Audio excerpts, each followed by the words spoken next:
You've seen the Speed Chess Championship. Now it's time for the rest of us to get a turn. With no Grandmasters allowed, it's the I'm Not a GM Speed Chess Championship. Watch your favorite chess personalities duke it out in Chess.com's exciting speed chess format. There will be brilliancies. Lady stacking another pawn, bishop c3 and rook a1! No! Rook a1! There will be blunders. No! No! He fell for it! 16 players are fighting for a chance at the 8-player knockout. See old rivalries. This is how long. New foes. With a $15,000 prize pool, who will take home the crown this year? There it is. That is the match. The IMSCC starts right now.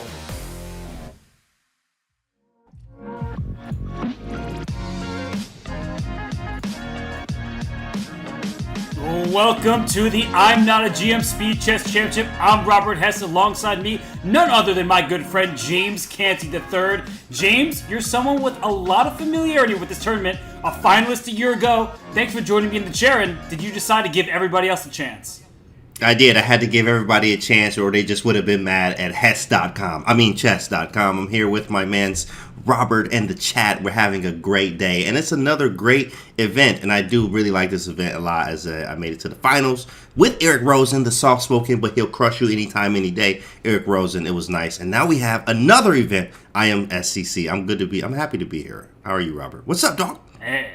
A lot's up. I'm happy that you're with me, and I think that we should take this moment to explain to everybody what the IMSCC is. They just saw Hikaru and Magnus in the Speed Chess Championship. Well, this is for international masters and other content creators as they take part in a speed chess format. It's your favorite personalities, young stars. They are colliding. They're on a collision course for that title. There will be a new IMSCC champion, $15,000 at stake. But James, you know, they care about the money, but they care much more about the bragging rights. Look at these 16 competitors. Chat, oh my goodness. Okay, now this is on you, chat. We're putting it on you. Who are you rooting for? Look at the groups here. You got Greg Shahade in Group A. You have a lot of others, obviously. You have Levi Rosman and Nemo in Group 2. You got Paulina Shuvalova. You got Danny Rensch, Lawrence Trent over there, and Kostya Kavutsi of the Chess Dojo Live. Wow, who are you going for, chat? That's crazy there. You got any picks for you, Robert? What you thinking? There are too many people to choose from. Look at all of these stars. We have Chess Explained. We got the big Greek over there in Group C, along with Chief Chess Officer in that made-up title, like you said, Danny Rensch. But we are going to start today in Group A. We see those 4 players there. They're 4 worthy competitors. Because, James, when you have a field like this with players who are quite evenly matched, at least on paper, it's going to be a fun event. But let's remind everybody of the new format, because they may be used to in the Speed Chess Championship, where it's 16 players and an elimination bracket. We're doing 4 groups of 4 players this time around, kind of like the FIFA World Cup, a round robin going on. But unlike that World Cup, only the group winner advances. The other 3 are eliminated. We say goodbye to them. So, James, I like it because you get to play every single person in your group. I'm not gonna lie. Look, I actually chose just not to play this year because I beat 3 IMs. I made it to the finals. I proved a lot. So I was like, okay, cool. You know, I'll sit out this year. But I was like, oh, this is the format? I'm glad I sat out this year. This is much harder than locking in with one guy. You're going to have to fight 3 different matches, and it's only 6 games, really. 2, 4, and 6 there. So 3 different formats, obviously. First to 3.5 wins, so that's really important here. It makes it actually a little bit more harder, and you're going to have to start off really, really strong in these events. It's a good point, because in the long SCC formats, you may lose the first 3 games. We saw Hikaru do something like that against Maxime Vachier-Lagrave. But here, if you lose 3 games, you just allow one more draw. You already lose the match. That's it. So we are going to see some hotly contested matches. You can't get out to a rough start, but the good news is if you're trailing on the leaderboard, you can take down in direct competition another player. But James, we're going to start with these 2 matchups. 4 players in Group A. It's going to be a fun day with these 4. We're starting with none other than the Pro Chess League Commissioner, Greg Shahade, taking on Dawid Cherv, the head of Polish content for Chess.com. And then in the other matchup, we have 2 of the biggest female stars on the planet in Mary Arabidze and Eline Robers, who's one of the most talented juniors out there, the Dutch women's champion, a star in her own right. So James, no matter where you look, we've got some fun ahead of us.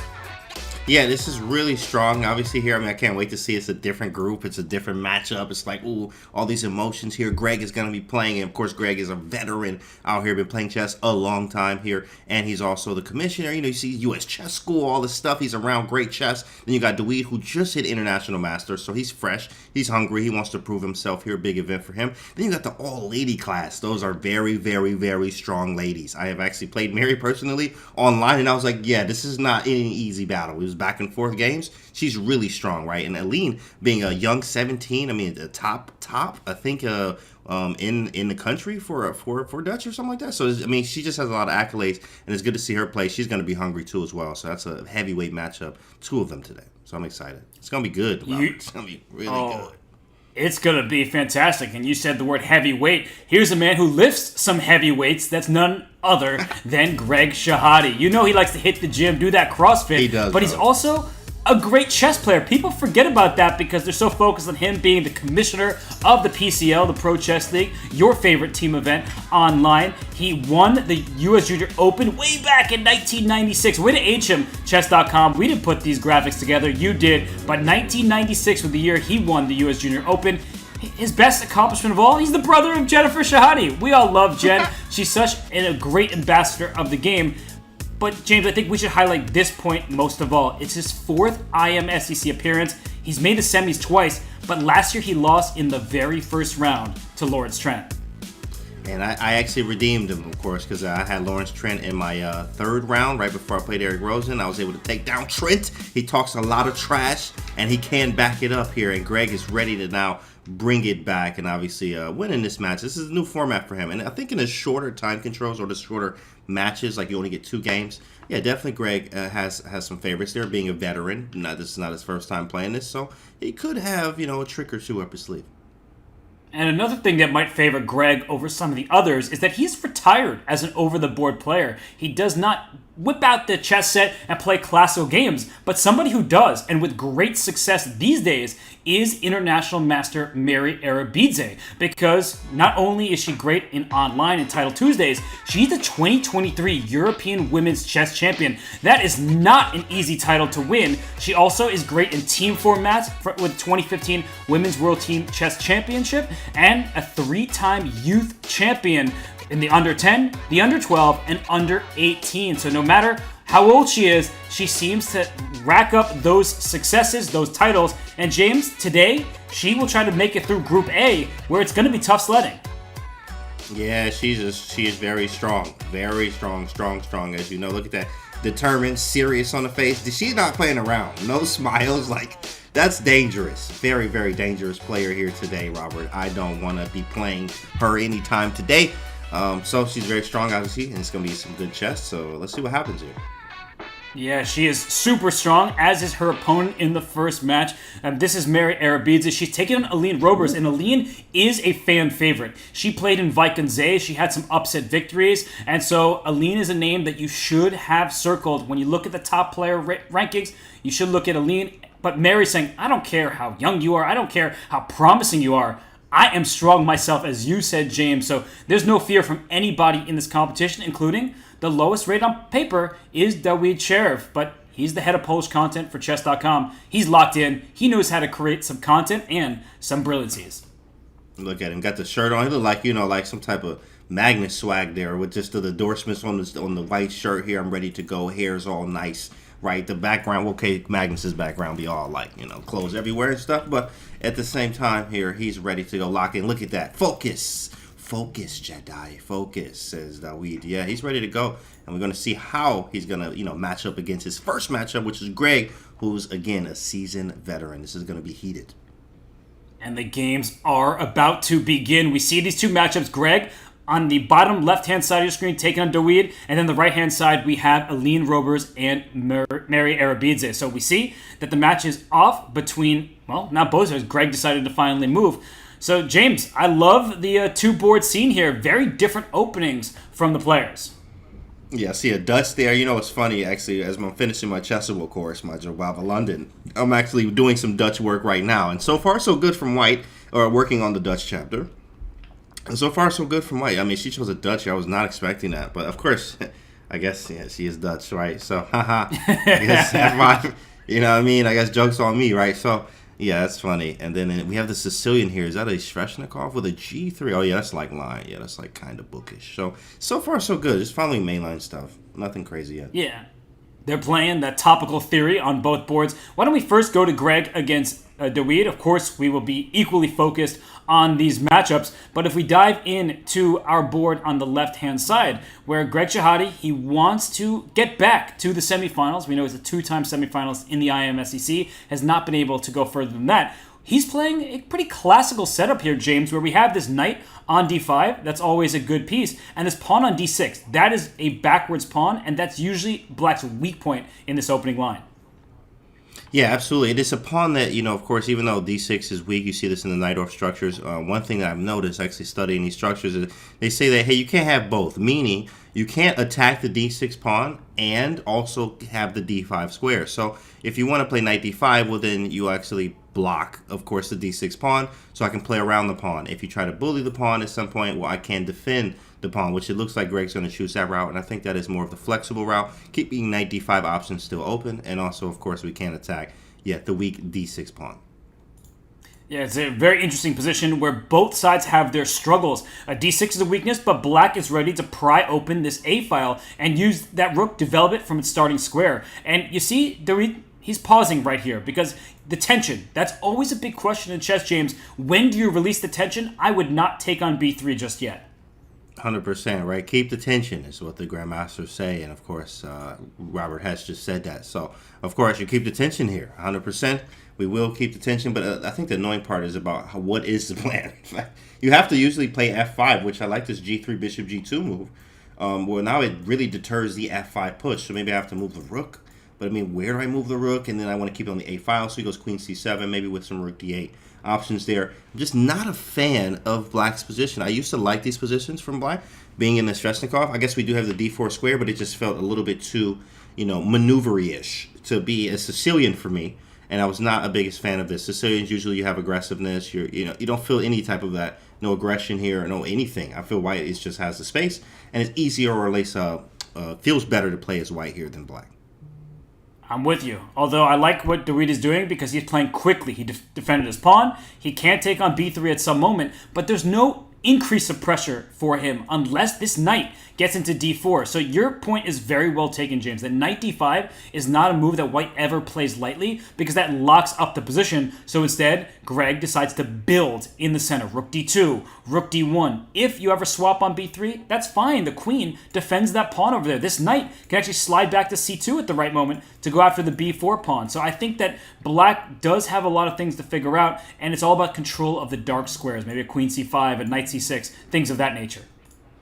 Absolutely. Queen c5, knight c6, and the pawn structure, of course, is like the tell you the plans of the game. And this pawn structure, obviously with the pawn on d6, is saying I have to play d5 at some point. But we have this Maroczy bind type structure from Greg here on pawns on e4 and c4, which really makes it really annoying for the Black pieces to try to get anything going besides getting the breaks f5 or d5 in. Hence, you will see things like g6 and f5 from Black at some point, but usually that's when you still have a dark square bishop. So you don't have that bishop here. You could create some weaknesses around the king. And at some point, we're going to have to either wait or play for g6, f5, or White just, can play for two results in a way. Just maneuver, move pieces around, slow move here, slow move there, and try to wait for you to crack because Black does have just more weaknesses than White does. It's true, and the one active idea with knight to d4 is always met by knight c2, swapping those knights off. That should be a decent play for White, but this position, it's positional. Let's go back to our bird's eye view because there's a lot more action taking place in our other matchup between Aline Roberts and Mary Arabidze. So while this one, they'll be jockeying for some setups, maneuvering around, trading off some pieces, the other one looks adventurous and very aggressive on the right-hand side of our screen. 100%. Of course, the Dutch is a very risky opening, but it also can be very strong. I mean, it depends on the positions here. Castles was a missed win somewhere in there, Robert. It must have been maybe b5. You know, my grandfather Tao says you have to sacrifice first and think later. So I think b5 was probably it. Oh, here we go. Yeah, because grandfather Tao, just take it, Robert. Do we just take it or not?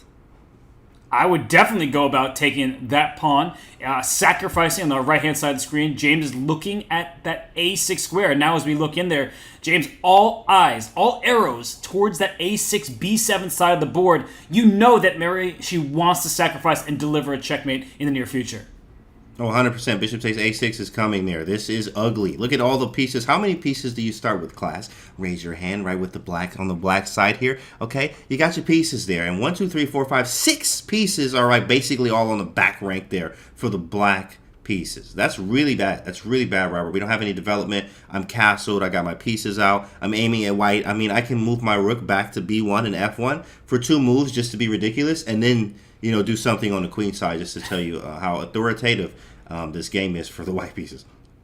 I'm with you. You can just deliberate, and you don't have to press through right away. And that's why I like Mary's last move, queen back to e2. She didn't sacrifice just yet. She's waiting for the right time, because that knight on c5, that's not a knight, that's a stallion. And if you take that knight, the b pawn takes back, opening up the line in front of the black king. So that would be devastating. I don't actually see an idea for Aline. Usually you have to just like open up the king side, but you're so far away from doing that. If this was a longer match, I would have an idea here, Robert. I would just probably hit the button, a.k.a. hit the resign button, try again, you know what I mean? Let's try another game, and then we'll go from there. But you can't risk any of that here because you have, 3.5 games, 3.5 points wins the match. So if you want to win here, you're going to have to fight. You have to use everything that you can here. But, man, this is just hard for black right now. We don't have anything. If we could get g5, g4 in, then maybe we can create some problems. But we have, and there it is. Bishop takes a6. He didn't even think for like the 10 seconds there. Brilliant move. It's on the board, Robert. Bishop a6. Right, it seems natural because you're breaking open the king, but sometimes you go for a sacrifice and it does not work out. But as you said, Mikhail Tal always went for those sacrifices, and Mary Arabidze, she's such a great player, won the European Women's Championship, and right now she's looking ready to win game 1 here. James, I don't see an idea. Queen b7 is mate, and you stop it for now, but c6 is falling. You can play b5 to pry open the b file as well. I just feel like this should be over in a few moves, but yeah, maybe Aline will be able to fight on, especially if she can trade queens.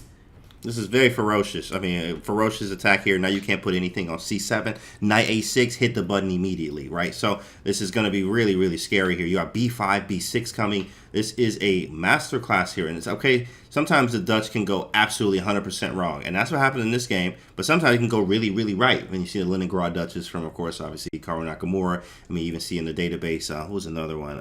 Alexander Kusnia, chess queen, very strong. Of course, aggressive, plays the Dutch with some success I've seen. So it depends. Sometimes you get you a good Dutch, and sometimes you get a really bad one. And this one did not work out at all for Aline. Yeah, I think we know what kind of Dutch this ended up being. Here comes a rook to b1 with check. The black king has only one square. There it goes. And in comes the knight. All of white's pieces playing apart. Goodness. And there's a discovered this check here. I don't know. Oh my gosh, it's mate on b7 channel. next. My goodness. Game over. Yeah. Gotta get that off the screen, man. We got underage watching this, Robert. We gotta get that off the screen. TOS. That was a fantastic game from Mary Arabidze. Just an obliteration, and now Aline going to an offbeat opening. She's known for playing in this kind of cagey way, not trying to go down deep theoretical territory. It didn't work out well for her in the first game. Now we have a Scotch-like setup for white where she controls the center. But as we go back to our bird's eye view, Greg Shahade, he only has half his face on the screen, but he's going to have to keep his eyes in both directions here because that black queen sliding over to the left-hand side of the board, aiming towards some of white's vulnerable pawns. I think at best, Greg is going to make a draw here. How is he perfectly half of the screen too? Like it's so funny how you said that. But he's like literally half of the screen right now, and he's finding some moves. So c5 is really strong, but b3 is hanging. There's a head shake from Adawi there, and there's 17 seconds. So look at the clock. That does matter as well, Robert. Well, look at this. All of a sudden, Dorit's king is in big trouble. So Greg was able to trade pawns as even material, but it's not an even position because the black king is stuck and bishop b5 is coming with a checkmating attack. So it's not just half his face. He became Cyclops. He only needs that one eye. He just lifts those goggles off and bam, it is lasers and he is about to checkmate the black king on e8. Wow, it's gonna be scary. What if he had his whole head on the screen? Like, what would that look like? That's only half his head here. Wow, that's crazy here as he's taking up the pawns. Check.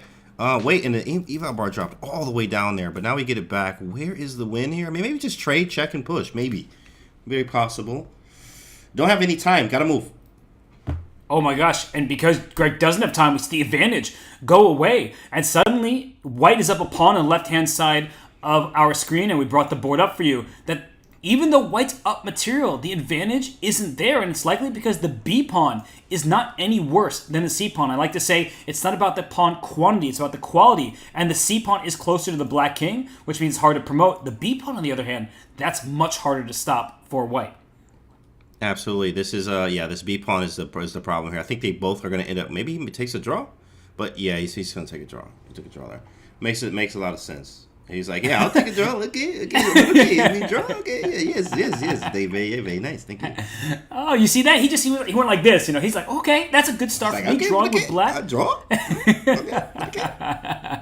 Yeah, he's going to take that. Yeah, he's a really, really good player. And I think that when you see ratings, especially the online blitz ratings for some of these players who aren't actually competing quite as much, they're misleading. I do think Dorit is underrated. He could take down Greg. And it's Greg going to his Caro-Kann, and he feels comfortable in these setups. So he makes fun of the Scandinavian James, but then he's playing the Caro-Kann, which is kind of like the Scandi. It's a solid Scandi, of course. Literally, if the queen was on a5, this would be a line of the Scandi. Queen takes d4, like a Scandi-ish type of thing. He does make a lot of fun of it. We always make fun with John. When John raids us, we like, John, you have ruined the world. You know that, right? With the Scandinavian stuff and all of that and Scandi lovers. But yeah, Greg's that guy too as well. He always just talks about how garbage the Scandinavian is, but he does play a Caro-Kann, which is a better Scandinavian due to the pawn structure, and the queen doesn't have to come out many times here. So pretty solid engine. Hated bishop g5 here, Robert. Interesting. Yeah, I think it didn't like bishop g5. Perhaps there are going to be some tactics, but I think bishop g4, that's available now. Because normally you play knight takes f6 with check, but the problem is after e takes f6, now your bishop's under attack. So this is a deep concept. For a blitz game, I think bishop g5 looks like a perfectly good move. But I do believe that Greg tactically has bishop g4 available to him, and that should give him the much-needed development that he's currently lacking. Yeah, that's actually, that's interesting. Bishop g4. I didn't even think of that because it just seems like a regular, it just seems like a good move. It's bishop g5. I mean, bishop g4, I don't even have to really take, maybe I go queen g3 or something, but I mean, it's interesting. Oh, there's bishop e2 and then king takes. There's some wild lines in here. Okay. Wow, bishop g4 is, what a move there. He takes on d5 though, which is understandable. Like bishop g4 trying to find that here. Definitely something. Yeah, and white is down a pawn. So unless you're forcing, unless you have that clear initiative, we just call that compensation, right? We're going to put those quotes on it. Oh, yeah, white has compensation, but what does that mean? I think here it's relatively clear that rook comes to d1, this knight can hop forward to g3 or f4, and how do you develop? Look at these pieces, all on the back rank, not developed. If you play g6, we might see, wham, h4. So this bishop e6, James, what's that about? This feel like a bad Scandi, and in fact, he shook his head after like, "Bitch, I don't even know what I'm doing. Like, what is this position?"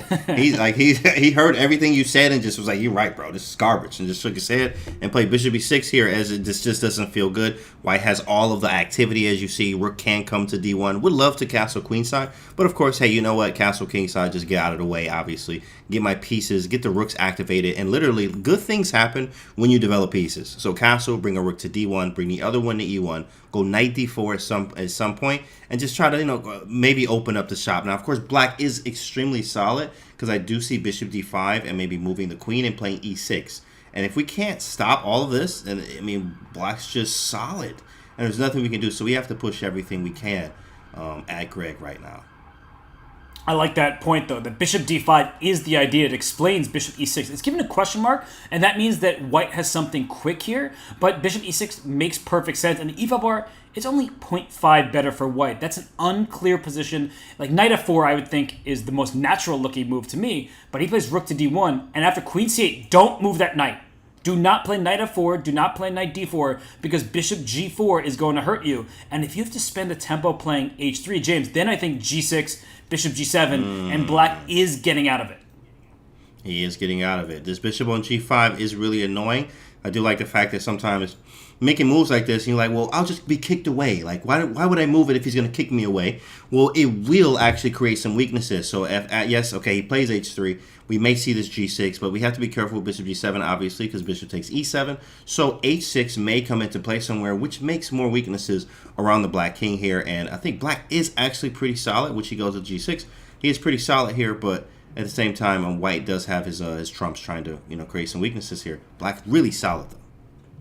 Yeah, and I think one issue for black is it's not so easy still to castle because e7 might be loose, and that's why Dawid plays in this manner. But f6, I know Ben Feingold says never play it, but he's a GM. He's not invited to this tournament. Yeah, he's not in IM anymore. He was for a long time. He actually got his Grandmaster title quite late in life relative to other players. But yeah. f6 here, James, that's a good move because you kick this bishop away, then you castle. Your king is perfectly safe, and you could tuck the bishop back on f7.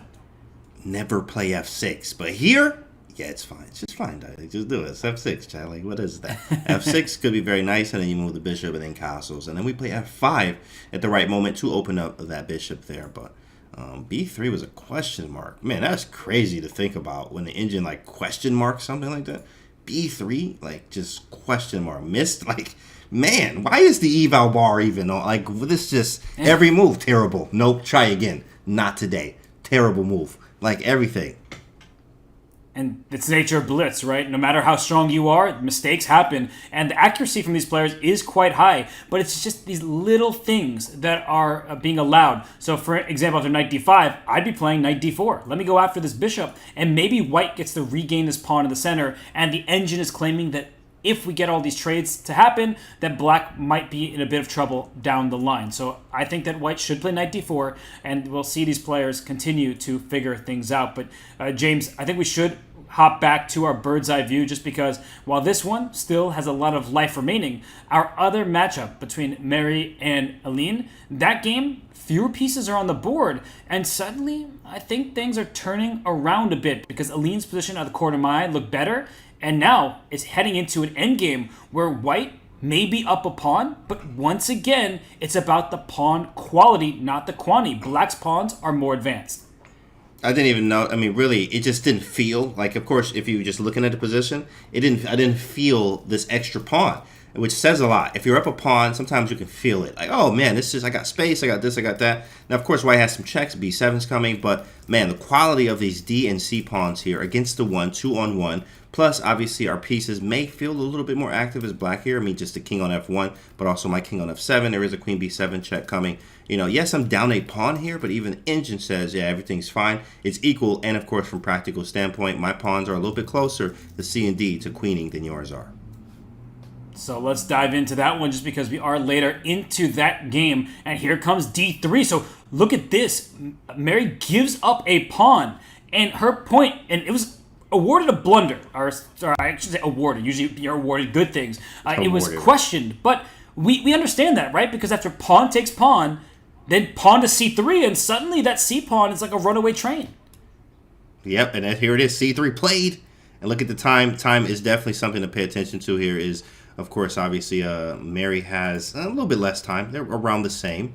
You do get that 1 second increment, which is not a lot of time. The queen can come in. We can also block with the bishop if we need to on a queen b7 check. So this is a bishop f4 question mark. I'm thinking either c2 or queen maybe a2. Feels like one of these should be something. There's a bishop b5 or g5. That's what she's maybe going for. She goes queen b3.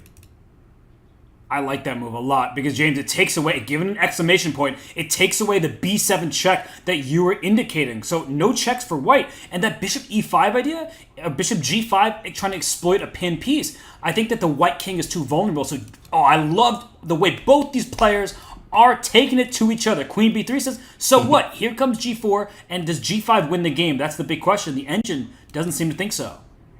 And of course, g5 is definitely a move you want to be playing. He's like, oh, I got it covered. I got it covered here. Worst case scenario, I could just take.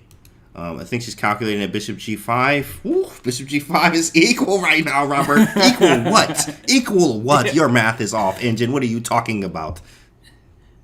This equals a position where both sides usually blunder, but queen c3 protecting the bishop, threatening c1 equals queen. Can you promote to a queen right now? I think you can. And now black is up a bishop.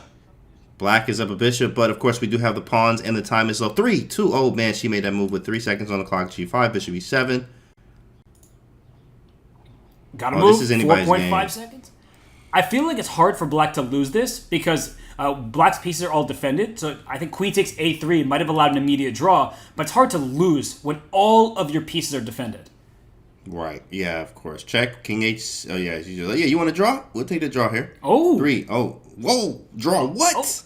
Oh. No draw. She's trying to play for a win. Draw. Is Aline Robers. Uh-oh. James, I think she might be playing for both a win and a loss. You have to be careful in this position. But now that the pawn's at g7, I think, black has to force the draw, I believe. Just keep giving checks. Yeah, there's no way you can... okay. This is a peaceful result, looks like. Peaceful. Check, check, check, check, check, check, check, check, check, check, check, check, check, check. And the king cannot escape. Queen f2 is the final check. The game is drawn. And Mary Arabidze, I think she's happy about that, James. She's up 1.5 to half. So a draw, it inches her slightly closer to the finish line.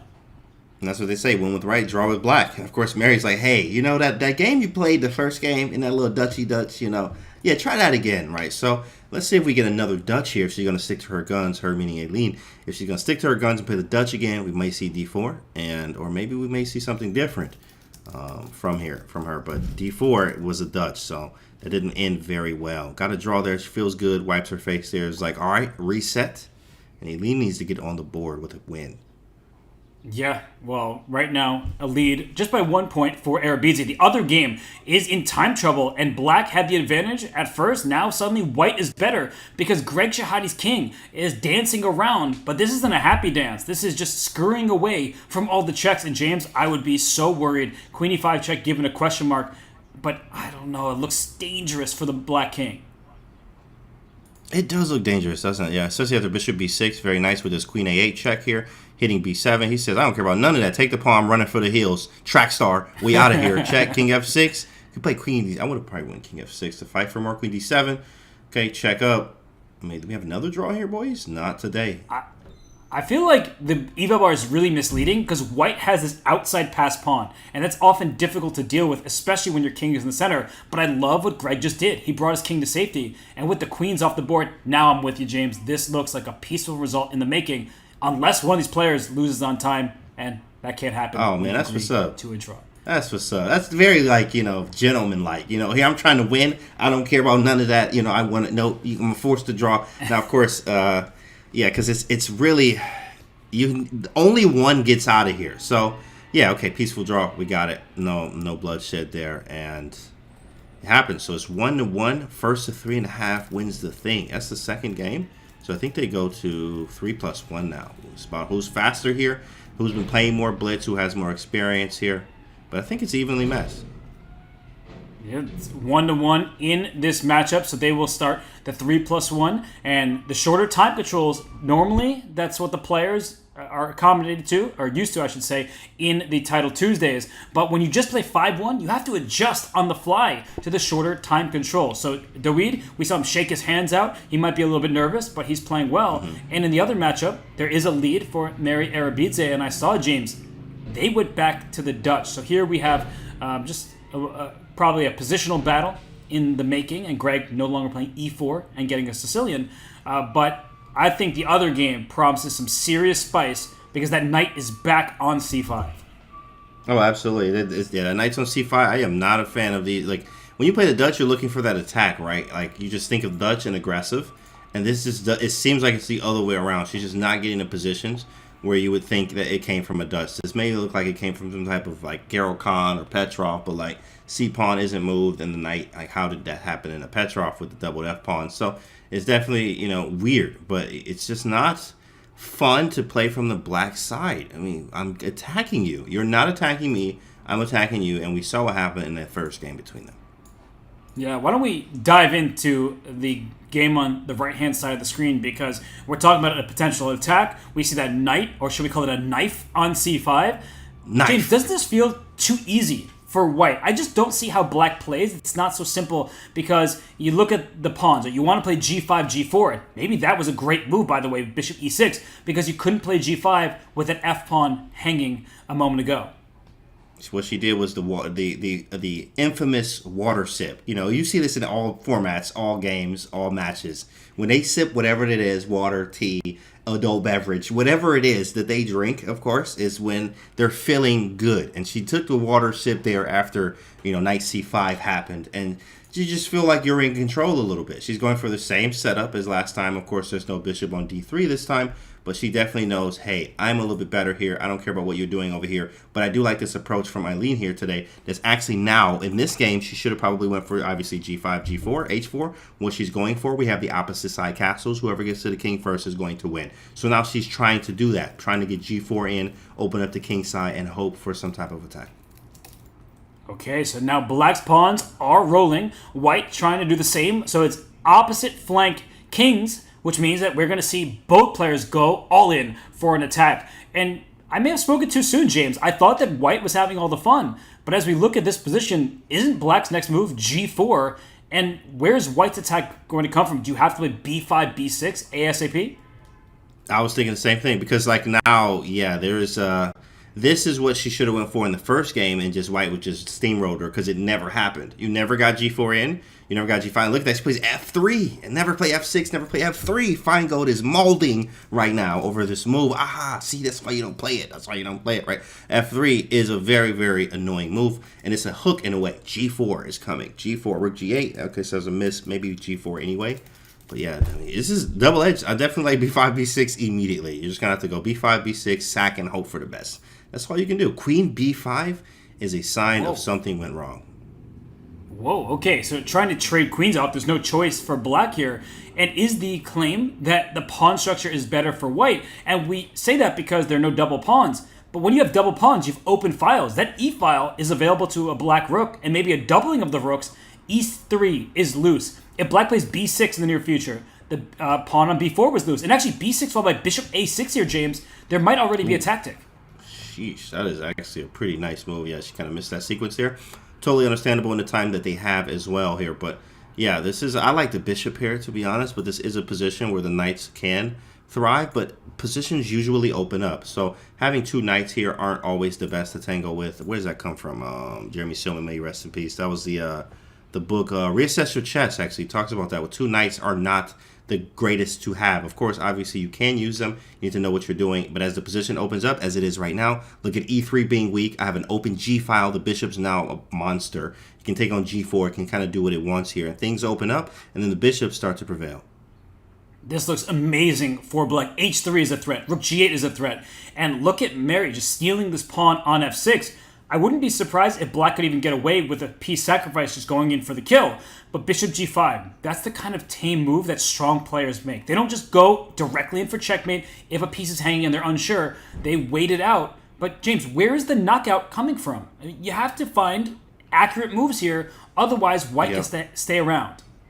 That's a great observation. I'm trying to figure it out here. I have to move the bishop maybe back to h6 to make you do something with g2. So bishop h6, a little wiggle there. And now what? I may be able to sack on e3, but no, yeah, it has to be calculated. So maybe just bishop h6. You go c6, allowing the knight to move over to d6. And now, that was the plan, that you attack the knight on d6 nasty. to g2 hangs. But that's given a question mark. But from a blitz perspective, James, that's clearly a good idea. Beautiful, because we got the pawn here, of course, right? Who cares what the engine says? Oh, it's wrong. Who cares, bro? It was a good move, good plan. It worked. Especially in the time that they have. I keep forgetting that. Like, guys, look at the time. They're under 10 seconds, right? With 1 second increment here, obviously. But definitely I would take black here. White is trying to hold. Takes. Okay. Ooh, h3. Ooh. Take it if you like. But take it like. Rook g3 check? Yeah. Wow, this was great defense by Mary. She got her knight to f2. Her rook behind the pass pawn. That pawn's going absolutely nowhere. And so she goes after the a6 pawn instead. Wait, we got queen. What'd you do? Queen, what are you doing? What are you doing? That's a dub. Count it. Oh my gosh. Count it. James, there was such good resilience, but that is the pressure. It was unrelenting from Aline. She really earned this game. She better put it away now. She's up a full rook. Right, and she can just take, and the resi there, oh, and it's tied up. She's like, I got the dub. I needed that, and I'm on the board. It is even Steven, and whoever gets 3.5 wins. And it's even Steven on this game in this match as well. White is up a pawn, but those pawns can't go anywhere with bishops of opposite color. So that's the problem with bishops like this, is this bishop on b6 can't attack anything. You would love to turn that into a light square bishop and try to trade off this bishop on b7. That is not allowed. That's not how chess works. So Greg Shahade, he's going to have to be content with another half point. James, I love how locked up this match is. Yeah, these guys are just playing great chess, evenly matched. They can't crack this one, I can't crack you, right? We tried a different opening this game, same result. Different opening, same thing, draw. And it was an in-game draw, at least it's heading towards that should be drawn here. Greg found a King way. B5, he allowed it. Takes, and bishop G3, and that's for me. This is Devereski page. Hold on, let me check the wins to the east.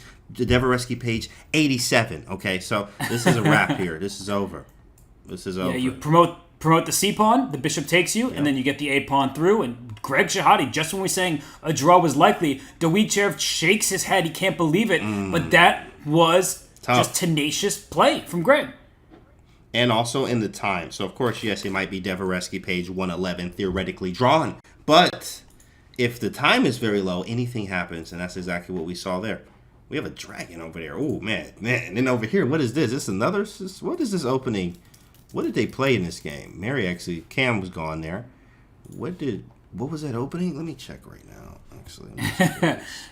It looks like a Sicilian that turned into Tamanov. What? Yeah. Sicilian, but the pawn's on the C6. Yeah, it's Sicilian, though.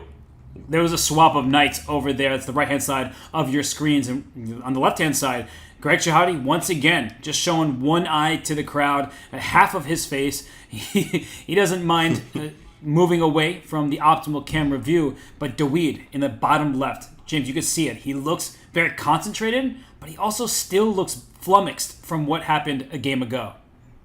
The problem is you have to get over these very fast. If these were, like last year and the formats before, you was locked in with that guy, or gal. You just get in a room there and you just swing it. Close the door, one person comes out. You're in there and that for a long time. So you can go down a few games, here and there. But this is a 3.5 and done type of match. It's different. You're going to have to bring your best every single game here. You can't let anything slip. Take every point that you can here. And he does. You have to get out of that. He has to get out of his head now. Or he's still shaking his head there about that game. You have to get over it now, or it will affect you in the game he's playing right now. You can see my arrow in the left-hand side of your screen. Knight takes e4 is a tactic, and there it's found because all of Black's pieces are aimed at this knight on d4, which is pinned because the bishop on e3 is in some trouble. And so this was a good tactical find by Greg. He is now in charge in this match, and I just want to get chat involved. So Greg, he seems to be doing well, but give us your predictions. Will Greg be able to win this match against Dawid? And how about in the match between Aline and Mary? It's tied 1.5. Give us your predictions, chat. Come on, I don't often welcome you to spam, but go for it. Give us who you think will win in this opening round matchups. Let's go, chat. Who is going to win? Who do you think? You got Greg, you got Dawid, you got Mary there, you got Aline. Who do you think is going to win? Wow, knight f5. I saw this little tricky move. Maybe you can take on c3 first. Tactic senses are tingling, Jedi. Let me see. Yes. I take c3 first. You might as well throw it in. And then maybe just move the queen away. It's a very good line. It's recommended by you and found by Greg, so he will be up a pawn. Maybe White has some counterplay because after pawn takes c3, the queen has to move, and then knight takes bishop on g7. That fianchettoed bishop is really important to keep your king safe. Black is better. We see the engine saying as much on the left-hand side of our screens, but it could be difficult just because you're traded off your key defender. And on the right-hand side of our screen, James, it's your style game over there. It looks like Black is going in for an attack. She doesn't care that she may have to sacrifice a pawn. 100%. I'm definitely a fan of the attacking chess. Of course, the Sicilian here is very nice when you have attacking chances for both sides, especially when you have these pawns like this. These pawns are all F, G, ace. They're pushed up, but the problem is Robert, I can't push them any further. So that means I'm not having to attack. Well, Engines just says, I guess you have lost your mind. What is this? Engine always says we lose our mind, so what is this a problem here? I'm very curious. I actually don't know. I have no idea why this is a bad move. I mean, maybe you just play h6 or something. This is interesting. Knight c3. We see the chat is all in Aline's favor. She's super popular. I'm not surprised that they support her, but Mary being so strong. And look at the clock, by the way, James. I didn't even notice that. But Aline is down to 13 seconds, and mistakes happen when you don't have enough time to calculate. Yeah, I didn't even notice the time, and that is when she didn't either here. Of course, we did have to remember that this is the 3+1 portion. 3+1, much faster. You don't have that extra 2 minutes to sit and think around at all. In fact, that diminishes very, very quickly. 13 seconds to a minute. Yeah, I'm going to take black here. Okay, so the e5 pawn is under attack. That knight can slide into b6 at the right moment. So I understand why she played queen to e3. I wonder what the drawback is, because it's clear, based on the question mark given, that black has something to keep her in the game. I have to say, I really like white's position. I don't see the flaw. I was just going to say, yeah, this is like, I mean, look at this, like this classic right triangle. You know what I mean? Like, it's very solid. It's very solid over here. And then you got g5 in. Wow, e-file bar dropped. d4. Oh, that was a sick move. Queen b8 defended e5. But okay, b3. I mean, yeah, but okay, like it's nothing really yet. Can you take bishop b4, bishop c3? No, that doesn't work. The bishop on b3, and if that becomes a pawn on b3, white is very happy because now there's no attack. So maybe black has one opportunity, not to try to steal one from 8 Mile here, but I feel like there might be just one idea that saves black. Maybe a queen b5, she plays it. The knight on a4, that's loose. Rook takes a4, coming next. You might have to take and play b3. What do you even do? She just said, go for it. I don't even care about it. Takes, and Mary is in the driver's seat here. I'm going to mate you somehow, some way. Is there a queen sack? Queen a2! There was queen a2 there! Queen a2 would have led to checkmate, and then white was suddenly winning, but... Yeah, and then something crazy happened, but man, wow. James, she missed rook g1, because queen takes a2 was a forcing checkmate. She should have played rook g1, threatening a mate of her own, and that was missed by Aline Roberts because she doesn't have time to calculate all her options. Yeah, and this is speaking of calculate options here. These the ladies here. Anything can happen. Bishop e5 on the board. Bishop d4. I mean, queen c2. Rook f2. She's down a pawn or a piece. I mean, yeah, this is could be bad. Just don't blunder any kind of back rank checkmate. And no, there it is. Yikes! And that's time. And there it is. Mary with another dub. She is one away from clinching it. One away. Just 1 point separates Mary Arabidze and a match victory against Aline Roberts, and that could have gone either way. But a match that is maybe getting away from Dawid Chereb is on the left-hand side of the screen. It looks like Greg Shahade is in the driver's seat, up not just 1 but 2 pawns in a bishop of opposite color rook endgame. James, at this point, it seems quite easy for Greg to play, and he's ahead in the clock. And as soon as I said that, the eval bar takes a nosedive. Give me the pawn. Appreciate it. Thank you, Greg. He took he lost his absolute mind on international television. Yep, it happens. It does happen. And let me see. Yeah, it's a time factor. It's the time once again. Oh, and for Dawid, he's hanging in there with Greg. It feels like step for step, he's just about level, but he's a little bit too slow on the clock. And Greg is finding the tactics when he needs to. But that was an unforced error by Dawid. 100%. Yeah, it happens in time pressure. You see it from the best of us. You see it from the worst of us. It happens, and when you get in that time pressure, sometimes it really just gets to you, right? And maybe he's not playing enough of the faster chess and having just the time under pressure. It gets to us all here, and he is down once again. And Greg is looking to close it out. He's a half a point away. Oh, Greg. He's trying to win this matchup, but we see on the other matchup, it's the 5th game of it, which means that they're in bullet. It is 1+1 time for these players. No time to calculate, no time to consider all the tactics, and that means it's fun for everybody. So Greg, he can lock up this match with a draw, and for Mary, if she wins, the match is over. But James, I'm looking at the right-hand side of her screen. It's chaos. Yeah, it's definitely. There's just pieces flying everywhere. We play bullet in 30 seconds every night on stream, so it's really nice. But here, it still doesn't... There's so many things going on that you have to look at. And at 1 second, it makes it different. It's not true bullet. So like if you are losing, there is no flagging. Like not most likely you're not flagging. You might lose that game for real, especially with that 1 second increment thing. So it's real here. You're gonna have to play some good chess in bullet. How does that even make sense, right? So it's really hard format to say the least. Sounds like an oxymoron. Yeah, good chess and bullet don't Bullet, typically go you hand know? in hand. I'm looking at the right-hand side of the screen, and it looks like What happened there? Aline Oh, Rovers the is in rook! trouble. Her rook is trapped. The rook! The rook! Oh my gosh. But James, this would be the match. She was better before, and then her rook got trapped. She's down a piece, so if she could swindle a draw, she stays alive. But Mary Arabidze breathes a sigh of relief, and she's about to take this match and inch closer to the top of the group and potentially a IMSCC semifinals appearance. So I do want to put that out there. I did have her as like one of the favorites, but actually my favorites are, believe it or not, Christof Sielecki from Chess Explained and Shreyas Royal, or like the guys people just don't even know who that is. Some people don't even know who that is, but I definitely know who that is, and I think he has a great shot as well. They all do here. Anything can happen. For me, I made it to the finals last year, and I started as the 8th seed, right? You know, I had one guy, or in the chat, it was like, hey, is Kansi going to win a game today? And then we made it to the finals, right? So anyone, right? Anyone can make it. Anyone can make it. Everybody has their choices and stuff like that, and they're the people they pick here. But Mary's definitely one that this was kind of expected in a way, as she is really, really strong. They both are, and that's it. That's the match. Great job from Mary. Look at that on the screen. Sigh of relief. Breathe. Yep.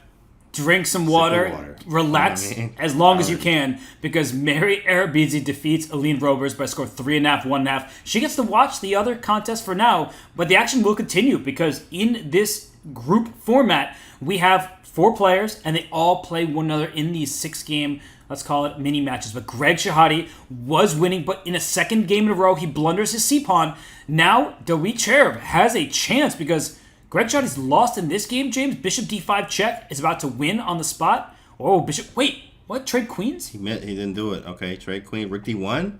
Oh, what? What? Uh-oh. Robert! No. I can't believe It's this, not bro. good. I can't believe this. He can't believe it. Look at Greg. Oh, my goodness. And Greg's winning. Oh, my goodness. You gotta be kidding me. You must be joking. You gotta be Suddenly, kidding me, bro. White is winning. Oh, yeah. It's just a bad day in the office. There's no other way to put it. It's just a bad day in the office. It happens. It's happened. It is what it is. It's just not my day. And rook f2, getting the rook behind the pawn. The thing about this game is that a draw wins for white because Greg has 3 points, and that's all he needs is a draw in this game. He doesn't even want to win. He takes the match 3.5, 1.5. So, James, we saw both matches end in the score as Greg Shahade, he takes match 1. But the matches were very close, right? This could have gone either way. And for both matches, in fact, man, that's a water sip there, Greg. Hey, man, you need to hydrate some more, man. Hey, Greg, Greg, you need more water. We need to make sure we get him a water sponsor over there as well. But at the same time here, yeah, this definitely was really, really intense for both matches there. Mary had the upper hand just in both games, or in all the games there, but it could have really swung anywhere. I think the time trouble is what got both parties there in the games and both matches. So time was the issue, and Dawid was fighting, but Greg was just a little bit more experienced there and got it done. So, good job. So we know after the first matches who is in the lead. There are 2 players who will be very thrilled with the start that they just had, and that is Mary Arabidze and Greg Shahade, both winning by a score of 3.5, 1.5. And unlike the traditional brackets where you lose a match, you're gone, these are shorter matches, but you get 3 of them. So there is time to mount a comeback if you're Aline or Dawid. But only one player moves on, and here is our cross table. You see Greg Shahade and Mary Arabidze both winning by a score of 3.5, 1.5. James, what do you think of what we just saw? Yeah, it was really strong. It was really fun. It was also like more of a warm-up for everyone there. Now, of course, you have to only advance for 3.5. So now they're warmed up. This is going to be even, a stronger, a more intense, more emotions match. You may even see more blunders because the stakes are high. Knowing that I win this match, I'm going through. That's it. I am the winner, right? So it is bigger for them. So I mean, hey, it's good. Good chess. Some bad chess in there. It happens. It's fast chess. So, and the format makes it even more, nerve-wracking. Just only playing 2 games per time control there, Robert. Stakes are high, time is low. Players who lost that first match, they will need to mount a comeback ASAP. We're going to take a quick break, but when we return, it's Greg against Aline, it's Mary against Daweed. The action continues here at the IMSCC. Do not miss a beat.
Let's check.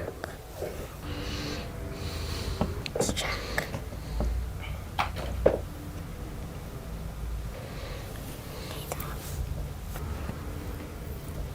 Peter. Let's check. Let's check. Oh, sorry. I didn't hear you say anything.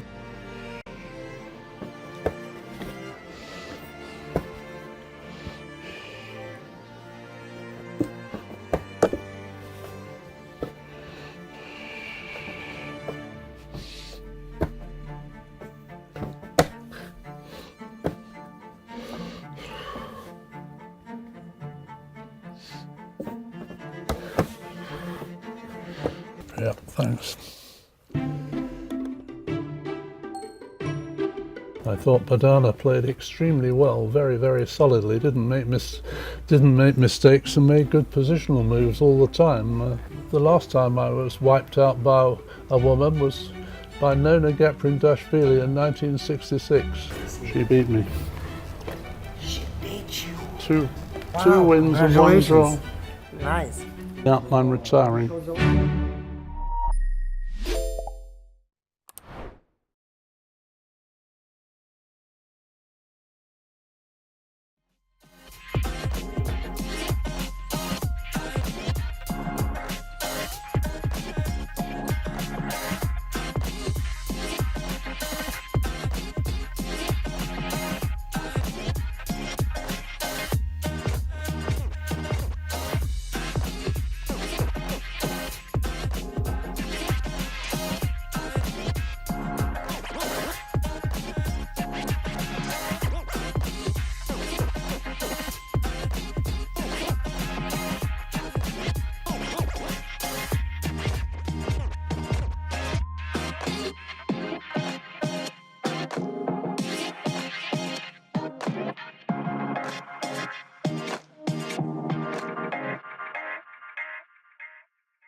International Master Aline Robers in what looks like one of the most impressive studies I have ever seen. I hope she studied Hikaru Nakamura's endgame manual, not just on endgames, at the end of bullet games, because the scrambles have not been going her way, but she is super strong. She's the youngest player in the A group, and she is a very accomplished player in her own right, despite being under 18 years old. She's the highest FIDE rated under 18 woman in the world. She finished in 9th place, a tie at the 2023 Women's World Cup, and she won an individual silver medal at the 2022 Chess Olympiad. 7.5 out of 10. She actually tied in terms of performance rating with Pia Kremling, who won the gold medal, but Pia played 11 games, Aline played 10. But Aline is very, very strong. And James, what is she going to have to do differently against Greg Shahade in order to turn her fortunes around?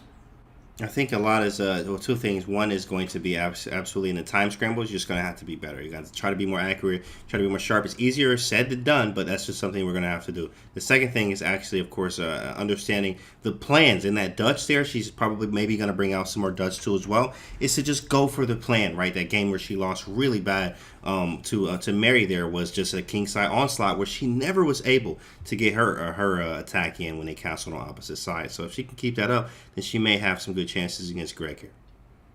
And she's a very aggressive player. And we saw that Greg, when he was playing in his first match against Dawid Cherv, he was playing a little bit more positionally. Some of these Sicilians where they were just moving their knights back and forth. So in our round 2 matchups, we have Greg Shahade against Aline Robers. And we also have Mary Arabidze, who won her first round matchup. She plays Dawid Cherv. So James, we were just talking about Greg and Aline. What does Dawid have to do to take down Mary? Probably just get out of his own head. I mean, you're taking some advice from me. Carl here is like, literally don't care. And also, you do have to say that I have to have short-term memory loss is another thing Carl likes to talk about is, hey, look, you know, it happened. You lost that match. It's over with. Get to the next one. Try to play good in this one. And who knows what can happen if we win the other ones. Maybe somebody else loses a match. Anything can really happen here. So we just got to get over that match and bounce back stronger in this one. And here we go. Games should be happening. Any second now ready. For Dawid. I think he should have some confidence because he was holding Greg Shahade. They were even in that match, even in their positions. But then, in some time trouble, Dawid went wrong and he lost some positions that should have been a draw. But we have liftoff. We have the games on screen. On the right-hand side, in Mary against Dawid, we have a Queen's Pawn opening. On the left-hand side, we're getting some Sicilians. And I don't actually know the ins and outs of the line that Greg and Aline are playing. Yeah, this was with the e6 bishop c5 is a little bit different. That is something I'm not familiar with too as well. I love playing Sicilian too and like e4s and stuff, but this one is sort of a rare one. d6 and c7 pawns or squares are obviously weak, but black can counter with d5, especially with the king in the center. He goes bishop c7 and then maybe something exactly bishop d6, and we just control the d6 square, he says. And look at this. Aline, true to her style, she says, no queen trade for you. So we have kings on opposite sides of the board. And meanwhile, Mary Arabidze, she put her knight on the rim, not looking so dim. It's going to take that bishop on the right-hand side of your screen. But why don't we just first go to Greg against Aline? That's such a fascinating matchup. Different styles, kings on opposite sides of the board. So if we're going to dial in to one position, let's go there. Because, James, king on c1, king on g8, whose king safety do you prefer? Whose position would you rather have? I prefer white. I mean, we got more pieces. I'm a big fan of development. I worked with some Russian chess coaches in the last year, and it was just like, you know, they are really big on get the pieces out, right? Move, develop, and calculate, right? Develop and calculate, but okay, calculate, right? That's what they would always be saying. So develop, get the pieces out, and of course, white has a lot of pieces out. And now we can go bishop d3 now. Bishop b7 they didn't like too much. Black can go rook c8. So I do like what Aline did here is going like basically real fast. b5, get the bishop out, get the rook to c8 as fast as humanly possible. Then we got to get these knights to do something. Maybe knight on e8 is defending g7, but it is going to be extremely passive, which means you're going to be holding. And from white standpoint, we can go f4, h4, h5, h6, f5, everything 5, and go for mate here when I don't see really the same for black yet. Especially after 92. I mean, how are you even attacking me on the queen side? Right, 92 played because b4 doesn't even need to be played. The knight wants to get on over to the king side, maybe all the way up to h5 at the right moment. And for black, d5 is very tempting, but then we get this French-like structure where white just pushes through to e5. So e5 is available to white right now, but especially if black chooses to push, then e5 comes in. Whose bishop is better? It's very clear. The French bishop is bad. The bishop on d3, that's a very, very nice piece where it sits, if you play the move d5. Here are all the pieces. He pushes h4. I'm curious to see what the idea is. Let's say we do get the pawn to h6, and then g6 happens. I'm trying to figure out what is the plan from there? Which is a hard part. Is okay, yeah, you get everything you want. Eileen's like, yeah, go ahead, do it. I'm gonna push G6 and like, look at you real hard through the Zoom camera. Like, what are you gonna do now, buddy? Yeah, that's exactly what's happening. H6, G6, yep, it's there. And what are you gonna do, Greg? What are we gonna do? Is the question. You're starting to do accents like Danya. You're also becoming a prophet like Danya. You said exactly this. The pawn goes up to h6. Black plays g6. And now we got the Swiss cheese. All of these dark squares look weak, but this knight on e8, it's undeveloped, but it is defending some very, very critical squares on both sides of the board. So I think Aline made her intentions very clear. Bishop a6. She said, Robert, stop making fun of my light square bishop. I can play bishop a6 at some moment to trade it off. And that would be good news for her because then d5, it won't shut down your bishop if the bishop's off the board. I'm offended, Robert. You didn't say that, me and Danya are brothers. Did you not? Does it not look like that? We twin brothers, bro. Like, that's my twin brother. We play the same openings. We say, but okay, all the time. Like, I'm the same person, right? So I cannot believe you couldn't see the resemblance. But, back to the game here. It's more... that knight is gross on e8, obviously. I guess we have to go with f4. Okay, f4. Play f4, f5, and like try to break through, but I don't exactly. I don't even know. And just like, yeah, I don't know either. But like, yeah, what do we do after f5? I mean, I don't see it. Greg shakes his head, and I think black will be able to probably play a4, b3, and make some really weird things happen on the queen side for black. I'm looking at f5, and I think black can also consider f5 herself. I was talking about this bishop not being strong. If I can get rid of your e4 pawn, that's a great bishop. And sometimes the best defense is getting offensive on the same flank because f5 gives this rook a task. It actually has more space in front of it. So f5, it's a committal move. It's a very, very big decision here. But I'm not sure if it's a bad decision just because I feel like this knight on e2 in particular, it's not doing the most. It needs to get active. Oh. Whoa, that is not a move apparently. Okay, but why? Is it queen h4? Do I just pick up a knight and knight? Have a good knight? Get him off the knight, aka board? Oh, great vision by you because it looked like you were pushing your pawns, but suddenly you see knights on the same diagonal. It's not where they belong. And Greg says, queen g5 and we live, James. See, your same idea, winning a piece. And after e5, we play d-e5, f-e5. And have a nice day. Hit the button, the resign button, that is. Uh-oh, this is really bad news for Aline Roberts. And she goes knight to d5. I have to say, if you're going to lose a piece, this is probably the best way to do it. White needs to be very careful in some positions. Knight c3 is a check that might open up the B line for this queen over here. But objectively, Greg is winning as long as he doesn't miss a tactic in front of his king. And he goes, whoa. She resigned. Oh, shoot. I was like, what happened? What happened, bro? It was so fast. I was like, yo, is that a malfunction? Chess.com? What are we doing? Like, oh, snap. It was just a resi. It was so fast. Yeah, she said game over here. So why don't we go back to our bird's eye view because while game one seems to be done with, and maybe it wasn't. Maybe there was just a glitch on my end. My apologies, everybody. But we see that in the other game, Mary Arabidze will not slow down for anybody. She is going right after Dawid Cherev's king. And that king doesn't look like it's long for this board. Let me tell you something. Look, I actually have played Mary many times, and I complimented her. I sent her a message like, you are extremely strong. Because like we played, like I remember 10, 11 games. We was going back and forth. And I'm like, man, she is really strong. Like, I hit her with a combo and like, flex real hard. Then she does the same next game. Like, whoa, who are you? So really strong player. I think underrated. She goes under the radar. A lot of people don't know about her. I just knew about her from getting caught in the pool, getting matched up and playing. And she's really, really strong here. And she's trying to go through this field here. So she is going to be a force to be reckoned with. I felt the force. The force is strong with this one in Mary. And she's doing the same thing right now in this match against Dawid.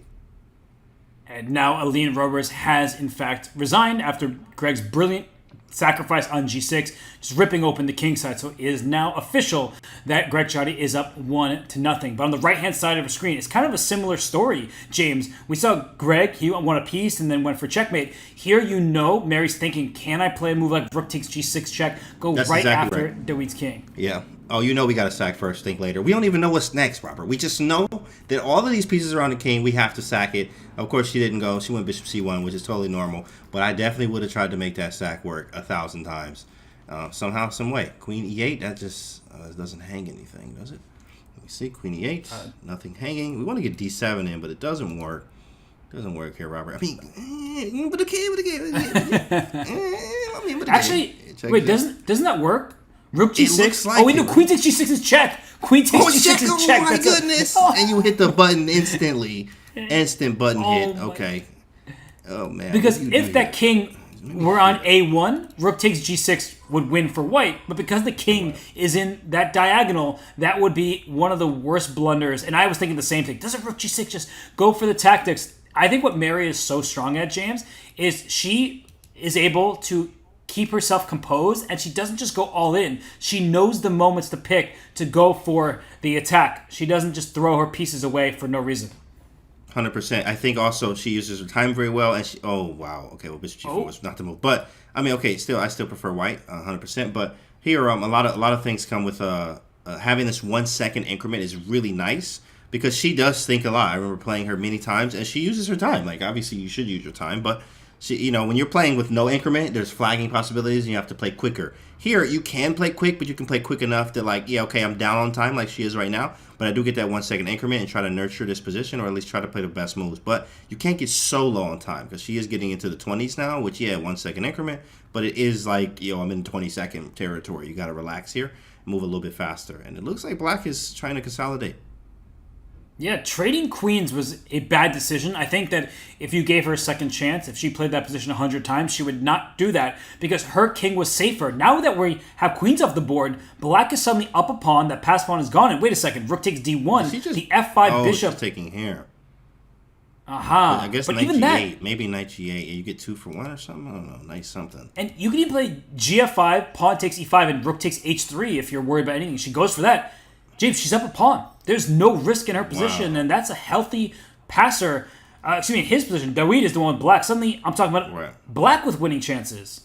Yeah, that black definitely has the winning chances with the pass pawn here now as well. I mean, what a miraculous turnaround this happened here where she was just, we came in, she over here hitting him with the kitchen sink and then throwing him through the door and like, hey, leave him alone, right? This man has a family. And then you see he just, call the ambulance, but not for me, says Dawid here, as he's actually like turning this around 100%. I mean, this is with check, by the way. Free move almost.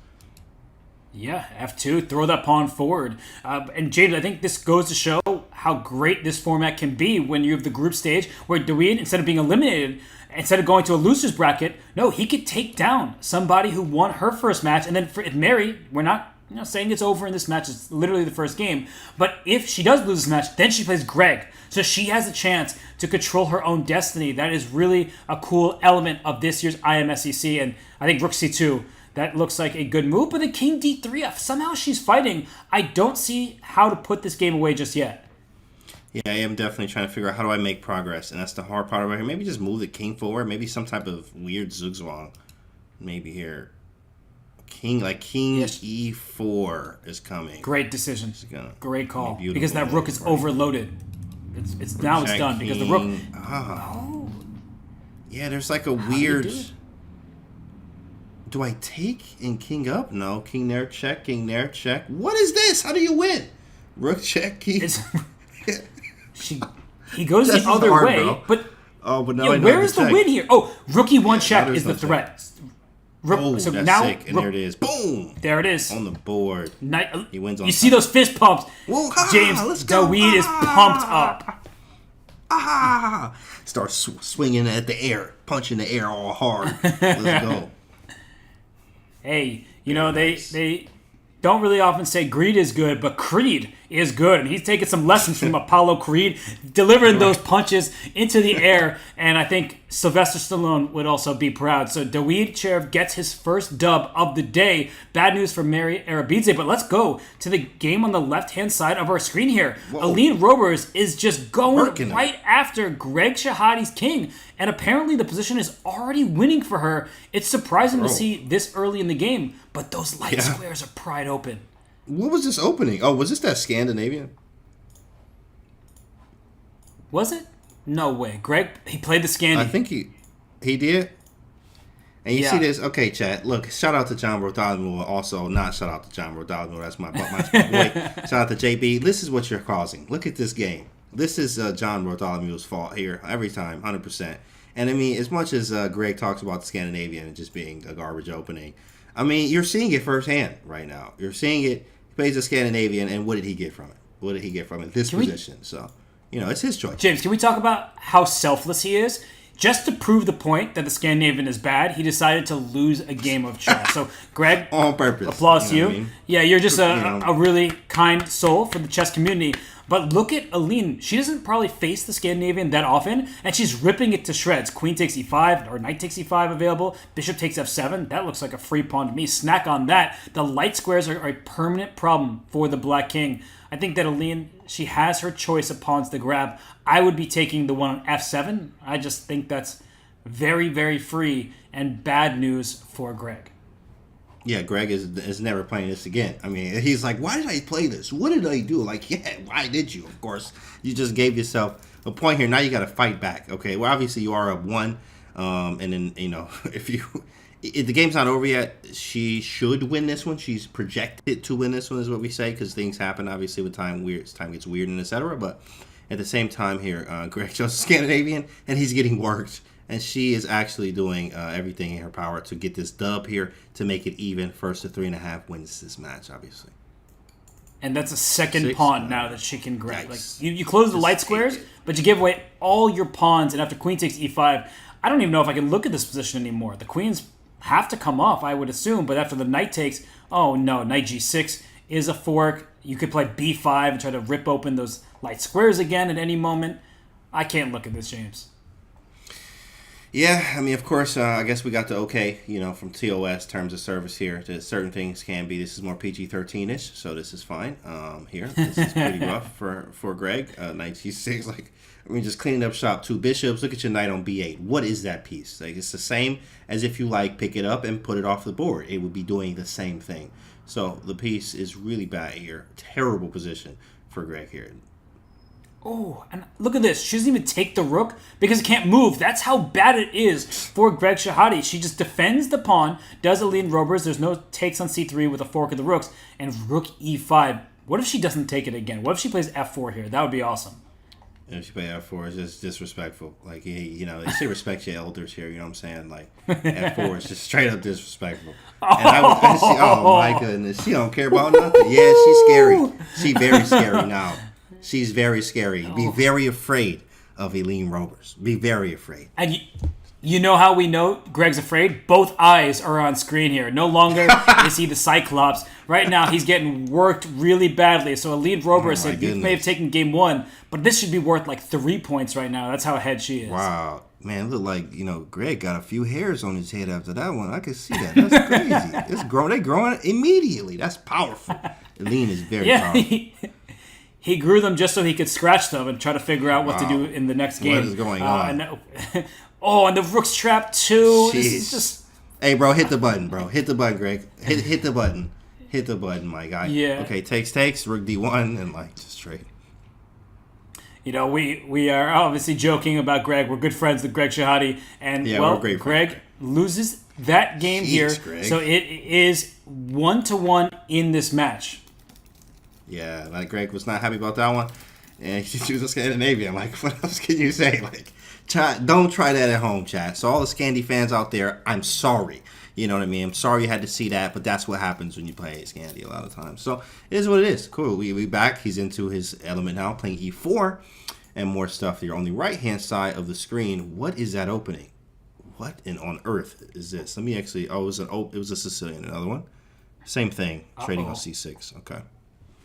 But the left-hand side of the screen, still opening theory. Let's go to that game on the right-hand side of the screen because Mary Arabidze lost game 1. We saw how happy David Cherv was. He's going to be thrilled. He is just blasting open the king side. And James, am I counting correctly? Is he also just up a pawn? Sometimes, it takes that one win where you just anything is possible, right, Kevin Garnett? You can do anything is possible immediately after you get that game. When you get that... oh, shoot, I won. I can do this. Wait, I am a beast. And then you just start beasting. And right now, I mean, from losing the first game, or was losing, now he won the first game. And then this game, this could be potentially a 2-0 lead, getting 3.5. I'm feeling great. Who cares about the first match I lost against Greg? I forgot about that already, right? So he's feeling really, really good here. If I'm the weed here. Very strong. Very, very strong. Now we have to finish. Maybe you'll see some G4 F5. And we do have to maybe, obviously stop B4 or watch Black's counterplay. But White is in driver's seat. Right. Queen H7 strong. Yeah, too. Black can't castle. That bishop on G5 says, no, you don't. You can't run away from me. No castling queenside. And he plays Queen H7, your idea. And James, is there going to be like a Rook H1, Queen G8, Rook H8? Can you just sort of slow play it and just go for checkmate? There's also exactly Rook H1, Queen here, and then you can sack it almost. Queen takes, obviously, and Bishop F6 with Rook H8 made. Ooh, it's getting spicy. It's getting spice. There's a lot of spice. He's going for Rook H1. Engine didn't like it as much, of course. Like, question mark, what are you doing? I'm going for mate. Like, shut up. You know what I mean? That's what I just talk to the engine. Bro, shut up. Like, what are you talking about? I'm going for mate. Like, engine always gives you something stupid. But 92. Wait. Also, you can go knight e2, knight g3, knight h5. That should also just land on f6, and that's going to hurt. And the queen on h7 is so powerful that it defends the c2 pawn, which is Black's only idea of trying to go for checkmate. Whoa. I mean, I guess we just go for the plan. Yeah, why not? Knight G3, knight kind H5. It's kind of inviting it. My knight's under attack. I don't really want to spend time defending it, so knight g3, Right. knight h5, and I'm landing on f6. And I'm landing on f6. And now the question is, actually, believe it or not, if we allow this, and then, you just king d8, and we take on d7, take on f7. That should lead to game over somehow. Trying to figure out what was the follow-up afterwards. Nice. I believe it's that straightforward. That there's nothing that Merritt can do. It's a very natural plan. Wait, what? Wait, what? Yeah, he's going for queen g8. He's going for that mate, but there's something wrong, and I'm trying to figure out what it is. Because it does work where you can sack the queen. I don't see why, bro. That's crazy to me. Queen takes e2, and then queen c5. Oh, after check. Correct. Yeah, you bring the queen back to c5. Yeah, you bring the queen back to c5. Wow, the idea here, Chad, is after queen to g8, right? Queen takes e2 first. Queen comes to g8 with the sacking possibility. He's going to go for it. That's why he played bishop f6 to cut the king off. But now you have this check, and the queen gets back to c5, and he missed this. Queen gets back to c5. Now, Engine says it's still okay. You can't obviously go rook here. She plays it. It's on the board. It's there. But here you're hanging mate on the back rank on national television. Don't do that. So queen takes is going to be queen takes f8, right? So now we just have to figure out what do we do. Let me see. Is there any emotion from him? Nothing. Don't see anything. Okay. It's still hard for Black to move, though. But, James, I think king d1 was better, and he wastes the time, or has to spend a turn, I should say, playing a3. And that's why king d1 was better. It would have freed that rook to go up to a square like h7 or h8. Oh, she took it. Now rook h7. What is this? Rook h7. Rook h7. That's game. Oh, that's it. Let me see her face. Nothing. I don't see any emotion from that. Dang, James, she's stone cold, like no emotion. Okay, now we see a little. I was like, yo, this is over. You know that, right? Like you see a little bit emotion. She needed to move that light squared bishop to free up space for her king earlier, or the 7th rank. Rook a7 would defend f7 if the bishop were not sitting on that d7 square. So pawn takes a3. Maybe she thought she's just grabbing some pawns and all is good. Right. But no, all is lost right now. Rook h7, stopping one square short of the initial plan. It's delivering mate on f7 next. That's sick. That is sick. Very strong here. She might have to try queen e7, obviously, and bishop takes and king takes and say, oh, but you can't even. Like, what does that even do? Yeah, this is GG. This is game over. Like, I mean, you can try queen e7 and then, but no, wait, that just prolongs the mate. All right, cool. Yeah, I'm just made it. And I like to say, when you see mate, look for better, but David Sheriff is looking much better. Another celebration from him, and he goes to 2-0 in this match. He's playing great chess, and in our other game on the left-hand side of the board, they're in the 3+1, 3 minutes, 1 second increment, quicker time control. And Aline Robers, she has the edge. You see the eval in her favor, opposite colored bishops, but her pawns are better, and suddenly Greg Shahade is sweating. For the first time today, he might be facing his first deficit after this game as she's piling up all the pressure towards the f2 pawn. James, e4. Sacrifice that pawn and go for f2.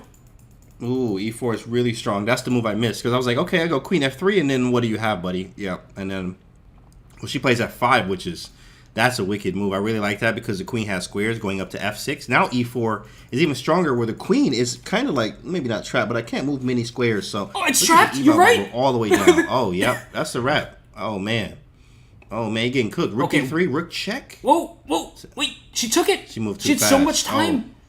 Yeah, she moved way too fast there. Wasn't just check, but then there's bishop f1, and maybe there was queen a1 there.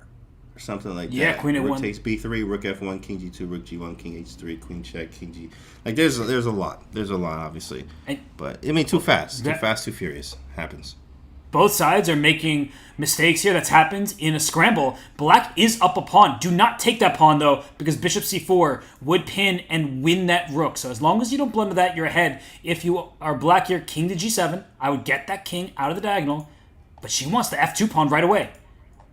Going right forward, opposite color bishops. The op color bishops here. Be very careful. d6 is going to be a really annoying check after the king moves. Wait a second. You better go to the right square, right? Okay, check. Run away. Oh, she's good after bishop takes. Wow, that's going to be nice. Very nice. No mating possibilities. What is happening here? h4, king g4. Oh, bishop takes f2 check. And you don't have king to g2 there. There's king f3. Oh my gosh. That's mate. Anyway, king Take f3. it. Ooh, everything mate. Ooh. Yeah, that hurts. And you see Greg, he breathes out and he's like, what is going wrong?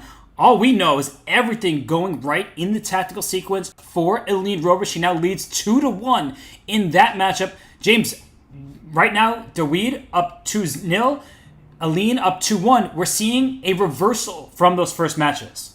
Absolutely. Of course, it's about warming up. It really is about warming up. Like, and shout out to Kostia too as well. Like, I started the first match last year when I was playing this event. I beat Kostia by 3, right? But I started the match 5-0. So I'm thinking like, man, Kostia, man, I'm about to work this guy.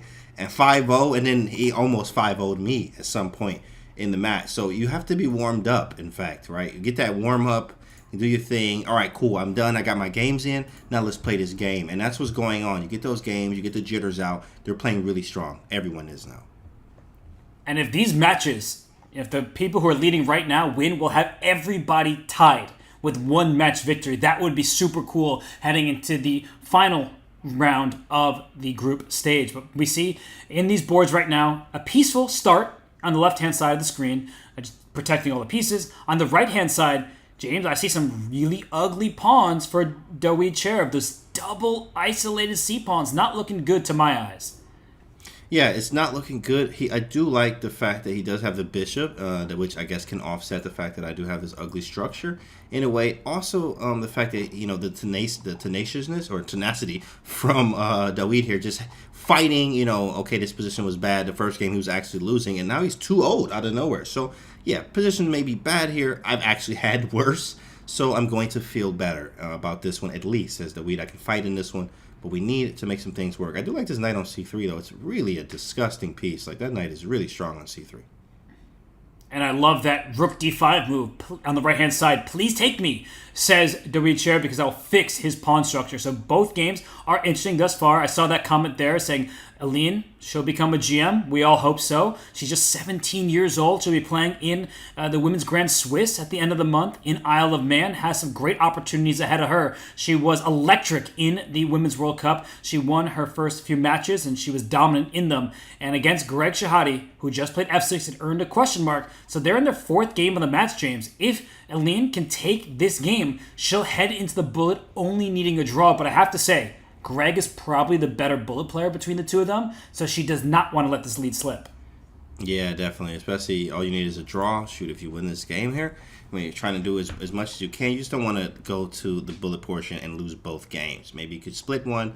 That's fine. You're really close to winning anyway. You just want to get on the board for the rest of the games. If you can get on the board, then mathematically, you should be able to get 3.5 first. So good strategy there. Just keep playing on. Try to play the best that you can. This is such an end game on the right there. Yeah, that's a really funny position on the right. Right. So many double pawns, but that knight on c3, you called it, James. That's allowing black to stay in it for Dawid. So he's just has the activity. White has a superior pawn structure. As long as the pieces remain the same, it should be dynamically balanced. But I'm looking at the left-hand side, like things looking quiet for now, peaceful at the moment, but any moment now, things can wake up on this board, unless they trade queens, in which case we'll just be in a pretty level endgame. Yeah, in fact, it looks like both endgames will be here. In fact, and it's more about, I guess, who has the better endgame technique, who's going to improve the positions better, who's just not going to blunder. This should be just very level here. I think the game on the right has a chance to actually spice up somewhere. More likely for the black pieces, having just more activity. Look at the knight, how it's restricting everything white can do. You can't even go anywhere. And the rook on the d file there is doing a great job. Unless we find maybe a perpetual here, knight h4 and knight f3. There it is. Yep, and there it is. There it is. Okay, so a draw is a fair result between Mary and Dawid, but that's good news for Dawid, who now is 1 point away from match victory. If he can win this game with the white pieces, he earns himself a match win and will be much happier and thinking positively about his chances. But in the left-hand side of our screen, there was a blunder just now. Let's go to that board. You see Greg shaking his head. His position actually isn't bad, so I'm just going to go back to that moment here. When we tuned in, just quickly, the move c4 is played. The rook is under attack. You can't move the rook without losing the bishop, so Greg has to. He simply must take this bishop, which was given the double exclamation point because he's only down a bishop and a pawn for a rook. That's not a huge material deficit. And James, as we look at the live position right now, we see the bishop, we see the pawn. It looks very healthy for black in the center, and the engine's starting to prefer black's position as Greg. He's going not just for a draw. He's trying to win this thing. Yeah, he actually, it's the rooks need open files. That's how they can be active, and they aren't really any. Okay, she's trying to create one now with f4. Makes a lot of sense here. Okay, I think white can hold. White can definitely hold, and black can try to play for more. Maybe get the king up. Greg is definitely shaking his head because it was a mistake. It wasn't like you voluntarily gave this up. You had to do that to not lose more material here. Limit the damage here. So, we'll see what happens. That d3 pawn is weak, but you can't really win it. It's going to be difficult here. Could be draw. Could be. Yeah, and this pawn on h2 is hanging, but I wouldn't grab that because then when this rook slides to h4, it also hits the h7 pawn. You were calling for it, James. What rooks need? Open files, open space. And right now, all the files are pretty closed down. So I think that black is best suited by king d7, even bishop d6, and saying, I'm sorry, where are you going to try to win this game from? I don't see it. And, b5 now. This would be a big shot for white because a4 is loose. She misses it, but b5 is available. The rook is overloaded. I think he's seen it. And then, is it still there? It is not anymore. Okay. Because now you can take on b5 with the c pawn.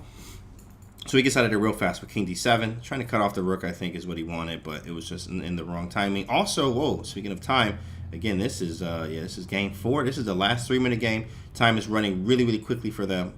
Really, really fast. She's under 15 seconds now. Gotta move. Under 10. And she makes a move at 11 seconds. Rook to c2. She's in some trouble here because if this king gets up to d5, suddenly I'm looking for c5 breaks. This a3 pawn cemented in place on a dark square. That is bad news. But rook c4, she's getting activity once again. The king could slide around to c2 or rook e2 because the rook takes d3. James, rook back to d2, forcing a rook trade in some positions. That could be really good news. Or actually, rook e4. She found a better way. She doesn't even give up the d pawn. Now it's a pure endgame. Rook against bishop and pawn. James, what do you think? Does white have good winning chances? Let me see. Devoreski page 301 talks about this. This one actually is holdable, but it is hard to do, and it needs to, obviously, you need to keep the pawns on the board and maybe try to make some trades favorable for you. It makes some weaknesses like he did with that a3 pawn, but it's just defended. It's just defended. It is doable. In this time control, though, anything is possible in this time control. Takes, king up, and then she gets the pawn. Yeah, that's a wrap. Rook 2 active. Rook 2 active. A5. And now it is a H4? clean extra exchange. And where's her king going? I thought the king was going to go up the board. She went the wrong way. The eval bar is back hovering towards the center, so both sides making mistakes, mere seconds on the clock. Okay, this H4 pawn, I think that's going to be in trouble later in this game. But, James, I think Greg is relying on some kind of bishop G3, bishop E5 back and forth. Oh, yeah, I can definitely see that. Here. It is winning, but she has to find the right maneuver. Maybe walk the king all the way over to E4 and threaten a sack on E5. Can you get the... She barely got the move off! Oh, James, wow. I just looked at the clock. She had 0.3 seconds left for one of her moves, so she's barely getting them off in time. Okay, that's a good move. Now her king is free. She did this very well. And then she gets the king around, and then somehow she's going to sack somewhere. King E6, and then here comes the sack. Nope. Maybe go king F7 and then go for the... Yeah, go for the G-pawn. King F7. Oh, wow. You can't... Oh, it's check! It's... That was check! Oh, it She put her was king on the dark check. square. Oh, my goodness. 2 seconds. she's gonna lose Anything E2. can happen. And, oh, my God. Anything is possible. What are you doing? It's over. Wow. Greg is winning. And Greg you can is see winning. it. She grabs her head. Oh, it what hurts. a heartbreaker there. Oh, my goodness. Greg. Oh, we're going to show an instant replay after the game. But look at this, everybody. The win for Greg Shahade right here. King G7 walked into the diagonal of the bishop, allowing F5, an exclamation point, the only idea to save black. And not just saved him, it allowed him to win the game. That is a swindle. That will go in the books. Unfortunately for Aline Robers, all those books behind her don't help you. When you're in the final seconds of a game, you're just nervous. You're stressed. And what is this? Why is there pawns on A4 and A5? A5. This is some What nonsense. is that? And it is the bullet portion, so it makes sense. You can do that, but yeah, maybe she just got mad that game. This game, just like, I'll be pissed too. I was completely winning and got swindled there. Man, King G7. Oh my goodness, you dirty dog, you Jet. That is crazy. Come on, Greg. How'd he do it? And he's seen it all, right? He's played for so many years that he's found all sorts of tactics to save the day, but I don't like his position. Greg Shahade with the white pieces here. Is there like a G3 knight G4 coming to a theater near you that could deliver a checkmating attack? Dang, that's a nasty sequence. Luckily, the knight's on C4 because knight G4 will be hitting E3. Right now, now it's right not. now. Yeah, now it's sick. It'll work. See if she sees it. She went knight E4 though. Very aggressive player. So I think if she works more on Tactino's tactics, she's going to be spotting some nasty stuff. She might even go knight F3. She's definitely looking an eye in knight F... Oh, it's coming. Here it comes. Knight F3. You better move your king. Don't block with your face here, Greg, because it's definitely very possible to block with your entire face right now. King H1. G3 anyway? G3. I mean, my goodness. I'm mating. G3 is coming, so it's good she didn't have to rush it, but now G3 is game over. You're threatening mate in 1, and after pawn takes knight... Just not playing G3. Dang. Okay. Maybe she just doesn't see it. E8 is not hanging. Yeah. Rook F8, check. I mean, maybe just A7 just to throw it in there. G3 is completely is she gonna play winning. Chat, what you think, chat? Come on, chat. Knight F3? Okay, dang. I think he's just getting mated anyway. It doesn't matter what you do. I think he's just getting mated. Like, what do you have to that's take? The good news. Look at it's just getting. It's just mate. Everything's mate. Everything mate. It smells like mate everywhere. If it look like mate, it smells like mate. Yeah, it's mate. It is mate. This is just delivering the knockout. And just Queen G4, Queen G2, Queen G1. Game over in Aline Rober's favor. And Greg, he laughs. Bro. He's like, what am I supposed to do? Otherwise, I'll cry. Right. Yeah, exactly. I laugh about that one. She just, like, obliterated him in that. That was a very aggressive game. And, I mean, so many times... She just had every piece in the right position. King's Indian attack here. Nice. Okay, so we see on the right-hand side of our screen, Dorichev, he is up 2.5. If he wins this game, the match is over. This should be a draw for Mary Arabidze, which gives her life heading into the bullet. But if she blunders, there's no way to blunder this anymore. That game will for sure be a draw, which means that Mary has given up her final half point. She can't afford to give another half point in the bullet portion. So there are some weird things. Okay, yeah, she knows what to do. Yeah, she knows what to do. And yeah, the problem is the black king needs on the right-hand side of the screen needs to be way further away from that pawn, because now, after king g7, rook g1 check. You just check the king back in front of the pawn. There's nowhere to go. So they're just maneuvering, moving about. Nothing to see there. If you are Mary, she's not worried. She found the right move too as well. Let me keep the king in close proximity here and move the rook over. And that's it. Yep, she found the right drawing technique. Okay. What Whoa, just wait, happened? what? She blundered. Oh my goodness! She blundered it too. She blundered. Oh, no. There's a bridge being built. 106. Oh, Wow. he And tricked built her. the bridge. The Look at him smile. You her. little devious. The fist pumps, the waves. Oh my goodness! I gotta find out where he is. If I'm her, I'm like, what are you doing? Oh, God. But him, great job. Look at the smiles. That's a winner right there. That is a winner, baby boy. Sip that. You deserve it. Great job. I've never seen a happier person in my life. Just to swindle somebody You know what I mean? in a rook and h-pawn ending. But Dawid gets a much-needed match victory. He has a legitimate shot, and this is our final game remaining of the second set of matches. And Aline Roberts, James, what has she been eating in the last few games? She's just going all out for the attack against this poor king. I'm a big fan of her play. Very aggressive. I did like the Dutch games. Yes, okay. The Dutch was it is risky and things happen, but at the same time she just whipped up some very aggressive chess here. And a lot of times if you're not able to handle this, which Greg is, I think, more of a universal player. I think he's more on a positional side. But a lot of times when you meet an aggressive player like Aline like this, and we just keep attacking you, you're gonna have to keep defending. And he was not able to do it. Now here, look at this pawn chain, by the way, like beautiful pawn chain. Please take it just for the pawn chain, bro. Like for the memes. But look at this pawn chain. Both people have pawn chains aiming in opposite directions. Black is winning because there's no threat for white, and this bishop can slide back to g6. And apparently there's nothing. Wait, Queen g6. Queen g6. Oh, wait. What do we do now? Knight g6. F7! Oh my goodness, Greg Shahade blunders. Greg is, that's a wrap. Rook takes. Check. Rook takes rook. Queen takes. Rook f1. There's got to be a mate here. Take the she's too knight. accurate. Rook f7. Oh, yeah, that works too. And rook f8. Oh, my goodness. Get him off the board. Dub. And Greg was playing great defense, but I like to give credit where it's due. Aline Roberts steals this game and the match 4-2. So what that means is all four players are tied, and Aline Roberts, she's not betraying her emotions here. She's just kind of focused on the next game. But I have news for you, Aline. There are no more games in this match. You have beaten Greg Shahade. You have beaten the man, the myth, the legend himself, Greg Shahade. You are on the board. You are 1-1, and that feels good because now Greg is 1-1. And also Mary is 1-1. It's anybody's game. They're all back even, basically. So it's all about these next few matches to see who is going to get what, how, and when. Man, this is crazy so far.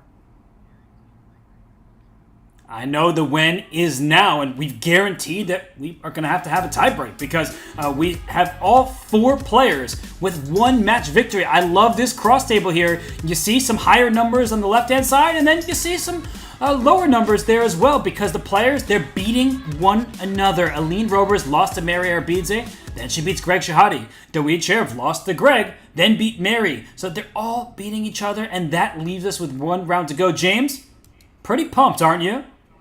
Oh, I'm pretty pumped, absolutely, 100%, especially as everybody is like, there's no one coming out like, oh, I'm winning all my matches. They like, no, they just standing there. You ever seen the slap fest? Like, we just, and then they slap you, and then it's just back and forth. You hit me, I hit you, and whoever is going to stand last is going to win here. So far, so good. Even matches here. Aggressive chess, blunders everywhere, and good games, brilliancies, guys. This is fire. I did not expect it to go like this. I thought it would be one-sided somewhere, just didn't know where. But it's all even. It's all even, Robert.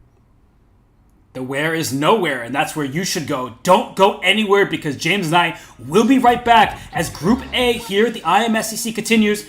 We have a tie between all the players. You will not want to miss who gets through. See you soon, everybody.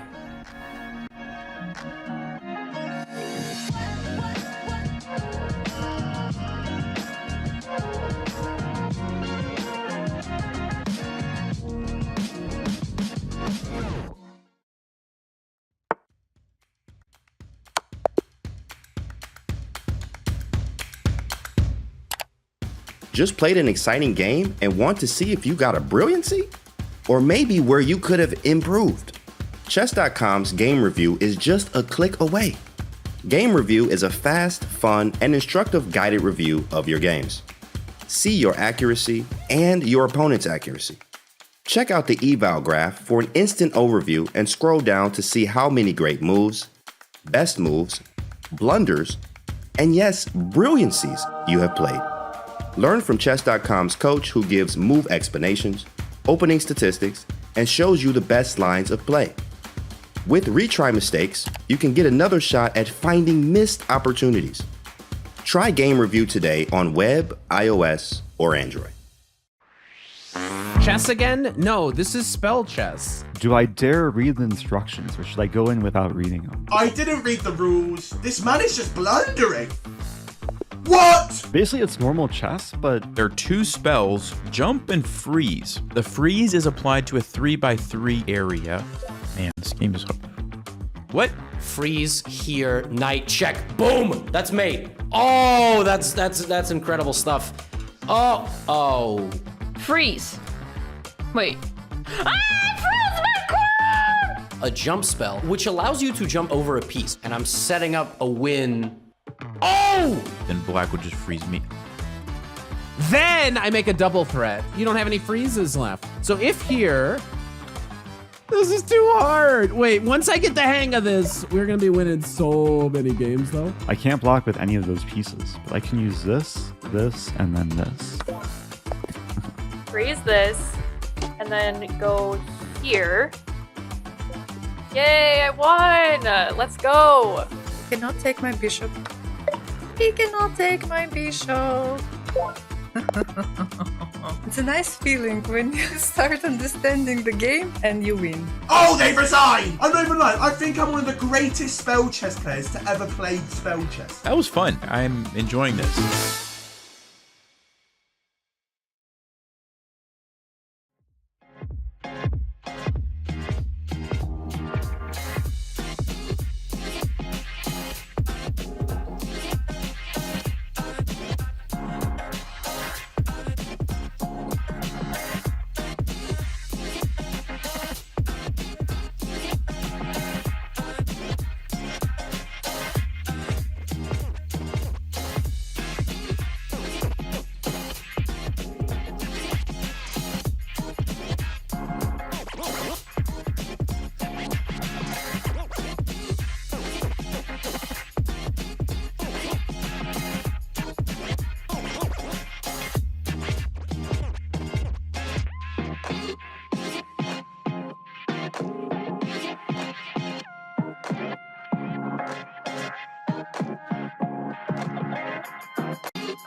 A man now in control of his own destiny is WGM. You see him here on screen. I'm not sure if he's praying or getting ready by punching his other palm, but WGM, he should be happy with his play, and he's familiar to the Chess.com scene and audience because he is the director of Polish content for Chess.com. This is not scripted. He's earning his match victories, but he is a prolific chess content creator, commentator, and author.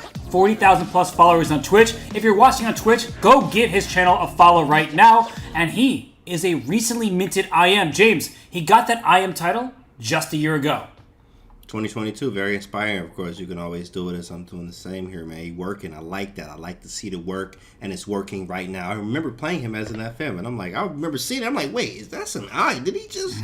And he did. He just got that. Shout out to Big Dawid. He's feeling better. He's like, everybody's even. I lost the first match, won the second. Now let's continue this winning thing. I like how that feels.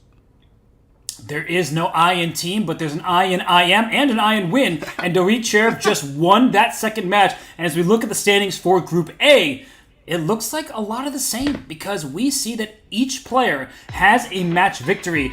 It doesn't matter if you're first through fourth here because you are tied up. You control your destiny. You need to win your upcoming match, and then you're going to have to win a tiebreak. So as we look forward to our round 3 matchups in Group A, it's Greg Shahade versus Mary Arabidze. It's Aline Robers against Dawid. James, when you first look at the matchups, who do you think is favored? That's a great question here. I think it actually favors, you know what, Dawid. Like Dawid and Aline are right now, their momentum is there. They have that momentum, so having these next matches here, you know, that momentum really matters. Now, obviously, you don't let it get to your head and just, you know, be lackadaisical. You still have a job to do. But, of course, that momentum of you winning, it feels good. You want to do it again, and you want to lock in. If I'm Mary here on the screen, I'm going to stay locked in and stay focused. Yes, I lost, but it's not over. I got another match to do, and let's see what we can do in this one. And Mary Arabidze won her opening match against Aline Robers, suffered defeat at the hands of Dawid. And in the IMSCC, all players do have chances. We weren't lying to you. We were serious that it doesn't matter if you're the lowest rate on paper, you got a shot. So Dawid, he did beat Mary Arabidze, but she beat Aline Robers, who beat Greg Shahade. So they're just beating each other right now. And it's one match victory, one loss for all the players. James, I don't know who is going to win this group. I think that Greg and Mary, that's a toss-up match to me. Yeah, I think it's the same here. In fact, if Greg can keep composed or if Mary can strike, you know, when the iron's high here, it depends on what positions you get. It really is a toss-up 50-50 for sure in that match. I think in the Aline match with Dawid there, Dawid I think maybe has a slight maybe like psych edge. He just feels good. He's pumped. You know, I won that. Right, but Aline is very ferocious, as we saw what she did to Greg in those aggressive games there. So if she keeps that up, I mean, she may be running through everyone if they're not able to defend what's coming at them. Right, and Dawid, we saw how happy he was. He showed that to the audience. And Aline, she was stoic, but she did win a very important match against Greg Shahade. And here we go. The left-hand side of our screens, we see Greg Shahade and Mary Arabidze. On the right-hand side of our screen, we have Aline Robers with the white pieces against Dawid. And so, James, as we look, Sicilians galore. Both matchups feature that trusty opening. Yeah, I'm a big fan of Sicilian from both sides. So, and on the right there, I'm actually a fan more of Dawid's position because now we have the F5 push. And I remember looking at some files on this from the black side, and this is very fun for black to play. Yes, of course, it looks kind of crazy, and he can castle, which he does, but F5 is going to be coming, and this is the dynamicism that you may see in the Sveshnikov Sicilian. There may be even a D5 here. Like, there are lots of things that can happen in this position, like with F5 and D5 are coming at some point. It might be D5 right now. Allow our rook to D1 and maybe play knight E7 and just really push D5, F5, and E5 are the squares here. So I think it's a really dynamic game. And then in the other game there, of course, this was some type of timing off with the queen F3 to G3. I think Geary recommends that now in his course, his newer stuff. So, you know, it's pretty nice. I like white's position usually in this because it feels like I can just press forward with F4, E5, and black needs to know what they're doing a lot. I'm with you. I think that both of these games are very rich. They will be tactical. And we see that on the right-hand side of the screen, Dawid deep in thought. On the left-hand side, there is an advantage for Greg Shahade out of the opening, but he didn't play the correct move. You just see the eval bar slide down.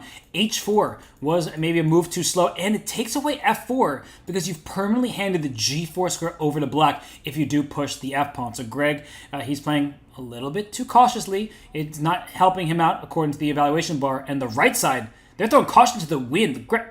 Look at Aline, look at Dawid over there. James, let's go right into that game between Aline Robers and Dawid because that one is looking oh so spicy. Yeah, this is one of the. This is what makes the Sveshnikov Sicilian so fun to play. Is these lines right here? There are certain lines, like for instance, the one where Greg played against Dawid and the queen was on D3 and then pawns on C4 and E4. Those aren't as fun because it's super positional. But the tactical ones that you get out of these Sveshnikov Sicilians, like this one, it suits really both of them because it leans me as strong and aggressive as she is, but then also Dawid playing a very aggressive type of opening here. F5, now we have all three of these pawns up here looking pretty nice, right? Pretty solid stuff. So all the pawns are here. It's pretty good. pretty good. I mean, I like stuff like e4 coming, maybe even bishop f7 at some point. We do have to figure out what to do with this pin. And f5's on the board. Look at this bishop being attacked twice. And it's a good point. You called for this a while ago. The pawns are storming for black, but that d5 pawn can be tender with that knight on c2 aiming towards that b4 square. If you have to play e4 as black, you give up the d4 square. There are always consequences to pawn pushes, so f4 might be a third idea for black, but it's never easy to open up the g-file in front of your own king. So I don't know what black should do. You just look at David.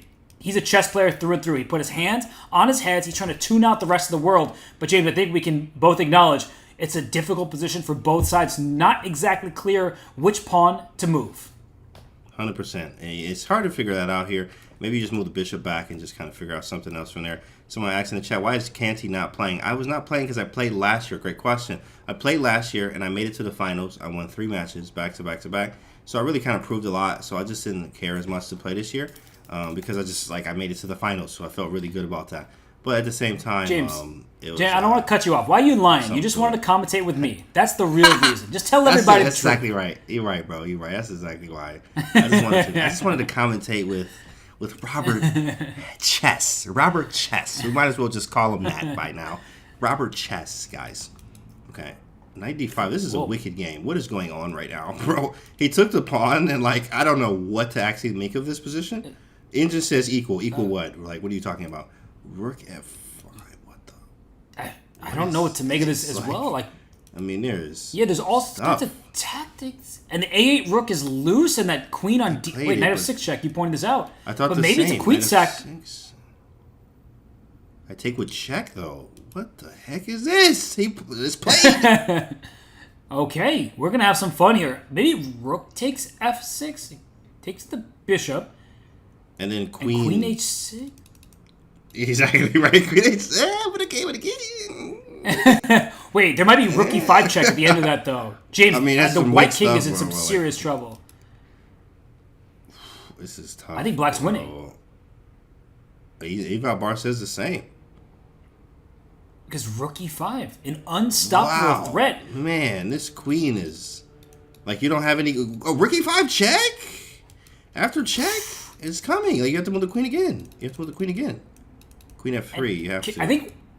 I think white can legally castle, but then comes rook g8, rook g5, and you just resign anyway. So that's a problem. He said legally, exactly. He can castle. Rook g8, rook g5 is quite annoying. Queen e2, rook e5 is bare minimum you can play. You can also have bishop c4. I mean, you got every move works here. Wow, what a queen sacrifice, bro. I think Dorichev, as you said, he needed that warm-up, and now that he's warmed up, he's on fire. The games that he's playing, they're ferocious, they're tactical, he's afraid of nobody, and he can deliver what is going to be a devastating first round to Aline Robers. Here, there might be an F3. Oh my gosh. Just give this man his flowers. I'm going to give him the round of applause. I'm going to give him the thumbs up. He can do no wrong right now. They're the fireworks. They're on display, and they're for Dorichev. Yeah, he's definitely going crazy right now. It's the fireworks. So that's funny. Yeah, but it worked. I mean, this man had the warm up. He's feeling good. You can tell from the strides here, and he's playing really strong chess right now. Wow, and Aline being as strong as she is. I mean, he just played a very great game. That Sveshnikov was very wicked. It's a very ferocious opening from both sides here. If the positional route, I think, is the most annoying to face, as if you're playing a Sveshnikov, like how Greg played it against him in the first round.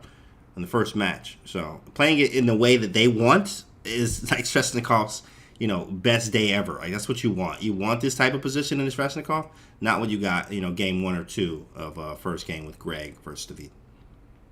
Truly a sick game right now from David, and he should be able to land that final decisive blow, but that knight on c2 is going to work its way into e3. At least she is staying alive for now, and with the black king on f7, I don't even know how there long. will be some... Shoot. Oh wait, rook h8 traps the queen, doesn't it? Or rook h4, same deal. Goodness. Rook h4, yikes, just hit the button. Yeah, just start a new game.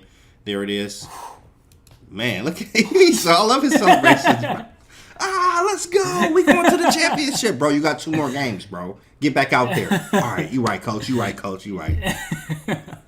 I do love it. It's just a little clap, and then he's right back at it. But a win for David Cherv. And then the left-hand side of our screen, it's still game one between Greg Shahade and Mary Arabidze. And let's be honest about this position. Mary Arabidze is having all of the fun, 100% of it for her, because that king on B1, unhappy. The king on G8, that's like on another planet. It's safe. It's tucked away over here. Yeah. There's not a fear in the world for it. The key, though, is being precise. If you play A3 and then white plays B3, maybe you don't have the attack that you thought you did. So be careful when you push your pawns, advancing them to the enemy king. That is definitely something to pay attention to here. Is like, as you notice, it's on another planet. That's exactly right. Like, trying to get to that king is just not happening. The pawn, the knight on G4, pawn on H5 with that outpost there. I mean, you play F5, I go E5. This is a Sicilian player's dream here. As like, my king is very safe. I have B4 and A4, both rooks on the files here. It's just a matter of time, but it has to be precise because things can happen, obviously, as we've seen in many games. But here, you definitely take black all day. Even the engine likes it as well. We just have to find the right way to finish this off. A6 is hanging now. Have to deal with it. Yeah, blundering your rook on A6, that would not be a good way of going for victory. And I'm looking at the clock. Both players approaching that 1 minute mark. Greg a little bit behind on time here. I like just moving the rook. Rook A5. As you mentioned, the rooks are both on good files. Doubling the rooks into what? Your own pawn? That doesn't look too appealing to my eyes. So rook A5, controlling that 5th rank. And queen A5 instead. All right, same idea. And watch out for an idea like B3. Things are happening here. It's about to heat up. It's about to heat up. There may be an idea of clearing the way for the knight to come to C5 to help with the B3 push at some point, but not. That's exactly why she played queen A5. It makes sense. She cleared the way. She wants to get another piece into the game, meaning the knight, but you can't play B3 without hanging the queen, so you are going to have to move the queen once again. White's trying to set up E5. E5 could be a shot in the dark, and like you just go for everything. Magnus just lost a game today with something similar, losing to the 2500, everybody going crazy, where like the sacrifice on F7 happened, and it was just a wicked game. You better be very careful here, on both sides, obviously, here, but anything can happen. A3? A3, and I think you're right when you say anything can happen, because James, with the attack, black is in good shape, but if the queens come off the board, black's in big trouble. This B3 pawn will be a long-term weakness. If you trade every piece except for the king and pawns, white is winning. So that is what Greg has to look forward to, but I'm looking at his clock, down under 30 seconds with your king on B1. How do you survive a position like this? Yeah, especially after a sacrifice that just feels like you should just do it. You know, there's a game with Fabiano playing white versus Nepo with the black pieces. He plays, the Nepo game. You know what I mean? Rook takes A3. Right, that was a sick game. So, I mean, it was same idea. Rook takes A3, takes, I think the rook is on B8, and you play like knight A4 into C3, which is really sick here. Okay, so E5, the pawn was captured, and knight takes B3 now. But you know what's the bad news for white? You got rid of one issue. There's not going to be a checkmate with a rook sack on A3, but you've Whoa! She goes for it anyway? I don't believe in this. Oh, man, I understand. I feel it. Sack first, think later. He believed in it too. Check, but takes, and wow. What's happening takes, here? But there's no chaos. Yeah, right. Yeah. Chaos. Oh, 93! 93! There was the sickest tactic ever. And then rook check, and the queen would be lost. Yeah, that was hard to spot, especially with no time here. She ain't got no time. She got 1 second, 2 seconds now. She realizes what happened, shakes her head. Let's be honest, James. If you find 93 check, we might have a different kind of problem. No one's fighting 93 check. Not Hikaru, not Magnus, nobody. Right. That move was sick nasty. And Greg, I want to say he earned that victory. But I think Mary, she's the one who's going to look at the game and be like, I spoiled a golden opportunity. Oh, man, 93 with rook C8 check there is really hard to find, especially in that type of situation with the time there. But Greg gets a win. He feels it better. He feels a little bit better. Yeah, he feels a little bit better. So now we just reset. With David over there with some emotions. What is going on in that game? Why is he getting so emotional? I mean, it looks like a good position for David on the right-hand side of our screen. On the left-hand side, we have a Grunfeld. So that's going to be a bit slower to move forward. Let's go to the right-hand game because we just saw the eval bar go all the way up, which means that David might have a winning move in this position. James, I gotta go knight H6. Queen into H6? Knight H6 in a sack? Yeah, that's exactly what I'm looking at. Knight h6, maybe sack, or maybe f5, knight h6, something like that. Knight h6 is there, and maybe f5, because you have to go king g7 or f8, and then f5 or knight takes f7. These both feel really good. F5, yeah, f5 is really strong, and there it is. Really strong move. Bro, what happened? We just like leveled up in like the last 2 matches. He's just a whole different player, bro. He's just a whole different player. F5 with takes is coming. I mean, are you kidding me? Rook F7, I can sack now. I can draw more arrows. I did go to the school of Hikaru, bro. Like, it is definitely about to get wicked in here, my guy. Like, this is very serious stuff. Knight takes f7 now looks super strong because the rook takes f7, pawn takes g6, and black's entire position is collapsing. Your king is going to get checkmated. This is over. Yeah, this is a sick game, bro. What was this? Was a Sicilian? Oh, it's Scheveningen Paulsen. Okay, e6. Some Tamanov, basically. Wow. Yeah, he's snapping now. He just zoned in. Like, he got that warm up. He lost the first match. Then he won the second one. He was like, I can win this. I can do this. And then that's all it takes is a little belief in yourself and some good chess moves, and you're on your way to greatness. He should be a believer right now. It looks like there's nothing stopping him. Oh, wait a second. What's the idea? I don't even know what you follow up with. I have no idea. Wait. That's just... Yeah, I have no idea, bro. Because I don't even know your follow-up. What is your follow-up? Yeah, he closed the position down. He could have ripped that black king to shreds, but instead he closed the position. And James, I'm going to be honest. I'm looking at this position here. The f7 pawn is defended. I don't see a way to create another attack against anything. And I feel like black could turn this game around in just the next few moves. I thought bishop e2 as well, but the e5 pawn is hanging, and then we take. I mean, I guess in-game might be better, but then there might be a rook d2 at the end of everything, hitting g2, and then c2 is hanging. Like, what is going on, bro?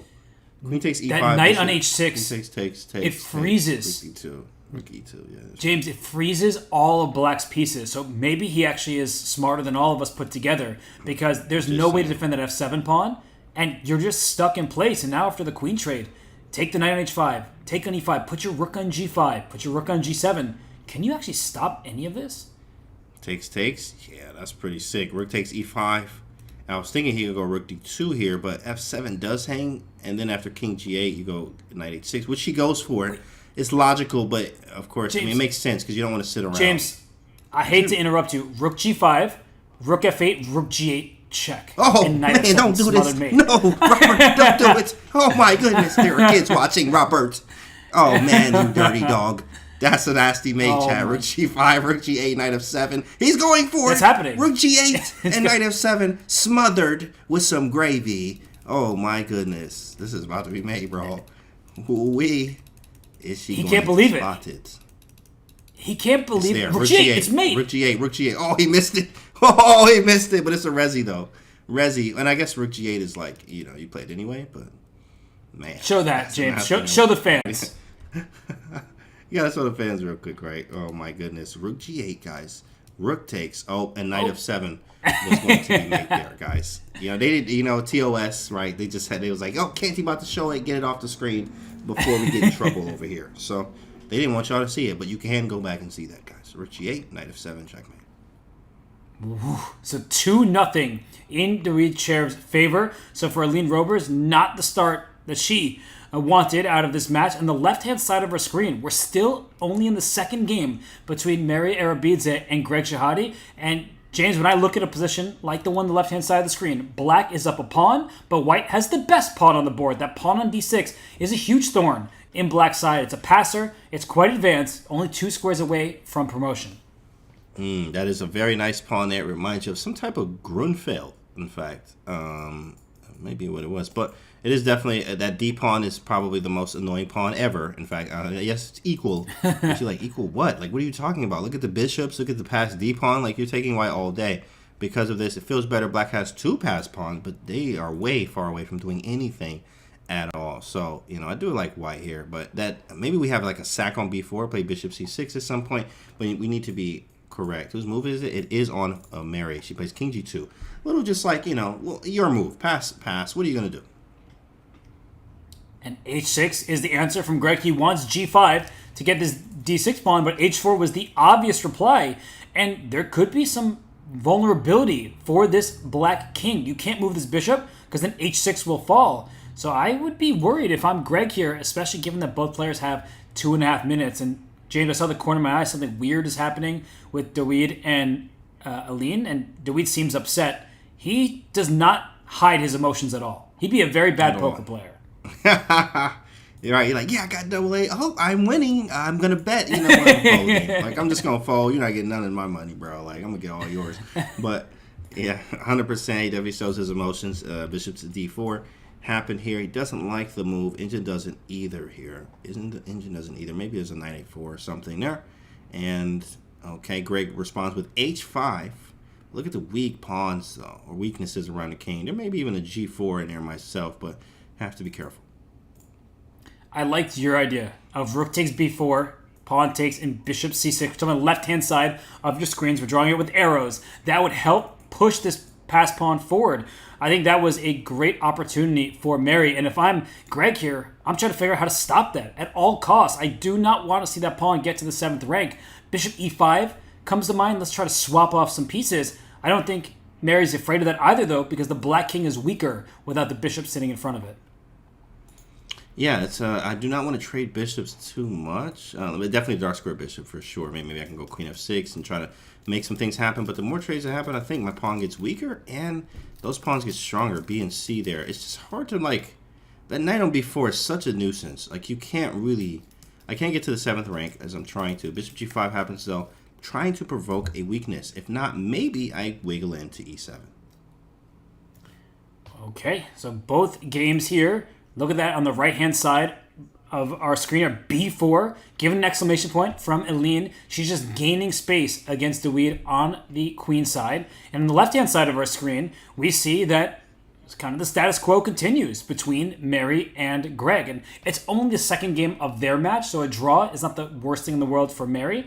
But on the right-hand side of our screen, Aline needs to win. You can't afford to give Dawid too many points at this stage of the match. And rook d8 given a question mark. It looks like Aline has a very promising position. Yeah, definitely. I mean, it looks like some type of, well, okay, we could say Italian game, but it's really not. I mean, the knight's on G already. Like, pawns, you have the space of the Italian game. We should say that you get with the pawns when you push C3, B4, and A4, and now up to A5. Lots of space. Look at the knights. This is positional dominance, I think, here. D5 square, F5 square. Now I can move my bishop out maybe to C4, D3. Maybe you just put a knight on F5. Yeah, bishop d3 probably first, just to defend my pawn on e4, and then really go into f5 at some point. Could be really nice. So we do want to do. Yeah, bishop developed. Makes sense. Makes sense. Bishop e6. Yeah, that's why I like the bishop d3 a little bit better. But I guess you want to stop maybe some d5 pushes. Bishop d5 is a nice move. Bishop d5 looks great on the right-hand side of the screen. On the left-hand side, well, there's it's a bishop dance, a bishop and rook dance, where Mary, on the left-hand side of our screens, keeps bringing her bishop back to defend this pawn. And now Greg says, wait a second, let me interpose on the diagonal. I'm willing to trade off pieces because guess what? Black is up a pawn. James, I don't know if anyone else knows that secret, but black is a pawn ahead, although white has the most promising pawn, this d6 pawn. I actually did forget about that. Sometimes you're just like, man, the position just looks so good for somebody that you just forget the material, and that's exactly. I was like, yeah, he is up a pawn. Wow, I didn't even see that, you know. But this d6 pawn is like, yeah, I am the alpha here. I am just the strongest pawn on the board right now. G4, it's played. That is an aggressive move. You might be able to take and play f5, but then that weakens the king. I would love for you to do that. f5, he plays it. Bishop f3. So now I have rook takes b4, up to bishop d5. In some type of cases, I have an h5 looming. You know, there's some things. King g7, beautiful move from Greg. Okay, let's dive into the game between Mary and Greg. Just because Mary Arabidze down under, now about to be 15 seconds, but that black king looks wide open here. She's trying to make her decision. Does she play h5? Does she bring a rook to the g file? Can she afford to allow this knight to d4? She allows it, but James, knight d4, is she going to sack the exchange and try to pick up this pawn in the center? You know what? I wouldn't even think twice about it because I can also take on b6 too as well. And she plays it, takes, and then I might go h6 just because it's there. It looks nice, and if you take, there's mate. You know, rook check, queen g5, queen h4 mate. Really sick mate there.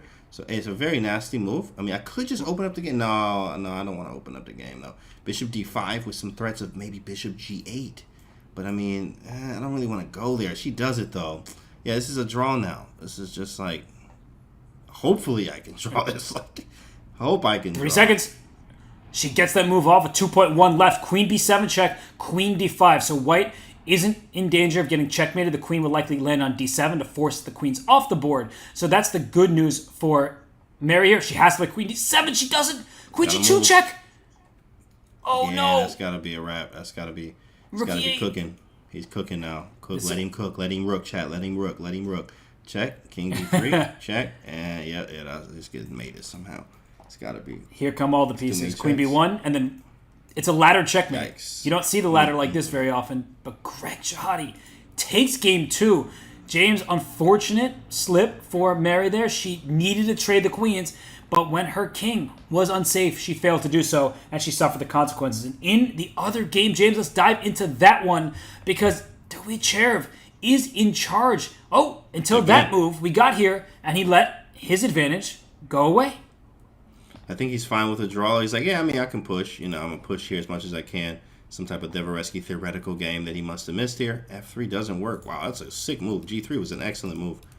Maybe King E5, check. And apparently it's winning now? I don't know how that was winning. King C2! King C2! She went the wrong way with her king.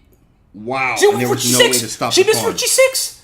She missed 2 different wins, and she may still win this game, but you need to find the moments here. Rook d7. There's also no time. King up. Time. Yeah. James, all king and pawn in games would be winning because the black king would have to go over the c file. Now she's just winning directly. King d8, and that's that. Ooh, and she found a way to win it. Very strong. Yeah, this is GG. Might as well just hit the button there. Start the new one. Maybe going for some draw techniques. Oh, there was a checkmate in one. It's okay. As I say, when you see checkmate, look for better. James, she stole that game. Now it's only a 1-point spread. Only a 1-point spread, of course, but you got to bounce back if I am Dawid here and try to do what I can. He plays the Dutch. Okay, Dutch again. You have another Dutch. Here I go H4. Yeah, you know what's funny? This is like my Jabava course is coming out. I just click the Dutch like all the time. So this is like really fun to see.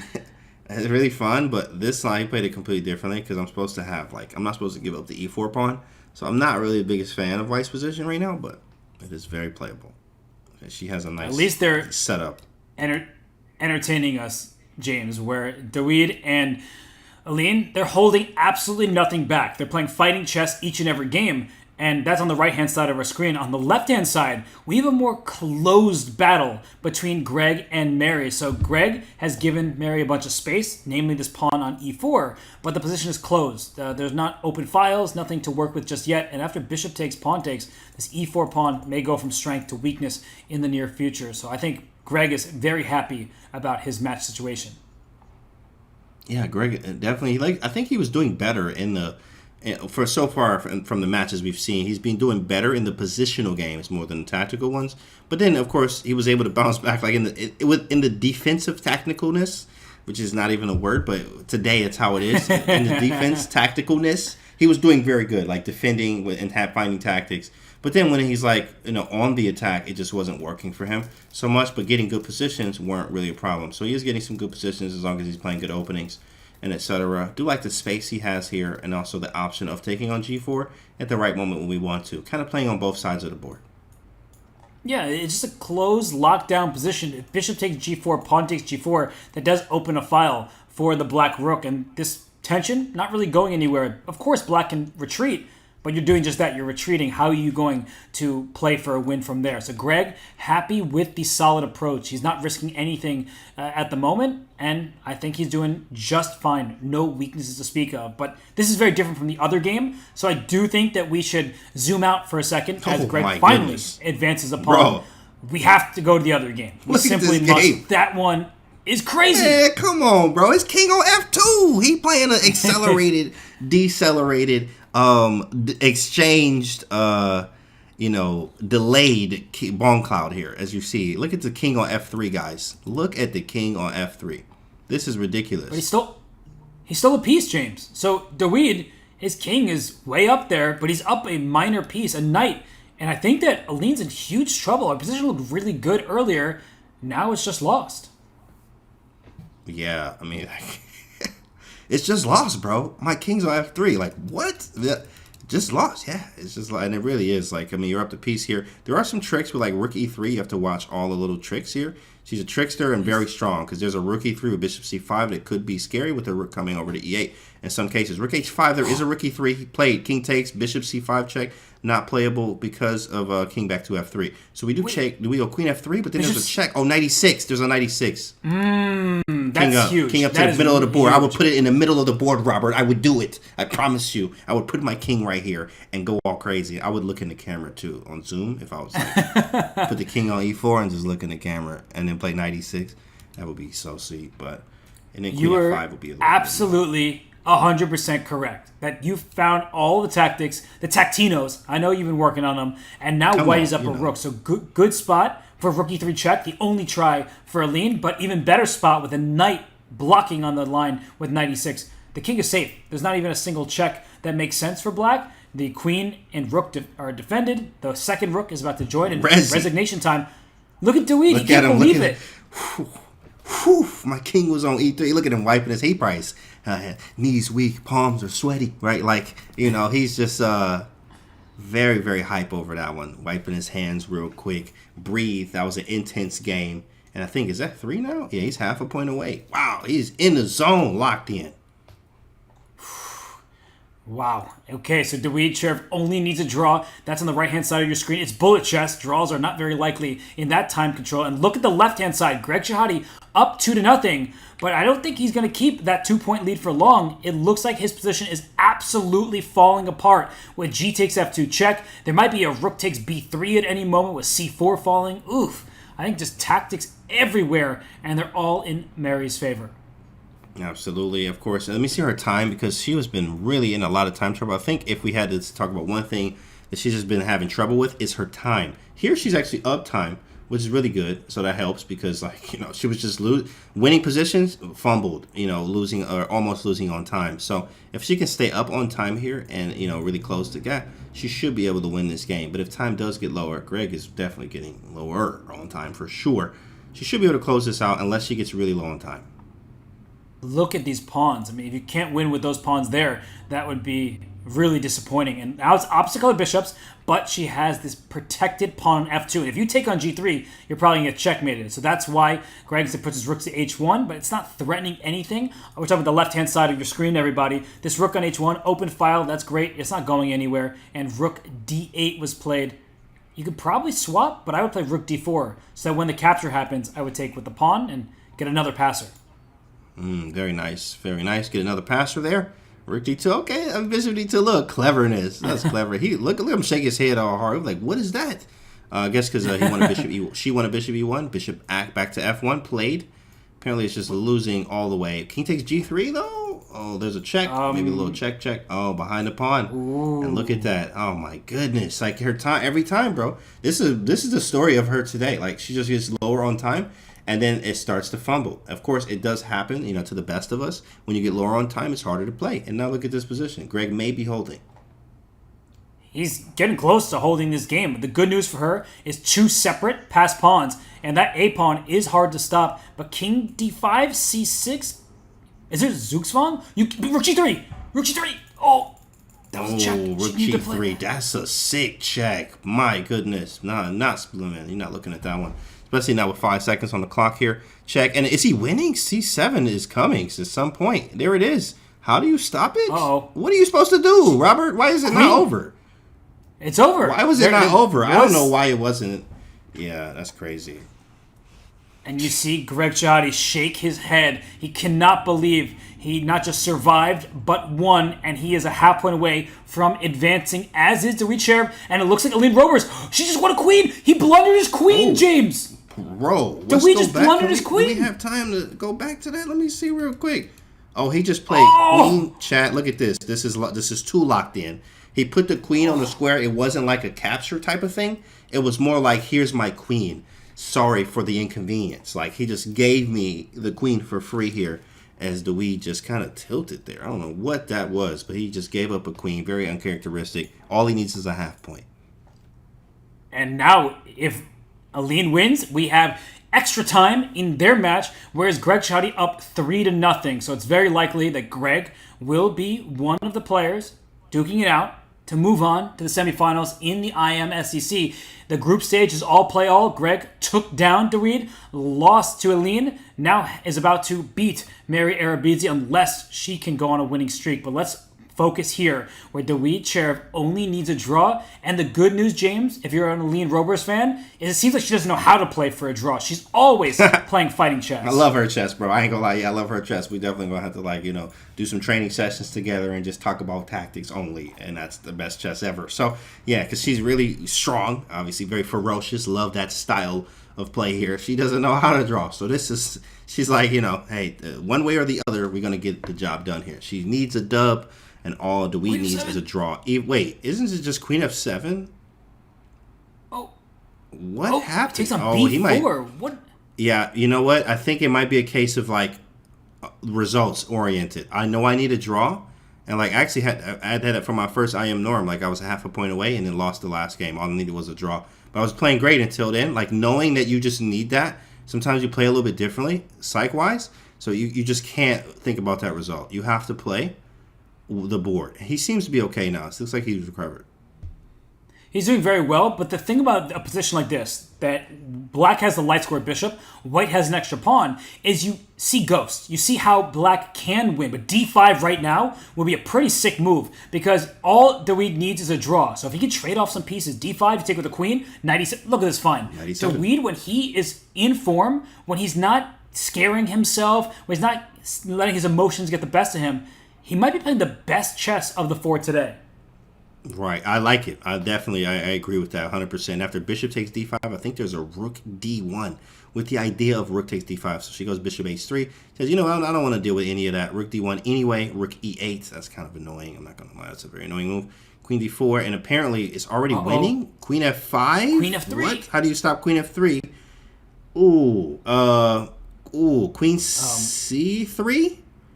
He plays it. And then queen takes queen e4. Queen e4. Oh my goodness! And I have nothing. Queen e2, and I'm gonna hit the button in a minute. Oh wait, but I'm okay. Queen f3, d2, rook e2, 97. Yeah, that's it. It's not even a good check. 97. Wow, look at that. And oh my goodness. Yeah. This is how you mess up things. It happens all the way. It happens all the time. And man, look from being half a point away. And that means we get everyone's favorite or least favorite. It's kind of divisive. We get Armageddon. So they are going to, I think, move to tiebreak, and they'll make their bids. And so while this match is still going, the one between Mary and Greg, I'm looking at this game here, and Greg is unhappy. Mary has the advantage according to the eval bar. So that's the left-hand side of your screen. She has a good chance to get on the scoreboard. You know what? She had that the last game too. So more for me, it's more like, can she control the time and convert? Because that is the problem that we've been seeing. She's been having winning positions every match, actually. In fact, she's had some positions where, she's about to clean up shop, but then we look around and the time's done. Now here, this is a huge time edge. I don't see. I mean, you have to win this one. We just have to. As Mary here, or else it's just we have no shot. If we can't win this one, we have so much time. The position's better. It's going to be a really rough day for Mary here. But I think she's just easy in the driver's seat here. Should be an easy game. Don't get too long time. And Greg gives away the b7 pawn, just getting some activity for his own pieces. Rook takes f7. That's how you blunder. The bishop will take the knight, removing the guard of that piece. So if you are Mary, you could probably just trade rooks, or you could think about doubling your rooks to replace the first rook with the second. And Greg's in very, very big trouble here. He's just down a pawn. It's a healthy advantage on the clock, on the board for Mary Arabidze. 100%. She needs to get on the board here, and it could mean anything can happen. As we just saw, we thought Dawid was just going to walk away with it, but Aline says never mind, as she wins 2 back-to-back games, very crucial to now having it, be a tiebreak. Unbelievable there. That's a tiebreak there where Dawid thought he just had it. Here, Mary needs to get on the board, and then she does have chances. It is possible to go another 2 in a row there to tie the score and do the same thing. And if you look at this position, it's miserable for black because you can't move your pieces. You move the rook. This rook should be able to slide to a7, but then rook c6. Maybe Greg is setting up a type of fortress. I don't think it really works because the bishop will slide around to f6. It should be an attack for white against this black king. Oh, gives up a pawn, though. He definitely just gave up a pawn. And then I can also go rook a8. I mean, there's some mating ideas here.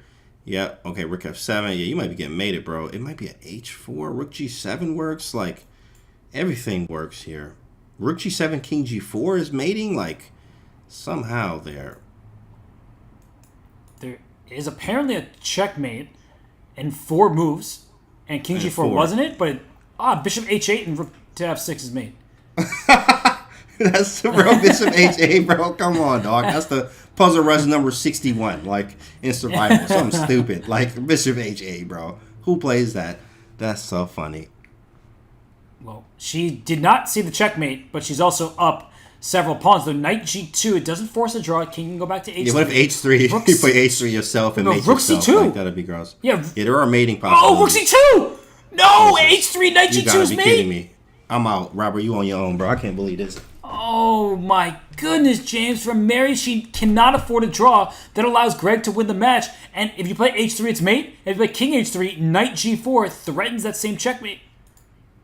Oh, but apparently knight g4 was the wrong square because rook g7 and take this knight. The only way for white to survive. So, James, knight g4 was wrong. Knight f1 was the correct square. This is ridiculous. I mean, I had her for winning this 100%. There was no way Greg was getting out of this. Greg is doing something. I don't understand. How is he doing this? How? Every game. Every game. Triple pawns here. I got the trips. Got the trips there. Ooh, e6. Ooh, that was so nice. That was so nice, but there's just nothing. There's just nothing. And now black's winning. How do you win this game, Robert? How does he, like... I think the way you win is what we saw, and there is no other possible way. Mary Arabidze down 3 points. Even if she won, it still would have been tough for her. But Greg Shahade is going to be one of the players squaring off for a shot in the semifinals. Wow, I am baffled by that. She's such a strong player. But the time, every game, it has been her time. If she gets that under control, I mean, she's just going to be a force to be reckoned with. But here he is, Greg. He's like talking. Yeah, I know. I was playing like trash. Yeah, it's all good. We made it. Yeah, I know. Right? Shoot, we made it. And Greg makes it through. Look at that. Yeah, for Greg Shahade, he was worse in the majority of those games against Mary Arabidze, but he was resilient. He always put up a fight. And we know he's one of the contestants who will be in a tiebreak to go to the semifinals. We have the bids in for Armageddon. Aline Roberts bid 4 minutes. David Sher bid 3 minutes and 30 seconds. So David wins the bid. He gets the black pieces. He gets 3 minutes and 30 seconds to Aline's 5 minutes. James, that's a huge time disparity. I would rather have white pieces in a minute and a half lead. I'm the same. And especially, I mean, I play so much online chess, so much fast chess, bullet in 30 seconds every night. So we're fast. We quick. We play a lot of chess, and I'm like, hey, you know what? Look, I got 5 minutes, and the white piece, you got 3:30? No increment? Yes, I'm going to take white here. And usually I am the one to take the black pieces in Armageddons or like in the tie breaks. Usually I am a fan of having the black pieces because if you draw, you win, you know. But having that low time, it can cause for you to make mistakes really fast and not have enough time to recover or think about what to do. Even if you may have the kill shot, having 3:30 on the clock, this could be tough. This will be tough, and one famous example of bidding too low was Vishwanathan Anand against Pavel Pankratov in the Chess.com Global Championship a year ago. It was a huge lead for Pankratov on the clock. Vishy had to play too quickly for his own good, and in this game, we have a Marozzi bind Sicilian.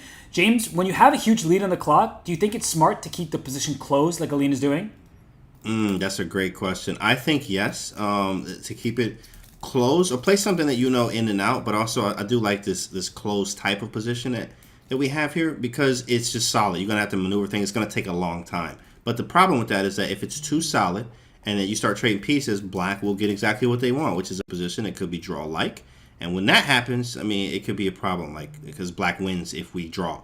You know, the only time in chess where a draw equals a win will be right now. So you know, it could happen, but this is far from a draw now because it did open up. This was a Marozzi bind, but now, I mean, where's the bind? And I think black's already better here. You got knight d4 coming in. Like, This is not a Maroczy bind. You never let this happen. So white already is behind a little bit, I think. Yeah, I don't see the bind anymore, as you're pointing out. All I see is that black pieces are bound for the dark squares on the king side.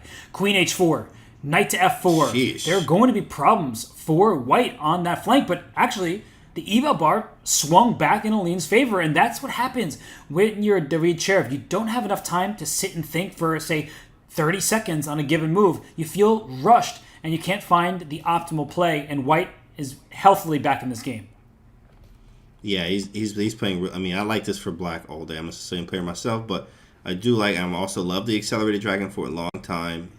But when you have the bind, like, it's annoying to play against, and now there's no bind. So this is really nice for black here. It's almost like, a psychological, an opening win in a way, because you play a Maroczy bind, and then he gets rid of the bind.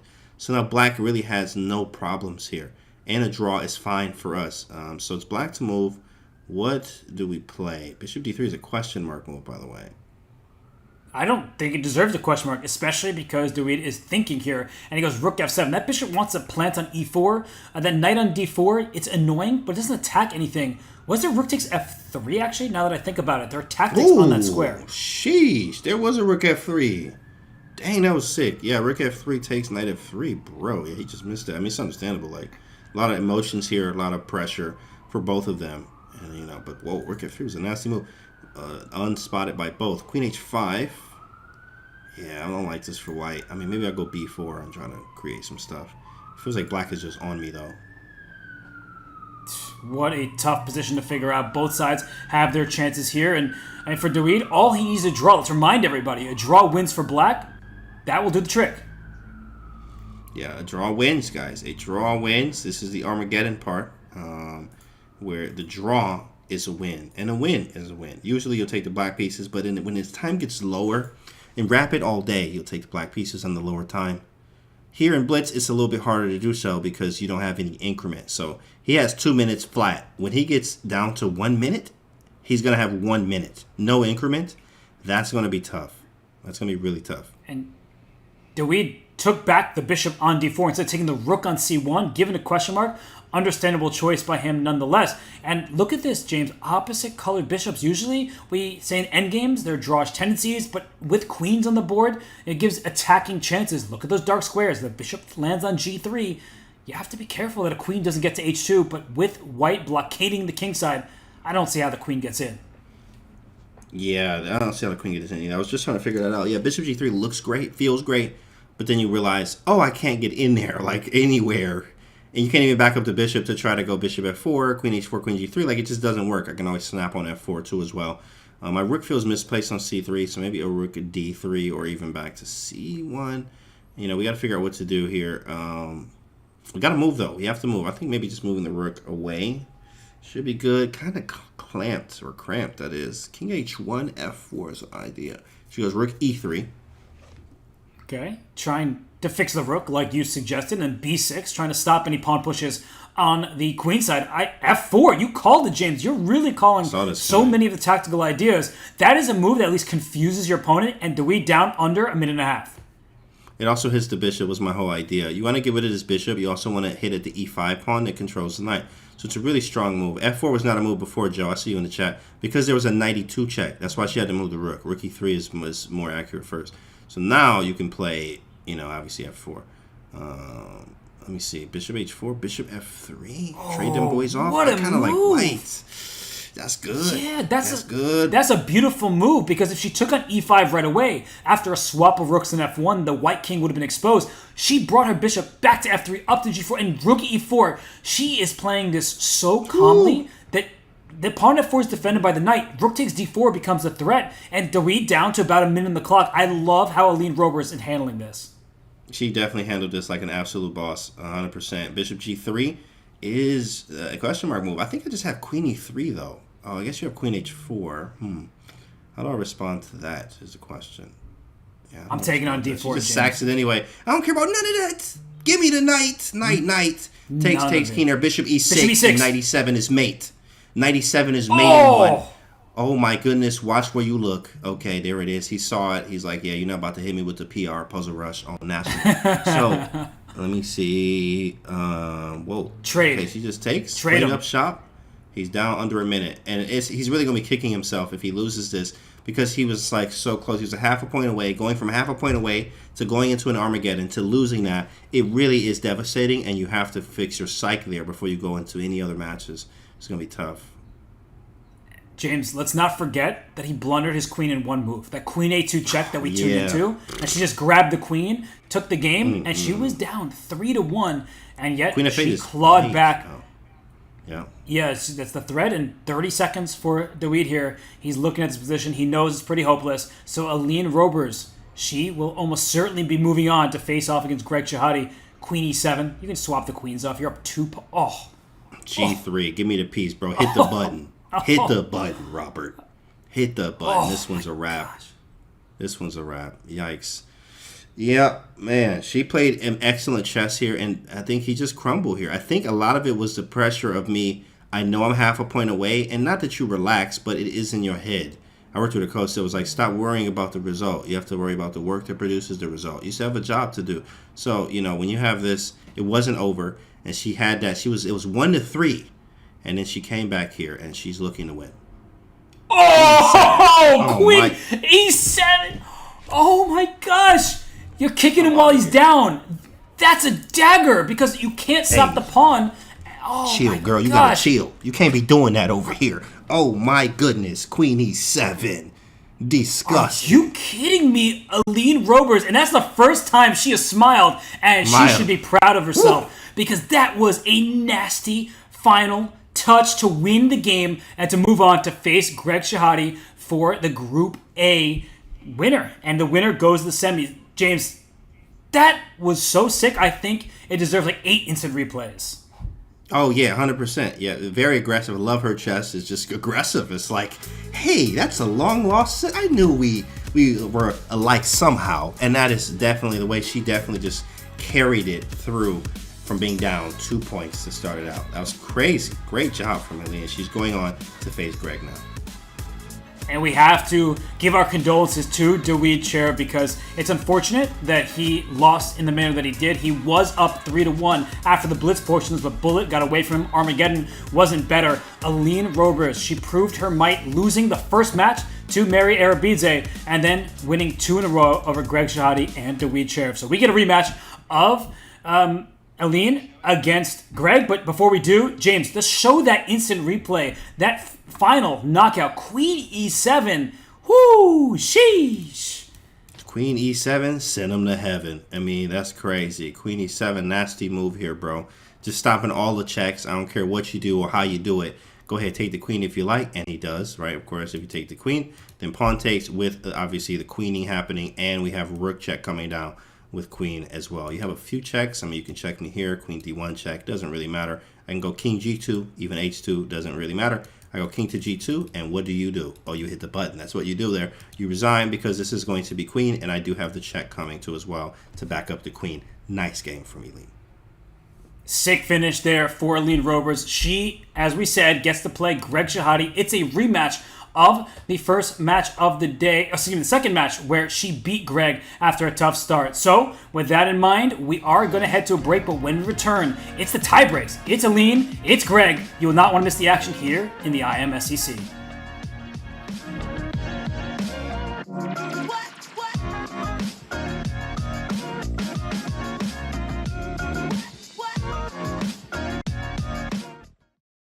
But she's not going to move it because it's defended.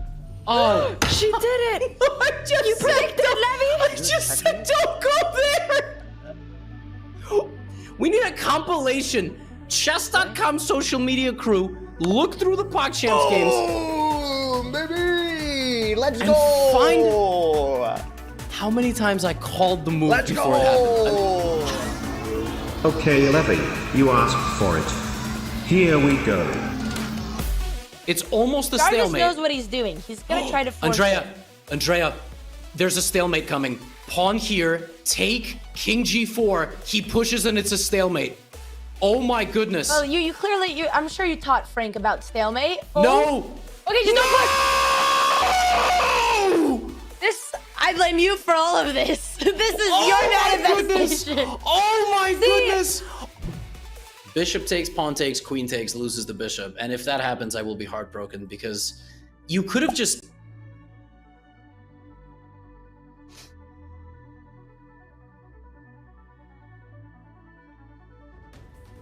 How's your heart, Abby? Is it feeling okay?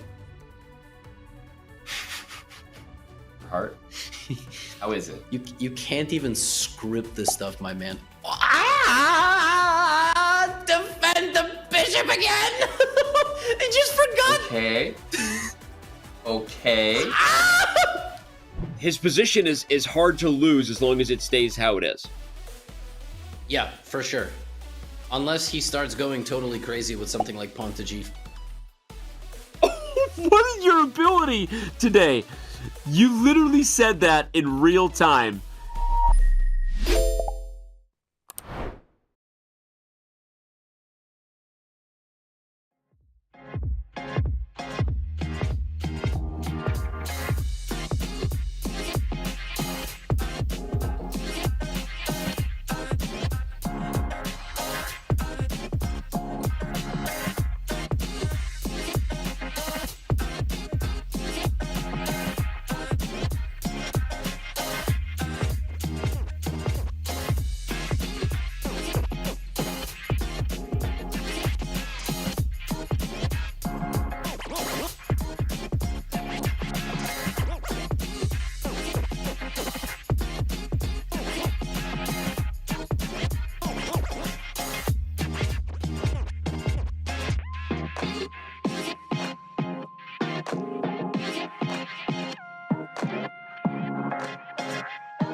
And we are back at the I'm Not GM Speed Chess Championship. It's Greg Shahade. It's Aline Robers. It's Superstitious Writings on the Wall. That is Greg Shahade, who has changed his shirt. James, he lost to Aline the first time around. He changed his shirt because he sees that as bad luck.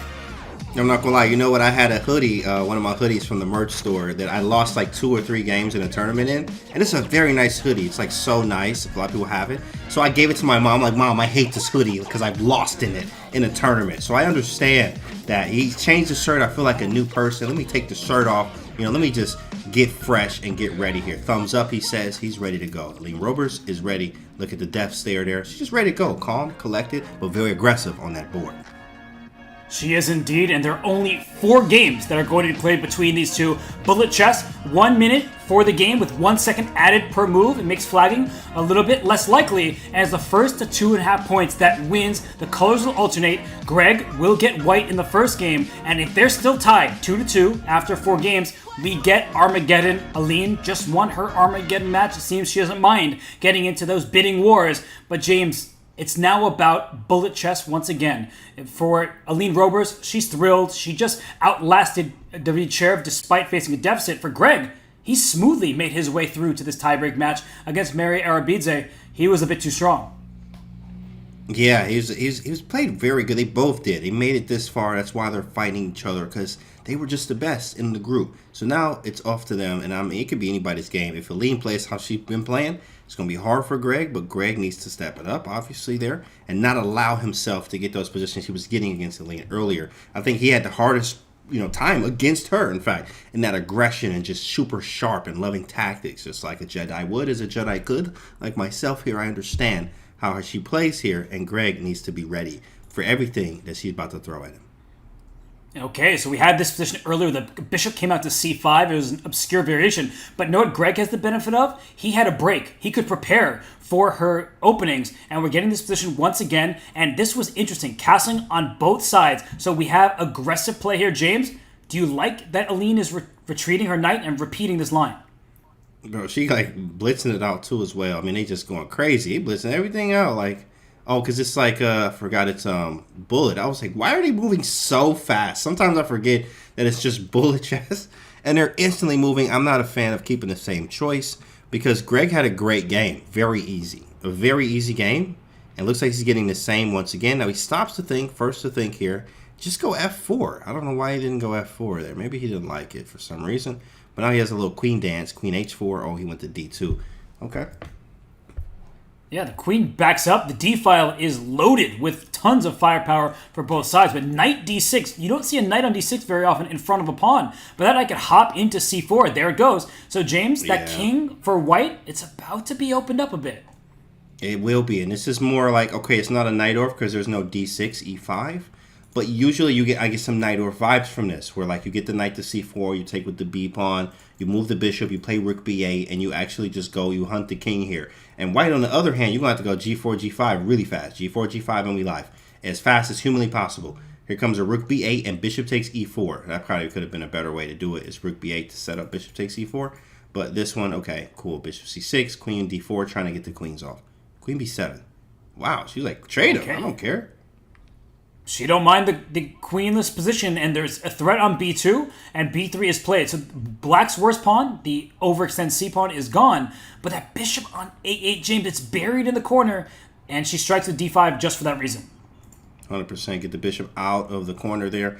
Do like, I mean, slightly black's position, but these knights are very nice in the center here. So she kicks one away and says, go back, get out of here. Brings the knight over to f5 with d4 coming. You should go oh yeah, h4 was hanging. That's why h5. Something's about to hang. Rook d7 says, take on g2 if you like. Well, taking on g2 will tactics. Send her to heaven, right? That's what you like to say. And now that they're trading pieces, the e4 pawn is a weakness, but defended an outside pass pawn potential for white. I like Greg's ending here. I just don't like Greg's clock. Yeah, 100%. His clock is very low here, but he definitely has a great in-game here. Superior knight over the other one. Ooh, yeah, knight of 2 is super annoying. Knight c3, though, defends everything. King where? Ooh, where do you put the king? Okay, king c2, knight b4 check, though. Check, check, check, check. Knight back to d3. Okay, that knight's going to check around... Oh, I thought they held the rook. Sorry, h6 was check to that king. Check. I thought he blundered. Woo. Takes, b4 coming. King d3 or b3. Okay, hit the knight first, but then there's knight. Oh, the hand is hanging. Nice. a5. Push. A5, nice just move. Getting rid of the c5 pawn. Black is no worse, and I would play for a win. After pawn takes c5, knight takes c5. Don't trade rooks. Take on c5 with the knight. Watch out as a pin down the c line. Gotta move the king. King where? King d2, there's 94 check. Oh, wait, what are you doing? Greg, you lost your absolute mind. If you think you about to get away with that one. Not today. Try again. Not today, not tomorrow. He won't have it tomorrow in this tournament if he does not save some of the next games. But James, he saw his knight was going to be pinned. He brought his rook back, unfortunately, to a losing square. And now he can pick off his g-pawn. There are no stalemates. Take the knight that lands on h3. And it's good knight. 2 extra pawns. A clean victory in the end for Aline Rovers. Instant L. Instant L there, buddy. That is a wrap. That is a wrap. Wow. And Greg's just playing this out. I wonder if he's trying to get the nerves away, because when you lose a game like this, you're frustrated. You're playing to checkmate. There's game over. Aline takes game 1. James, Aline, just like Darid before her, maybe she's feeling the rhythm after 2 match victories in a row and winning that nerve-wracking Armageddon. Absolutely. I mean, really, it does. Like, winning is contagious, right? Losing is too. So it goes well. If you lose one game, it's very possible you could lose many other ones in a row if you don't fix the psyche there or get over the fact that you lost that game. What can I learn from it? Now, same thing with winning. I'm winning. How can I keep the stride going? And she's trying to do that right now. especially after starting out with the lead. Really, the first 2-3 games always count in these matches, especially when it's less games involved, like this one having a 4-game match. These first 2 games are the most important games, I think, here. So if she's able to win a second one, it's going to be on demand for Greg to win the next 2 games. Greg's got to get it going, and right here, he takes a bishop on e3. So it's a bishop pair for black, but the bishops, they don't have open space. f6. That's a move that you might have to play. Sorry, Ben Feingold. We already talked about this earlier today, but you need this bishop to become a bishop, and now it really is. Absolutely. And knight to d3. Now we have some type of like Carlsbad in a way. Knight goes over to c5, hits the bishop. g4 played. Might be bishop c8 only. Whoa. Okay, that's a check first. I tuck and roll with the king. All right. And then bishop c8 maybe only move. Maybe bishop d7. Okay, bishop d7. Okay, yes. You have bishop d7, e4. Correct. Takes and bishop takes e4. Okay, there is a knight e6, not palace. Well, we could have just take though. Knight b3. Wow, so many moves. So many moves. Aline's, she's playing like she lost the first game. She doesn't need to be this aggressive. And look at her clock. She's almost a minute on her clock. She's playing too quickly, and she's creating too many weaknesses in her position. She definitely is. Queen g3 is really a nasty move. Apparently, is bishop g6? Oh my god. Bishop g6, queen d3. Oh my god. Bishop d6, queen d3, and then king g5 and rook f5. King h4, rook h5 mate. Oh my gosh. So there was that tactic available. Not easy because there were some actual potential saves for black that would have required maybe even more sacrifices from white. And instead, Greg gets to liquidate into a pawn-up position. But that d5 pawn, just like in some Grunfelds, knight e4 coming your way. Don't take that pawn. And, okay. Shoot, yeah, Greg just like cooking this game. Yeah, he cooking. There's a check and check. Like, oh yeah, he cooking. He cooking here. You got to go back to e1. Shoot. Just go back to the crib. Go back home like queen e1 and just chill. Yep. There's nothing else. Ooh. Yikes. Yeah, he's cooking. He's cooking this one. Let him rook, chat. Let him rook. Let him rook. Let him rook. And James, all that extra time that she built up, Aline playing so quickly in the opening, it's not much extra time now, and she's down a pawn, and that pawn's about to become a queen, c2. And how do you stop that? I don't see how you do. Yeah, that's over. Yikes. You have, I was about to say knight g5. You could have went queen e4, then knight g5. Oh, but he could just move king g7. Like, that's gross. So, yeah, that's over with. And Greg bounces back. Big Greg says, I'm back now. Wow. Blow for blow. Okay. Okay, let's see what's happening here. Look at this, b3. So he plays his system at a5, a4 allowed to black. Trades off the queen side. White, not unhappy about that. James, when I've seen these positions, it's always weird. Just the queen side rooks are missing. So it's like a normal position without play on that side of the board. Yeah, it's funny. Like, he just took them off. Hey, you want to play without the rooks? Yeah, let's do it. All right, cool. And you just, like, take them off. Like, that's kind of funny because that's exactly what it is. Just no rooks on that side of the board. Like, nothing. Which is kind of funny. It is a quite funny position. But, I mean, very level for both sides here. Very level. I see a queen a1 coming, but then there might be a queen a8 as well. Oh, c7 is hanging. So you went queen c2. I'm a fan of that queen a1 long diagonal stuff. Yeah, knight b4 was nice. Nice tempo. This is a position that gets complicated because both players have these knights on b4 and b5. Those are outpost squares. Don't move your knight from f6, and that's why she doesn't. Knight d7 would have been a fork. And I think that white, it's time to go. Is there a queen f4? Just trying to freezing your knight in place. Here we go. Yes, and g4, g5 now. G4, h4, g5, and we live 100%. What does 100%. black even do here? I actually don't see a good move for black. That's a great question. He had a great position here. Long diagonal bishop. G4 is coming. You play h6. I go h4.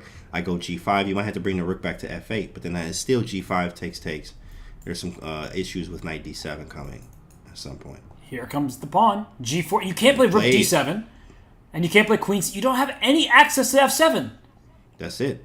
G4, h4. It's a wrap. You know, you can start a new game. Greg out here working with the little b3 shifty. Nifty, shifty stuff. Like, just something new. You know, take him out of book a little bit. Play b3, and now he's, that's nifty. Ooh, nifty move. Love the spice. Yeah, she's getting tricky over here, so don't take this rook. You lose your queen. There's no checkmate. That's the good news. So you're not getting mated if you're Aline, but you're down 20 seconds, and your king is still open. And queen g3, I could go knight keeping g6. the queen on defend square. Yeah, Yeah, queen g3. Oh, knight g6. Yeah, he plays it. I mean, but I just don't like the fact that I have to trade everything. So I like your move better because I didn't want to trade, right? Like, gives you some chances to try to consolidate here, but I'm fine. So extra pawn rook check. For back rank rook check. That's GG. Wait, yeah, okay. This is completely over. I saw knight f6, but you just take. Okay, you just take. James. Oh, he could have put h5, h6. That was unstoppable. He let the king out. Suddenly, sweet. black does have some chances here. What's the time? Oh yeah, she has no time. But hey, you know, anything happens at 1 second increment. Rook takes b6. That's Free pawn. Don't mind if I do. So, chomp chomp. You know what I'm saying? Appreciate the generosity. And okay.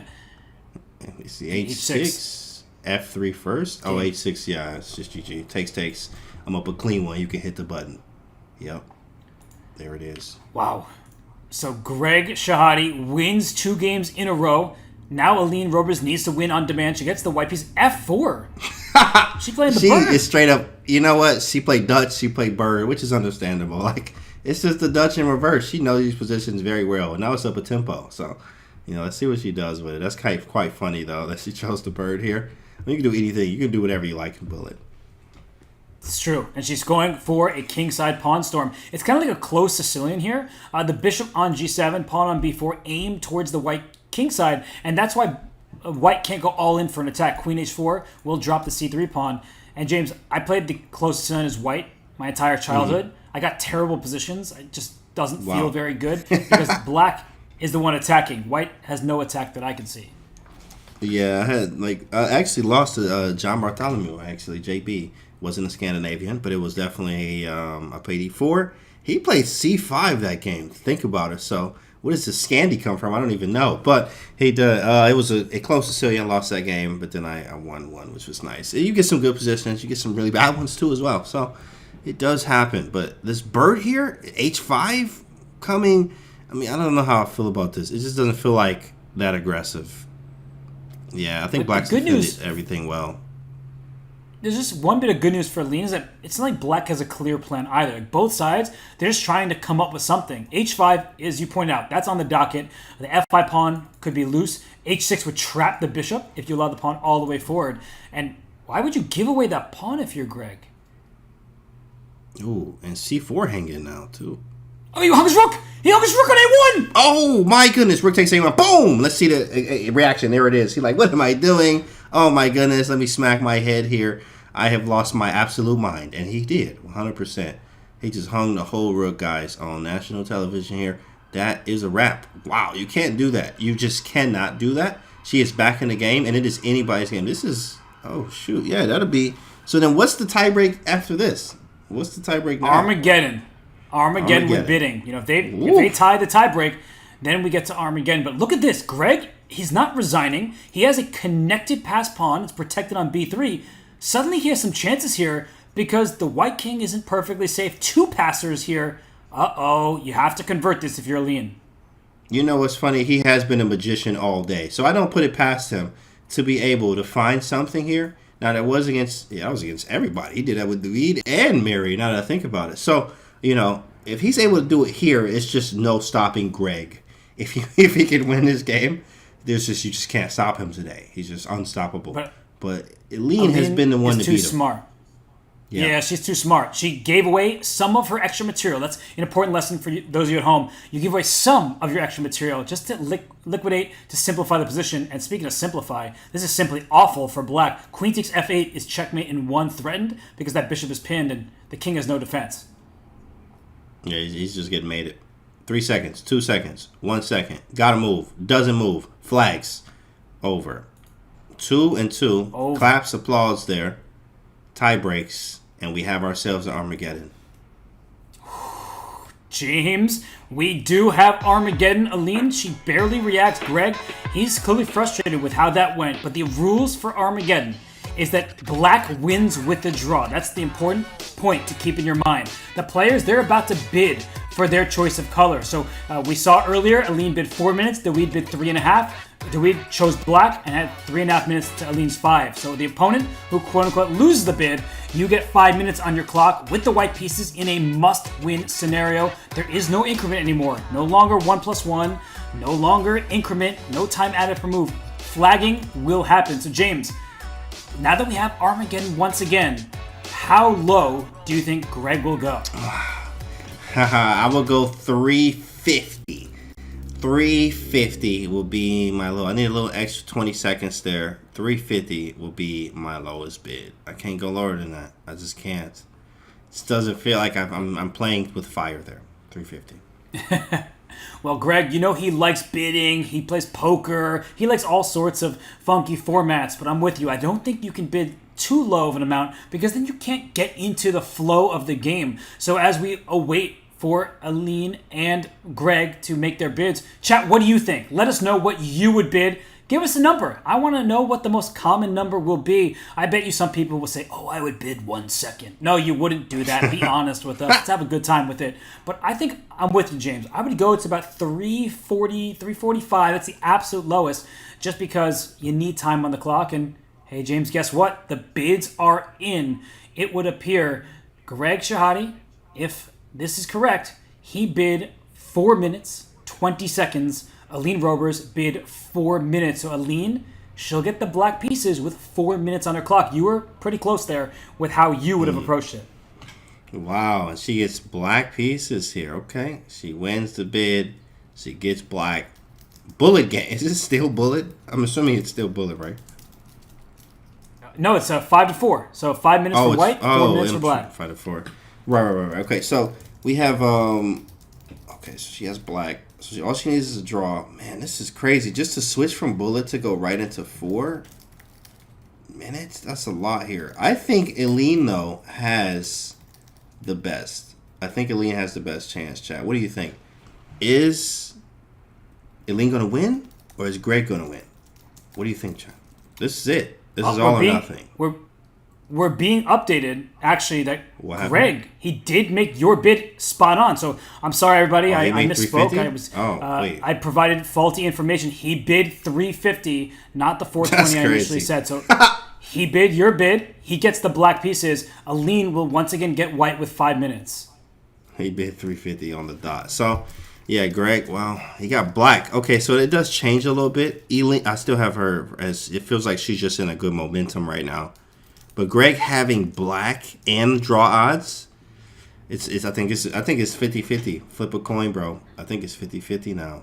350. But based on what we just saw, James, Aline was super fast in the bullet. Maybe too fast for her own good. But now you have to adjust back from bullet to blitz. You have 5 minutes for Aline, 3 minutes, 50 seconds for Greg. That if you make an impulsive decision because you're so used to playing a bullet, now your opponent has time to punish you. So both players, they need to breathe. They need to take a step back and remember that they have minutes, not just seconds on the clock. James, I'm going to put you on the spot. Who are you predicting to win this matchup? Breathe, Jedi, breathe. Use the Force, and it says Aline. Oh. Aline wins. Aline wins in a very close one. In a very close match. I can feel it through the Force. Okay. I mean, Aline has been Greg's kryptonite tonight because Greg, he beat David in the first match. He lost to Aline. Then he swept against Mary in that third match. But Aline has been an obstacle for him that he cannot overcome. So she's playing that well. And we do have liftoff. And I have to say, James, as we see the first move, why F4? Why are we getting back to the birds in a blitz time control? You're like, what are you doing? Like if he was the coach behind the scenes, like, what? I didn't tell you to do that. What are you doing? I just wanted to do it, coach. I just wanted to do it. Yeah. Well, hey, we're about to have a spicy game for sure. And it didn't work in the first game. Like, it was not working. Maybe she'll have more time to fix some things, but it didn't work in that first bird game. It didn't work at all. I mean, it was a great position for Greg. He blundered a full rook on A1. Let's remember how he lost that game. But Aline, she does know these positions quite well. So she feels that this is her comfort zone. I can't fault a player for choosing something in their wheelhouse, in her typical repertoire. And she's playing C3. I don't like this at all. She gives black all the fun on the queen side. 100%. I mean, you're supposed to go. If you're gonna go for it. Put the queen on H4. Play F5. Go bishop H6. Like, if you're gonna go for it, you go for it. That's why you played this opening, to go for it here. Hasn't moved the queen over to h4 yet. I mean, f5. Now there's pressure on the queen side. The c3 pawn, how do you develop the b1 knight, which you really can't do at all. Rook comes into b2 at some point. What are you doing? Queen c1? Come on, man. Come on, Robert. This ain't looking good at all. Look at this. It's the most passive setup you can imagine. There's one bit of good news, James. Look at the clocks. She's still a minute ahead. So we prefer Greg's position. There's no doubt about that. But Greg at some point might be looking at the clock, looking at the board like, I need to make a rushed choice. For now, perfect chess from Greg Shahade. All of his pieces are doing something, and not all of Aline's are. I can't even move my knight from b1 without losing a very crucial pawn. Now I finally can. Thank you, Greg. I can go knight d2 here. I mean, I don't even know what's next. I just know I need to do it, and that's what happens. Knight to d2. Because now I can get the knight out at least. But I mean, this is gross. All my pieces are extremely passive, and I played the bird here, which is not an opening that you're supposed to ever play passively. The queen's on c1, and it was on e1, intending to go to h4, and it didn't go to h4. It actually moved twice, meaning we wasted a tempo somewhere. So it is rough here. Anything can happen, though.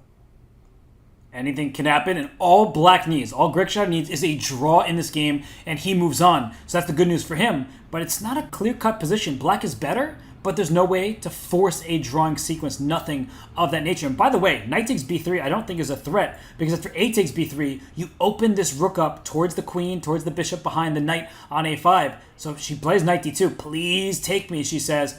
I'm liking her chances given the time situation. Definitely time situation and just trying to make it work. She's playing like off the head here is what we'll call this. She's just trying to find a move. Because at this point, we opened with a bird f4. Intentions were very clear. To queen e1 over to h4. And it just like never ever happened, right? Never happened. So now we have this c4. That's spicy. Takes. Up a juicer. Takes. Wooden shield. Wait. Takes. James, she missed it. Knight a5 was there. That was a fork at the end that would have hit Greg's queen and rook at the same time. Oh, man, that was there. Yeah, that's still there. Again, it's there right now. It's still there. It's there. Knight a5. Knight a5. And look at him. Look at him talking. He's like, I missed the fork. Blows real quick. Blows out the air. That's a cold shower there. Waves his hand away. Usually that's when he loses, like when he lost last year. The same thing. Just put the hand away like, I'm done. I'm done for. Now you still have to play on. There is an e5 coming, in fact. There is a potential e5 that can happen right now. So she moved out of the way of that. Queen takes d4 is a threat in addition to queen takes c3 now. So it's not just a pawn, but a full rook that's hanging. She protects her queen. Queen takes d4 no longer works. So there's good news for Greg. He's not lost. Look at the eval bar. Also, if you were playing this game yourself, you would feel the white king is vulnerable and black only needs a draw. So he doesn't need to win this game if he can find a way to draw. But James, the clock, that's what's telling the tale to me even more so than the extra rook for knight. Yeah, and especially knowing, guys, this is no increment at all. So 151 is all you got. You have a 151. The lower the time gets, the lower, of course, your time will be. And you don't get any increment. You don't get any time back as you did in the other rounds or the other matches, other games. So it's difficult to do. He's trying to hold. If we keep queens on, we may have some real chances here, especially as time gets lower for both. We want to stay around the same amount of time as her if he's able to. Stand in the pocket. I like the little maneuver. Just shift back and forth. Don't do anything crazy. He already did that. He's gaining clock. He's not gaining time, but he's getting closer to her because she's spending time. He's making lots of quick moves. And watch out. Queen f1. Suddenly that king on g3. You don't need to be a hero here. That king will be in checking range from the black queen. So, queen a3. Check this rook to b3. You don't lose your rook. Luckily. Man. That's almost very risky. Might as well throw it in anyway. He goes queen a5 because if the rook moves, he wants the queen e1 check. Look at the pawns. Like, I mean, this is crazy. Like, you guys, don't try this at home, guys, okay? But, the king up here and all four pawns, there's lots of weaknesses you have to watch out for. Queen coming from behind here on g1. All right, stops all of the threats here. b4 is almost hanging there. It looks kind of weird.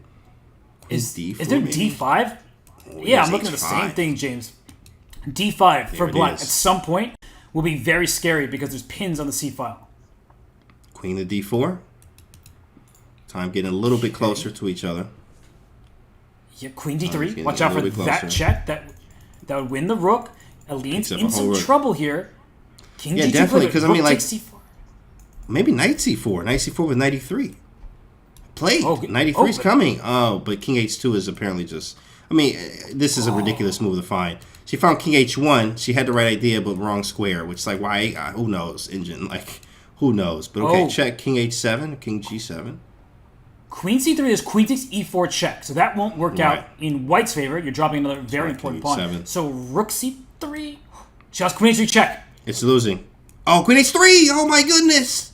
King g1, and what do we play next? Check 93.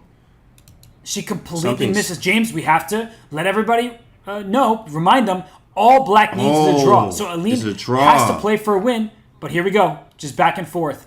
How do you escape all these You're about to lose all the pawns. You're about to lose all the pawns. That's it. I'm going to take this one. Right, queen h3. I take that one. Queen g3. Oh, 93. Wow, what a move, Greg. Dang, bro. That's a sick move, bro. That is nice. Wait a second. Rook takes, knight takes, rook c8, and you threaten a checkmate over here, but I guess queen takes h4 will lead to a repetition, or is there one? Oh, yeah, queen g4 back, or even this. Yeah, even this. And Greg moves on. G-Money! Greg Shahade. Greg wins. Wow. And you see his face. He's like, how could I make that mistake? Greg, it doesn't matter what was in the past. All that matters is the future. You advance to the semifinals of the I Am Not a GM Speed Chess Championship. Thumbs up. Yeah, thumbs up to you, buddy. Up. You survive. You advance. You move on. The first player to stamp their ticket in to the semifinals. And, of course, Aline Robers was oh so close, but close is not good enough. It's Greg Shahade. Moving on. Greg is moving on. He earned it there. Of course, it was not the prettiest. It doesn't matter how you get it done. It doesn't matter how you get it. It matters if you got it done, is what I always like to say. And he got it done. He is advancing to the semis there. Wow, Greg Shahade wins out in Group A. Greg Shahade, that's the name, who will continue in this field. Unfortunately for the others, they are eliminated, but we will hear from the players after this short break. Chat, give us your questions. We might be able to ask them some of your featured questions. So stay tuned, everybody. We're heading to break, and when we return, Greg Shahade, Aline Roberts will join us, and we'll get to hear their thoughts.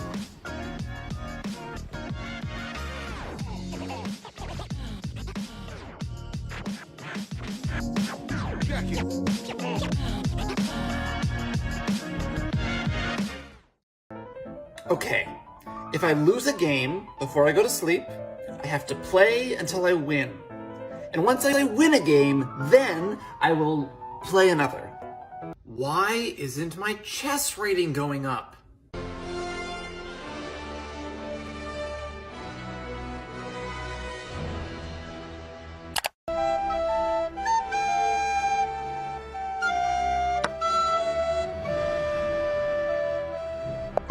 Anyone who has played even a small amount of chess, especially online, is familiar with the concept of an opening trap. We've all fallen for one at some point or another. In many cases, a failed opening trap will leave you with a terrible position, but not always.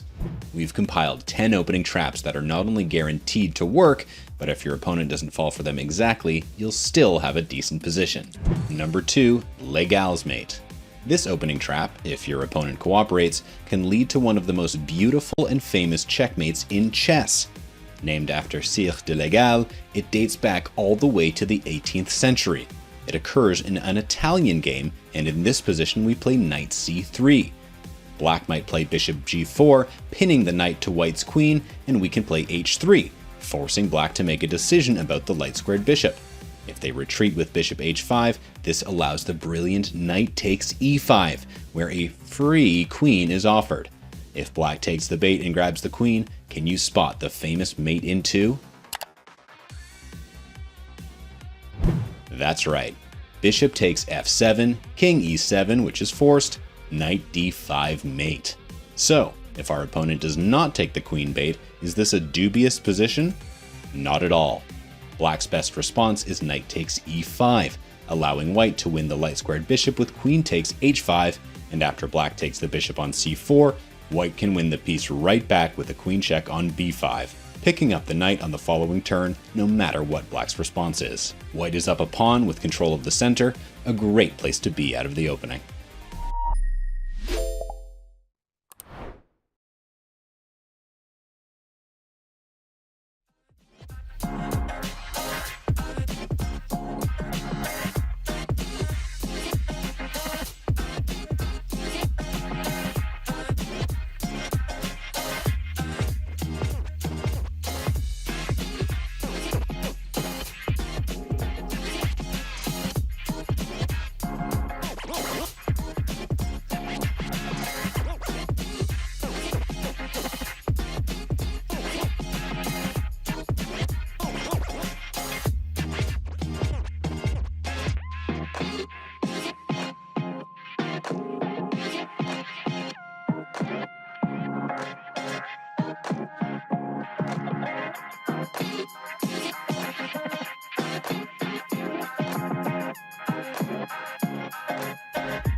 And we are back with the players from that epic Armageddon.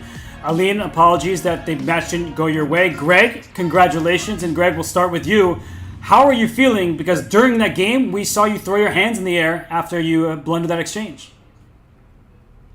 I mean, I don't know. I had so many lost positions that I didn't lose. I'm just like, my brain is all scrambled. That one, I thought I was doing really well until I missed the knight part. And then somehow her king was pretty weak, so I knew I had some chances. And luckily, it worked out. But my brain is like messed up.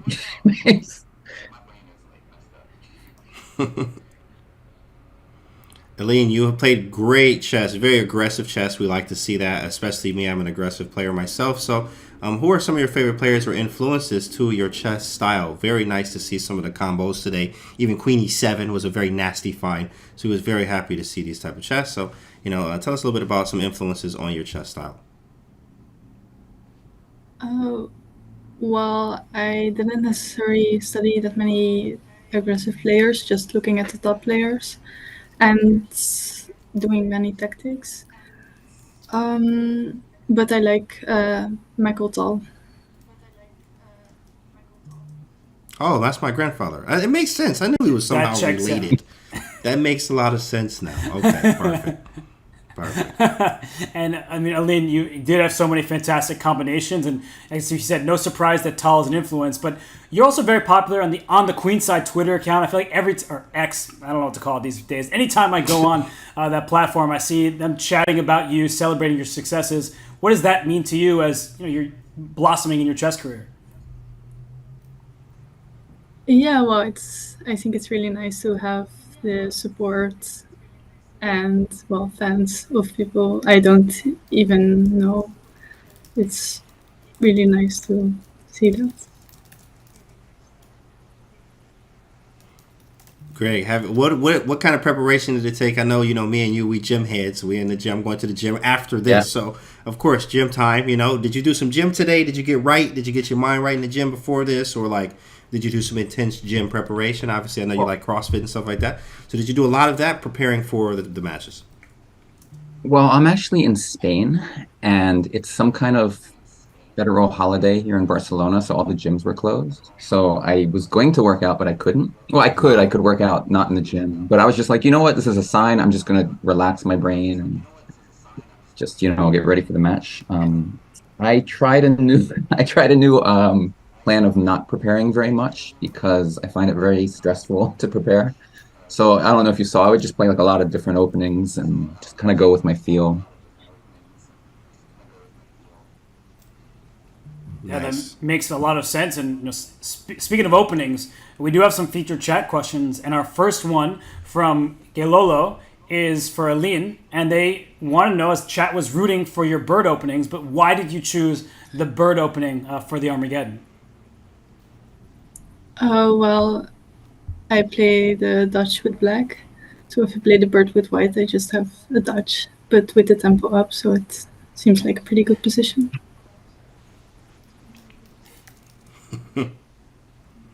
Greg, your feature chat question here is, when is the next grudge match? And of course, I had that too. I took care of that for you with Lawrence Trent, of course. So with Big Trent, our good friend there, when's the next match with him? Next grudge match? Well, he's in this tournament, but for us to have a grudge match, he would have to win his group, and I just don't see that happening. I look at his group, and I feel like he's the weakest. Shots fired! So I don't think it's going to be in this tournament. But maybe some other time, Wow. Shots fired. Well, Greg, clip it and ship it. Yeah. Fighting words, if I've ever heard some. So I guess, what is your prediction for the rest of the field? Who do you see getting out of each group, Greg?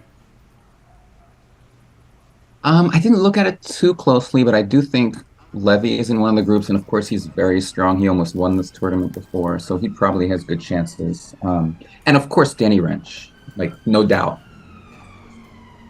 I think this is his year. What are the groups here? Danny the man. Danny Rensch is in group C. Yeah, he's going to do it. Oh, Christof Sielecki, very strong too. A lot of strong players this year, except for Lawrence. But I want to say that I want to say this match, I thought I was going to lose the tiebreak for sure because Aline crushed me in the first match, and in the fast play, she was faster than me, she played better than me, and I was just really, I didn't think I would win the way the first match went. I had to change my shirt. That was like the only thing I could think of, and somehow, I think getting black was helpful. It's nice to have draw odds.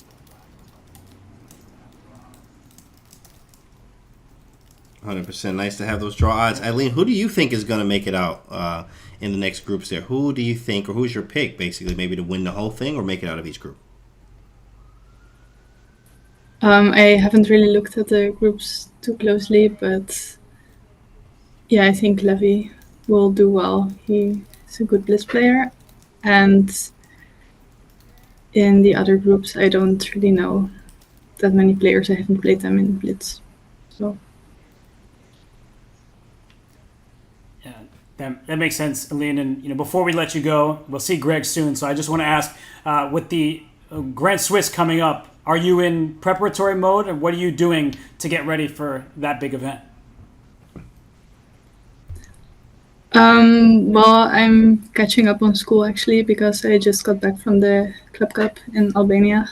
So I will get into preparatory mode in a week or so. Okay. Well, we wish you the best of luck, Aline. Of course, you have so many supporters out there who are cheering you on today. Greg, you disappointed her supporters, but we congratulate you anyway. And thank you both for such an epic match. Greg, we'll see you soon. Yeah, I was pretty sure during the Greg, so just share what you want to say. I felt like people were rooting against me. I just had a feeling, and I was like, I don't want to disappoint them. I'm sorry. Well, you're forgiven. And Aline, thank you again so much for joining us. I'm sorry that match didn't go your way, but we look forward to so many great games from you in the near future. And Greg, we will see you soon in the semis. So thank you both so much. We really appreciate you. Thank you. And there you see the final standings of Group A. Greg Shahade gets through with 3 match victories. The third was a nail-biter, an Armageddon win over Aline Robers. Aline, she proved that she was every bit Greg's equal throughout the day, but Greg, in the end, he won the Armageddon, and so he makes it through. James, what do you think of today's action? Well, today's action was 100% everything we wanted it to see. Okay, I thought it was going to be somebody blowing everyone out the water, just like sometimes you may see that, but it was way more equal than what I thought it was going to be. Lots of blunders, lots of crazy moves, lots of great moves, sacrifices, everything we wanted to see today. Positional masterpieces, flagging, everything happened today. And this is just only the beginning. There is another group today, Robert. There's only, you thought it was done. Not even close. It's a double header today, chat. So I'm excited, bro. I really am hype about it. And it was great to see Greg come out of there. He's a veteran in this field, and he's now, made it again for 3 or 4 years in a row, just passing through another match. Good job. And as you said, Group B is coming up next. We will have coverage of that for you. Levi Rosman, better known as GothamChess, Christof Sielecki, Chess Explained, Shreyas Royale, whose name has, it's years to come. You will be hearing that name over and over again. And Nemo, she is in that group, so it'll be fun to see them. I believe Casa Corley and Daniel Nerditsky will have the call there. So that is coming up right next. You will not want to miss Gotham and the rest of Group B go head-to-head in the IMSCC. But it's been a very fun day one. It's only halfway through. It's a doubleheader. And while this group is coming to a close, and we will have more chess later, we also want to bring attention to an extremely special event that's near and dear to our hearts. One of the legends of the game, none other than Judith Polgar, has her Global Chess Festival. That's right. Please join us on Sunday, October 15th in celebrating the game that connects us all with Judith Polgar's Global Chess Festival. Tune in for an exciting triathlon where powerful teams compete in puzzle battles, tandem chess, and bullet chess, featuring our very own GM David Howell and other prominent players. Use the command ChessFest in chat for details on the event. You will not want to miss it. Judith Polgar, one of the world's best ambassadors for the game of chess and one of the strongest players of all time, will be having another Global Fest. And James, It's been a global fest in the first group here in the IMSCC. Any final thoughts of what we just witnessed and what is yet to come? This is just the beginning. Of course, we got 3 other groups to go through, all these strong players. I mean, you don't know who's going to win what, right? Of course, we all have our fan favorites. Make sure you guys stay behind your fan favorites there. And just keep watching. You're going to learn so much from this, and it's so much fun, so much exciting chess. And it's more exciting when we got people like, Robert Chess with you and also the chat. It's amazing. Greg Shahade, he was the winner of Group A, but we're all winners because chess is for everyone. We love seeing the game celebrated. Some of the biggest content creators like you, James Canty. And up next, we have Group B featuring GothamChess, Nemo, Shreyas Royal, and Christof Sielecki. You'll not miss it, so come back, join us for more chess. We will see you shortly for more from the IMSCC.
You've seen the Speed Chess Championship.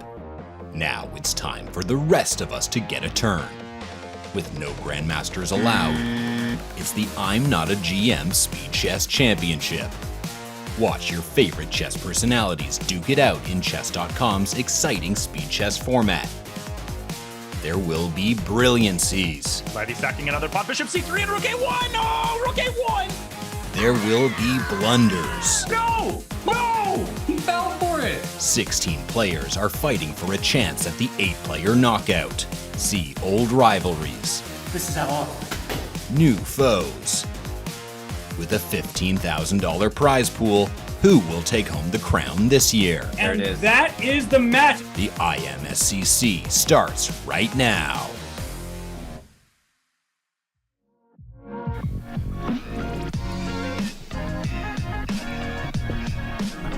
Welcome to the I Am Not a GM Championship, Speed Chess Championship. This is the second edition. We've already had a lot of action today, but the action is not complete quite yet. It is an honor to be commentating this event.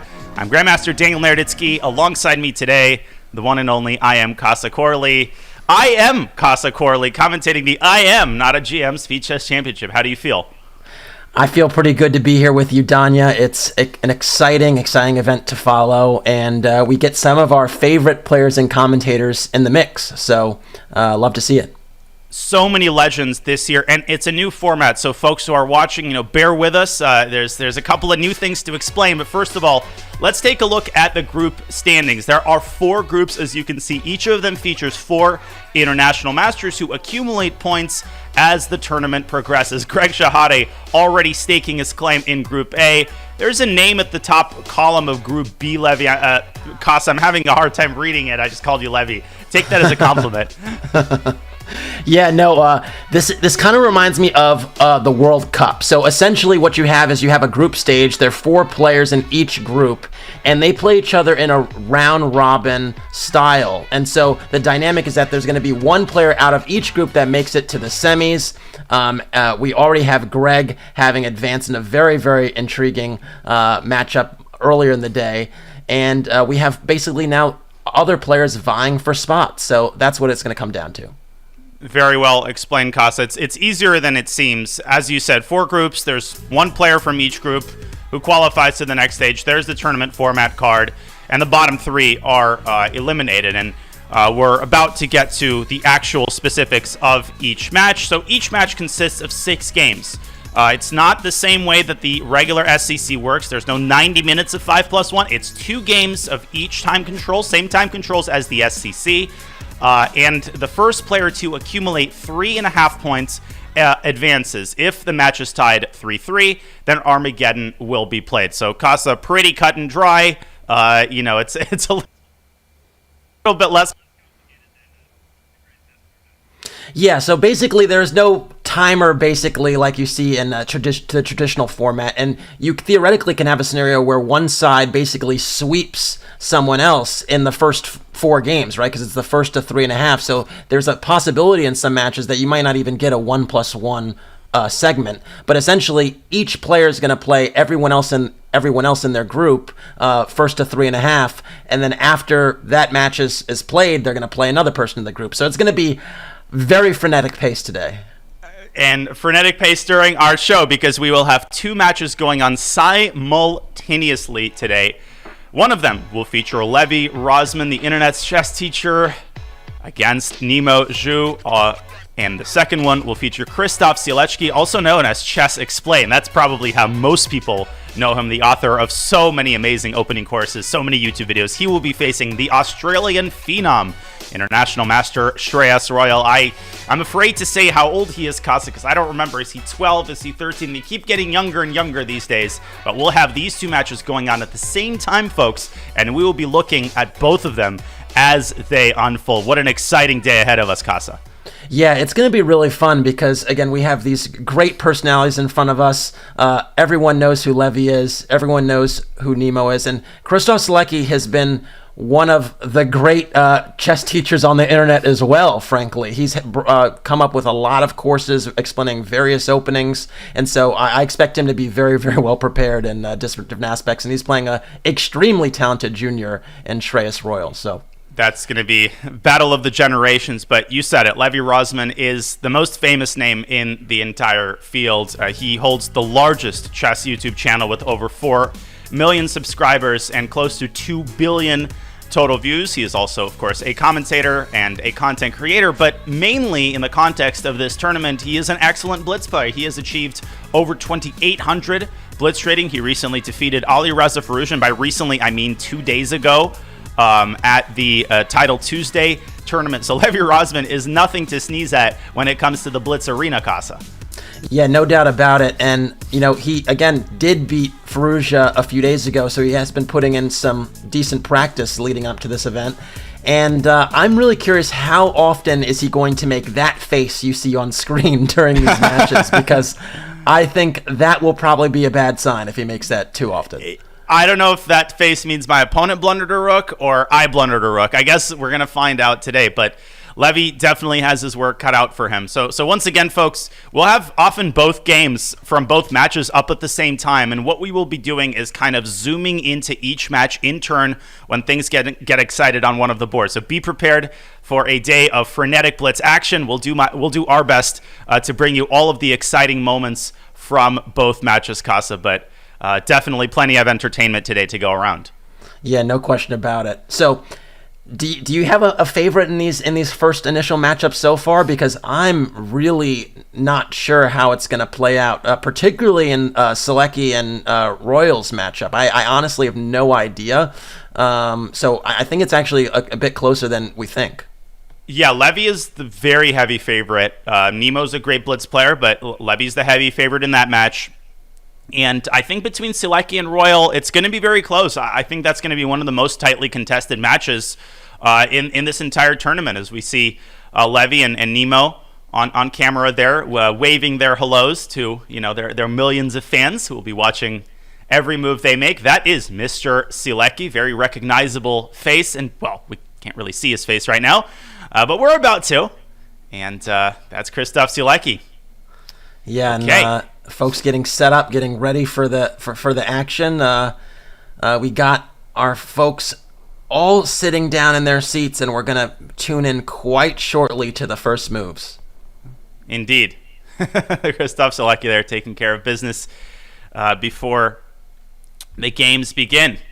But 1 minute to go. Casa, really unique tournament, exciting tournament, and seatbelts fastened and mandatory.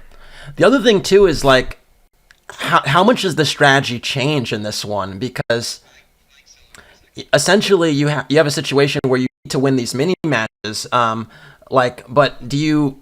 I feel like if you're trailing early in a mini match, you have to really adjust quite quickly because it's the first to 3.5. So I think, typically you might see people stay with openings or positions longer and for a longer period of time. In traditional SCC, this might be a little bit different, given that if you're struggling, you can't struggle for too long or the match will be over.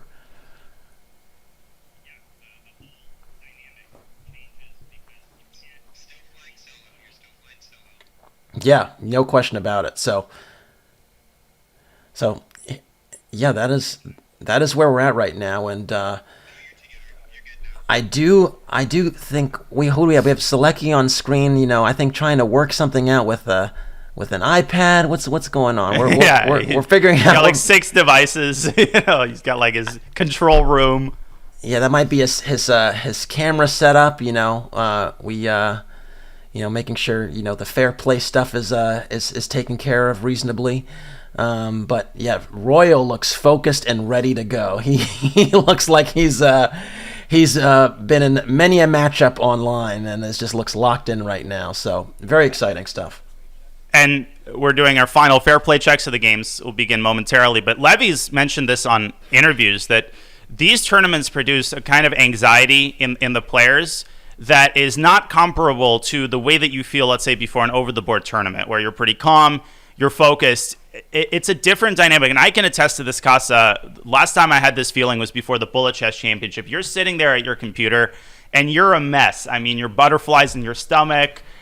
It's a kind of anxiety that really can cause you to derail in the first couple of games. So there's a big psychological component. And when all you need is 3.5 points, if you let that anxiety get the better of you, you can drop a couple of games before you even know what planet you're on.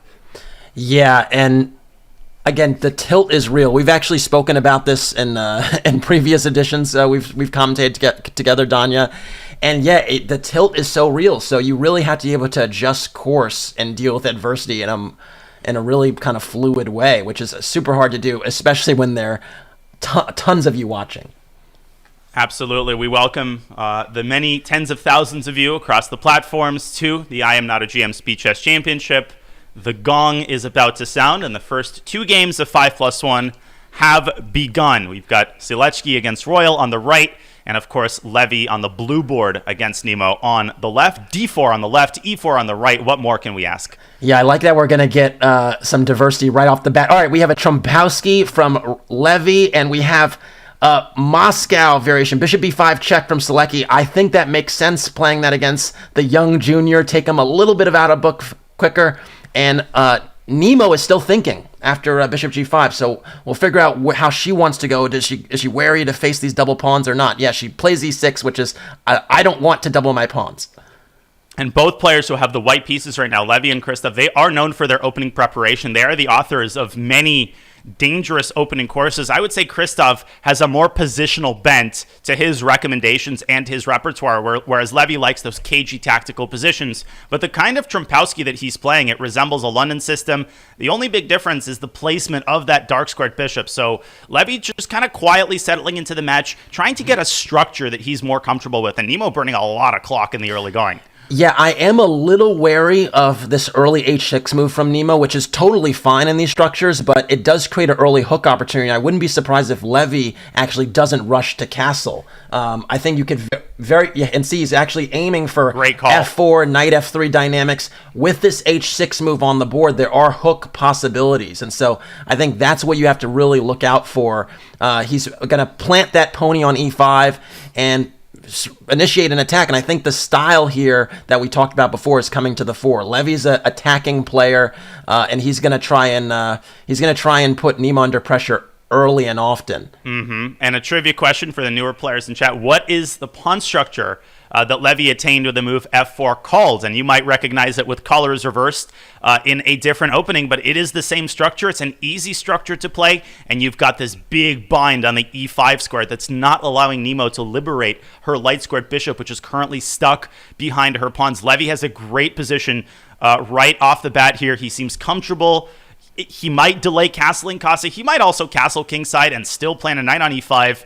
You can attack the black king with your pieces, queen E2, and then you can build up that battery with bishop dropping back to C2 and the queen sliding up to D3, threatening the checkmate on H7. Nemo trying to counteract that by expanding on the queen side. Stonewall is correct. Good job.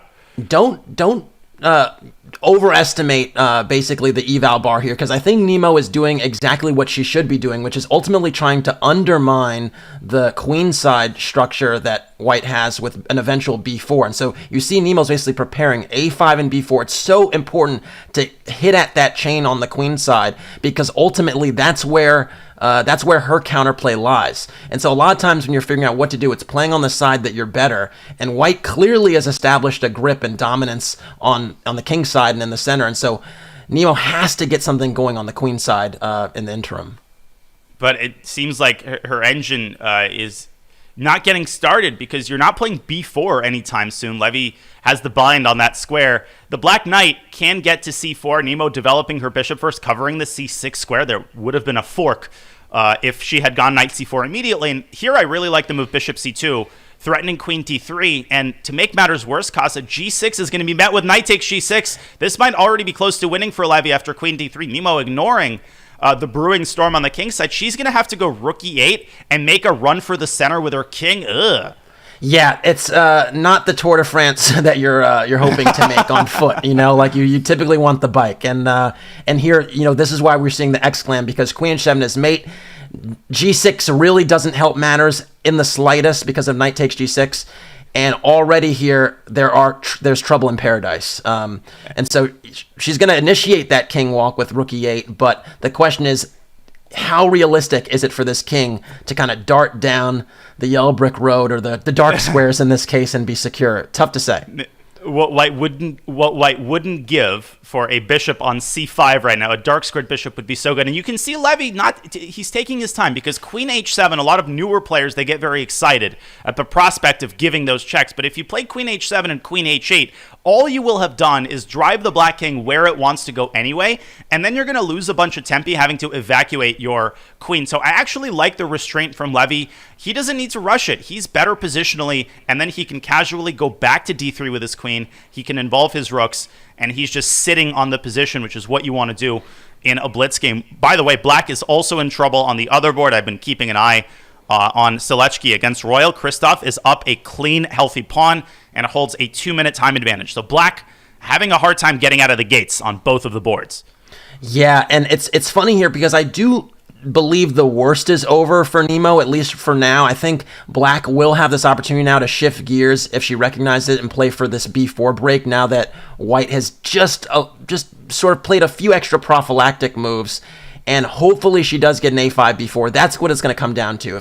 If Nemo's able to undermine the queen side, we have a discussion. If not, then there might be trouble on the king side, and that's what Levy is building up toward, lining the queen back on g6. Not exactly subtle, Danya. Not at all. I almost called you Levy. Hey, I appreciate it. Here we go. Is a sacrifice incoming, our first sacrifice of the match?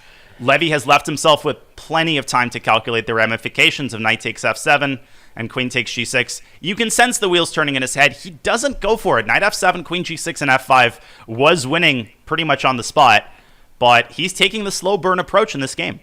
Yeah, I mean, I think one of the things about this knight f7 move is I didn't see checkmate, and so if you didn't see checkmate, maybe you're a little bit reluctant to kind of be temporarily down a piece, but there was going to be some really nice attacking possibilities, drawing the king out to f7 and opening up the f line. So understandable that he didn't go for it, because he still has great control. And the question is how to continue. Maybe get the other rook in the game. Yeah, rook bf1. Nemo is definitely, curling up into a ball now with bishop e8, and just battering the hatches against any opening of the lines with knight g6 or knight takes f7. And queen She's g3. putting the sandbags. Yeah, queen g3. Ooh. So I suspect it's connected to some h4h5 idea, but again, now Nemo is getting closer to b4, and we said this is what it's about. If b4 happens, there's something to be said for counterplay on the queen side. And so I love what Nemo's doing.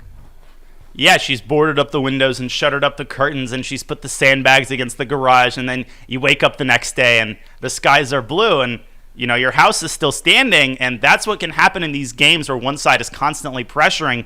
What worries me more than her position is her clock. She's down to 40 seconds, and the nature of the position hasn't changed. It's hard to make a move here for Black. Nemo kind of keeping the status quo. She's got the best position she's had in ages, but the attack isn't over, and you called it, Casa. The queen is going to slide over. Levy's going to keep battering the king side with g4.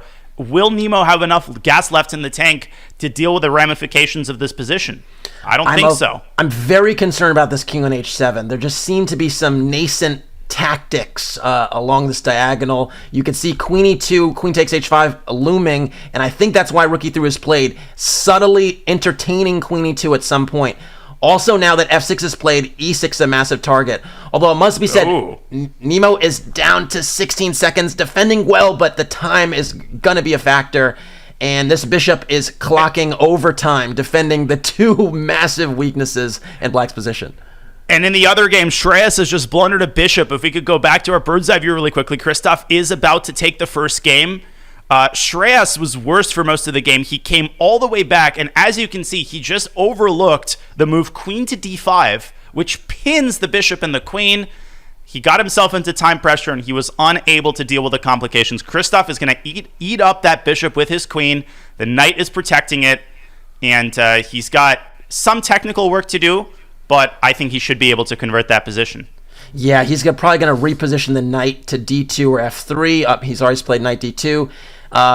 Maybe even go h4 to shake the tree on the king side a little bit, and eventually the house will collapse. And in the meantime, Levy has actually broken through on the king side with queen takes g6.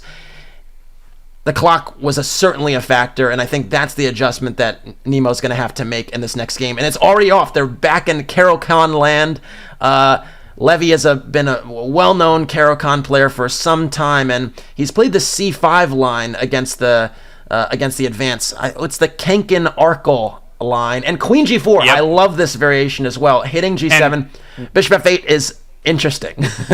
Let's maybe watch the end of the first Sielecki Royal game and then go straight back to the Arkle variation in Levy's game, because I'm actually not 100% sure that Christof is doing a great job. He's given up a second pawn.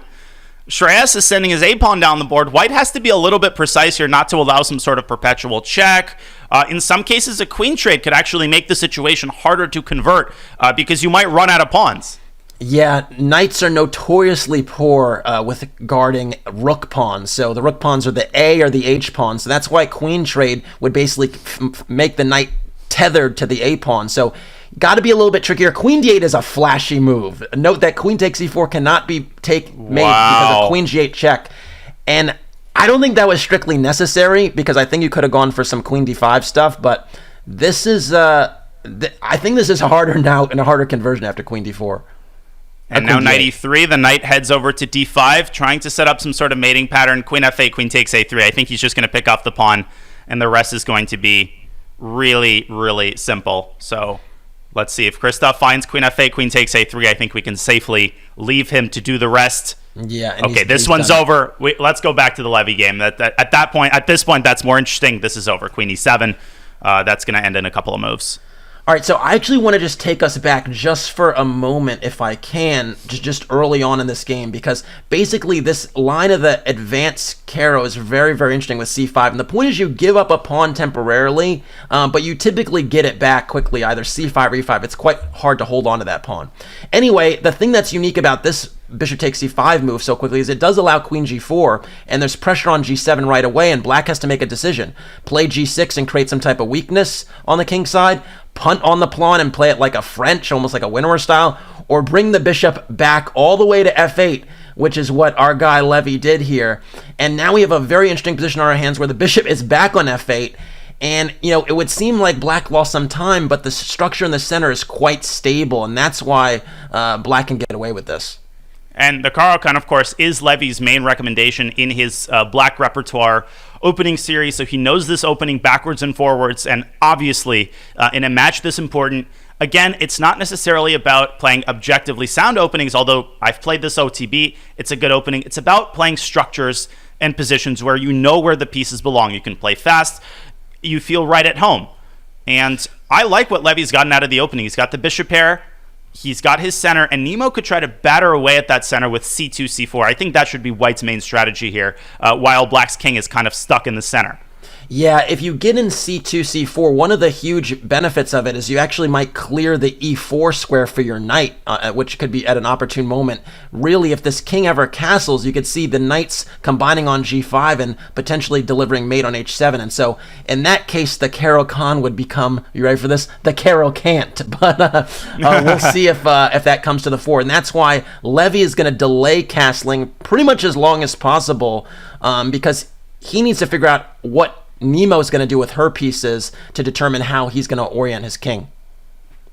Yeah. And, okay, so Nemo taking her time here. She is playing white in this game, correct? Just double checking. Yeah, that's right. I do believe she's playing white in this one. There we go. And I should also say, Sielecki did actually win that game against Royal. So they're now in a positional affair, and the game going on right now. So we're not going to tune in just yet. But he is a point up in that match. He is indeed, and they've got a pretty equal position in the second game. A lot of pieces getting traded, but definitely Christof seems to be in control at the start of the match. And Nemo, again, she did this in the first game. She was burning a lot of clock in the early middle game. I think she's trying to decide whether to try to open up the center with c4. I also like the move b4 to expand a little bit on the queen side first. From an objective standpoint, white is probably slightly better due to the space advantage and the safer king. But again, I hate to be a broken record, but the clock might be a really big factor in this match overall.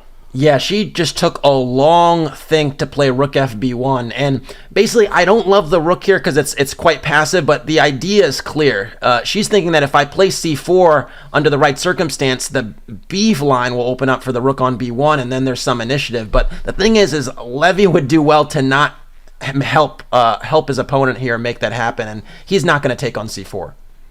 Absolutely not. That would allow the knight on d2 to not only reach c4 with tempo, but later jump into d6 and wreak havoc on black's center. So instead, we see bishop c5 from Levy. He hits the f2 pawn. But what's his follow-up going to be? Is he actually going to go queenside castle? I would be terrified to do that because the move b4 would blast open the queenside. It would open up all the files for white's rooks. I like the way that Nemo has positioned her rooks. They lie in wait like a tiger in a cage, ready to jump out and blast open the queenside. Yeah, and I'm going to also say I really like the way Levy's handling this too, because this 97, bishop c5, 97 maneuver is extremely classy. The point is he's basically just improving his pieces and waiting still for what white's going to do, because as long as, black doesn't commit the king, it's going to be tricky to figure out exactly where you should hit. And so I really like the decision to keep this king on e8, potentially reinforce the d5 pawn now, even give yourself the opportunity to maybe capture with the knight at some point. There's even ideas of shifting the bishop over to c6. So I like the prophylaxis he's making here. And again, Nemo is down a minute, and this was what happened in the previous game. She had a pretty reasonable position and then got into time trouble, and so she's going to have to make that adjustment. Absolutely, and the time control isn't getting any longer. It's actually going to get shorter after this game, and I'm a deep point of concern for Nemo because you have to make these adjustments in flight. You don't have 10 minutes to consult with your coach and take a drink of water. You need to make these adjustments immediately. She's down to a minute now, and I think the reason she's burning so much clock is the move b4. I think she was busy calculating it. Instead, she's decided to bring her rook all the way back to f1. Again, we see Nemo curling up into a ball. Levy's making progress on the king side, and this game is heading his way once again. And again, the benefit also of not castling is this rook is really putting in work on the H line. Without even moving, it asserts so much pressure, and you could see at some point that there being something happening on the H line. Bishop c6 is logical, basically just trying to put it on the diagonal, get all the pieces active. You see these bishops, ooh, that's a bad diagonal I just drew there, but you see these bishops storming down upon the white king side. Black's pieces are extremely active here, and that's basically the story. Now there is a potential knight e4 and knight c4 now, but it doesn't hit out in the same way it once did, because black basically is controlling all of the business squares on his side of the board. And so that's really a huge thing when you're playing, like trying to figure out, is the real estate on my side of the board covered? I tend to just look at it like that. I'm going to draw those arrows. And if the squares on your side of the board are covered, usually you're in good shape. That's such an instructive point. If you look at that rectangle, black controls all of the squares, right? On the 4th rank, on the 8th rank. And notice that Levy has kept his king in the center this entire time. So yes, the rooks are not connected. I think now would be a great time to consider castling kingside. Better late than never. But you could also go without it. You could go rook a4. You could hit the pawn on b4. And Nemo just hasn't managed to start her engine at all on the queen side. She hasn't managed to create any problems against black's king. And there's rook a4. Levy making moves. Nemo fighting fire with fire. Knight c4 is a great response, though. Again, better late than never, and she could try to sneak that knight into d6 and open up that king side a little bit. Maybe her other knight will be able to access e5. So Levy trades and castles, keeping things simple. Again, 25 seconds, Casa. That might be the story of the game. Yeah, and again, there is 1 second of increment, but to make really accurate moves when you're under pressure is going to be tough. And it's funny because the dust is settled, the material is equal, but white is the one left with potential targets. The b4 pawn's a potential target, the e5 pawn is a potential target, and this knight f5 is excellent. There's always ideas to play knight takes g3 if you would like at some juncture. It's also controlling d4. Really, the knight on f5 is a little bit better than its counterpart in f3, and that's, I think, why black is clearly better. Also, an escape square has already been made, and so it's just going to be tough here in the next 12 seconds. So here we go. Levy is winning a pawn, and you can't take on b7 because of the back rank issue. But g4, Nemo trying to create space on the back rank with tempo. So where is the knight going to drop back to? Is it going to drop forward to d4? Levy kind of wincing there. I think he missed g4, or he saw it and just didn't like it. Knight d4, king g2. Nemo defending very well. She's got drawing chances objectively. There's no question about that, but 6 seconds to defend this endgame. Ad infinitum, Levy could just chill with b6. By the way, Christof is about to win his second game, but we can stick to this endgame for now. And this endgame is going to be so tough to hold. If you just take on e3 and go rook b8, the rook will be behind the pawn. It's going to be tough to defend it. I think it's actually going to be really key for white to not allow the pawn to go much further. But yeah, bishop takes e3 now. That's an ugly structure. And objectively, this is just going to be tough to hold. G5 here would be a really nice move, fixing the white king side. But all right, there's it's not really about it's move by move ideas here. So that's pawn number 2. That's it. That's pawn number 2. That's game. I mean, f6. That rook is not trapped. It can be easily defended by the pawn. I would go f6 and g5, just cover all the dark squares. But he's just, I mean, Levy, rook c4, king c5. And just walking her down an alley, basically. That's essentially what's happening. The b pawn is gonna just continue to be pushed. It's well supported by the king and the rook now, and again, Nemo's been playing at a very, very good level until the time trouble, and so that's really the adjustment that needs to be made. And the pace is going to quicken, but now Levy has taken a 2-0 lead, and perhaps we should switch over to Sielecki and Royal, because Sielecki also has a 2-0 lead against his young, talented opponent, and we're in a D3 Rui. We've seen many of these before, haven't we, Danya? We have, and it's an interesting choice by Christof to play 1 e4 in this match, because he is known primarily for his opening contributions in one knight f3 systems. He likes the Catalan, but against the Australian youngster, he has shown a predilection actually for sharper, more principled Rui Lopez lines. And actually, it was Shreyas who changed his opening choice. He played a Sicilian in game 1. Now we see a Rui Lopez. And quick executive summary of the previous game. It was an equal London system, but eventually Christof developed an attack against White's king, and he was able to deliver kind of a version of Anastasia's mate to seal off the second game. So he leads 2-0 as they start the 3+1 portion. And we've got just a very typical Rui Lopez position. I feel like this might as well be Aronian Vacher Lagrave from like 2009. You get this position every time. Yeah, seriously. And it's interesting to talk about the plans here for both sides. So a lot of times White is banking on this a6 pawn later in the game being a bit of a weakness, because essentially what you have by playing a5 is you separate the black's a pawn from the b pawn. And so typically you could press that later in the game. In the middle game, a lot of it comes down to black maneuvering their piece effectively and sometimes preparing a d5 break under decent circumstances, although that's quite unrealistic here. And black normally is a bit congested, and so White wants a key piece on the board, and that's why Christof played bishop b3. And definitely, I think it's music to Shreyas' ears. It was a combination of his first name and his last name. Maybe that'll be his next Chess.com account name. The reduction in time control definitely favors the younger player. I think there's no doubt about that. Christof was benefiting from all of that extra time he was taking, sometimes over a minute in critical moments. Obviously, you can't quite do that here. You have to rely more on your intuition, but 3+1 is still a pretty generous time control, as we know from the SCC. As Shreyas, I think he found a great time to strike at the center with d5. This is the classic breakthrough, and if White is not prepared for it, these weak pawns on c3 and d3, they can be targeted by Black's queen, and you can have a hard time defending that pawn on d3. Casa, I like Black's position here. Yeah, and bishop takes a4 was an excellent Zwischenzug, or in-between move, basically exchanging those bishops, diverting the queen to a4 or the rook. White chose the queen, but the problem again is this d3 pawn's a massive target. Also, the knight on c4. Don't be surprised if a well-timed e4 could undermine the protection of that knight on c4. So it doesn't seem like it's the end of the world, but Black definitely has a clear advantage here.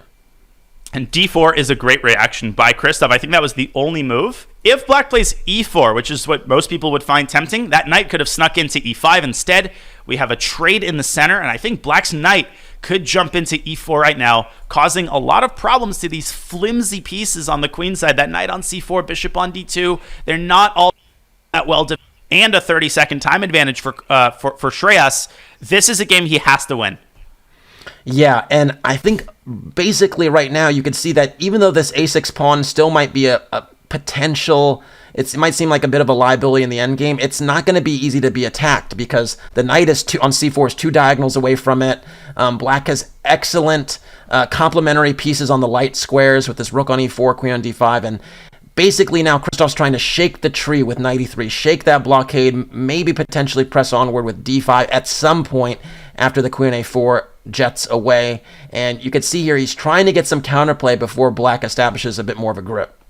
Yeah, I don't like the move rook e4. I think Shreyas was kind of playing for traps. He wanted to win white's knight with knight b4. Now he's going completely in the wrong direction. I think queen c6 looks good. Even the endgame does not look bad for black, for white, because the rook could slide into c6. The a6 pawn is now eminently attackable. Shreyas has lost his entire advantage, and moreover, I would actually prefer white in this endgame. So just not the most confident decision-making by the knight d2. He had knight a fork. d2. And again, he still has a knight d2. He has it again. Retreating knight moves, ladies and gentlemen. But the hilarious thing is the way he's playing is also good. He's still much better in the endgame. Yeah, this a pawn is gonna, it's just gonna run down the yellow brick knight road. d2 again. I mean, you're almost at the point where you can almost sack an exchange and play a6, but not yet. Rook a3 might defend. Knight c4 would be knight very c4, strong now because c4, it covers the a3 A3 square. He finds the hard knight move and misses the one move fork. Yeah, that's crazy. But you're talking about playing for tricks earlier, and I mean, I was told back in the day that tricks were for kids, so I wasn't so surprised that we had this this type of dynamic. And I'm available most days during the week. A7 is going to be a huge problem, basically. Yeah, and you see A8 queenish, rook H8 check is a huge threat, and basically Black's going to have to jettison the bishop. Oh no! And Christof wins his third game. He is half a point away from taking this match.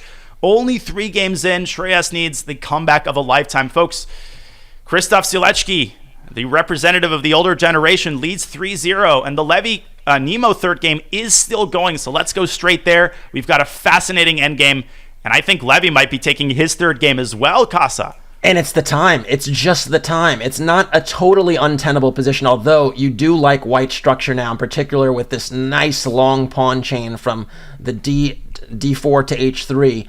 I think Levy can afford to take the pawn on b6 and then kind of ask, Nemo, what are you going to do? Because the bishop on a3 is kind of stuck. Levy chose a different route. He was basically playing in a more principled route to give, create some exchanges and so on.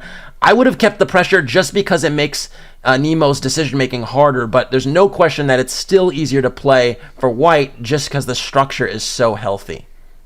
Yeah, you're exactly right. There's that passed pawn, which Levy has just pushed. I think he might want rook c4. Now the pawn is untouchable because of rook to d4, pitting the knight 4 seconds for Nemo, and it's the carbon copy of the previous game. Okay, is the endgame defensible? Maybe, but can Nemo do it with almost no time on the clock? She's doing a great job so far. King f8, the rook on d6 is defended. I do not like the decision by Levy to trade rooks. I think he should get his rook out of there.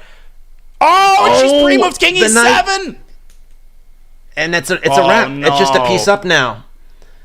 I would keep the rooks on the board with rook c7 or rook c4, and these checks are going to be hard to dodge in the time trouble. And Casa, that's why we keep talking about the clock, because it is always the decisive factor. It's only a matter of time before something like this happens. Yeah, and literally. Again, these games are a lot closer than the final gong makes it seem, frankly. So just that adjustment needs to be made, and it could be a very different story.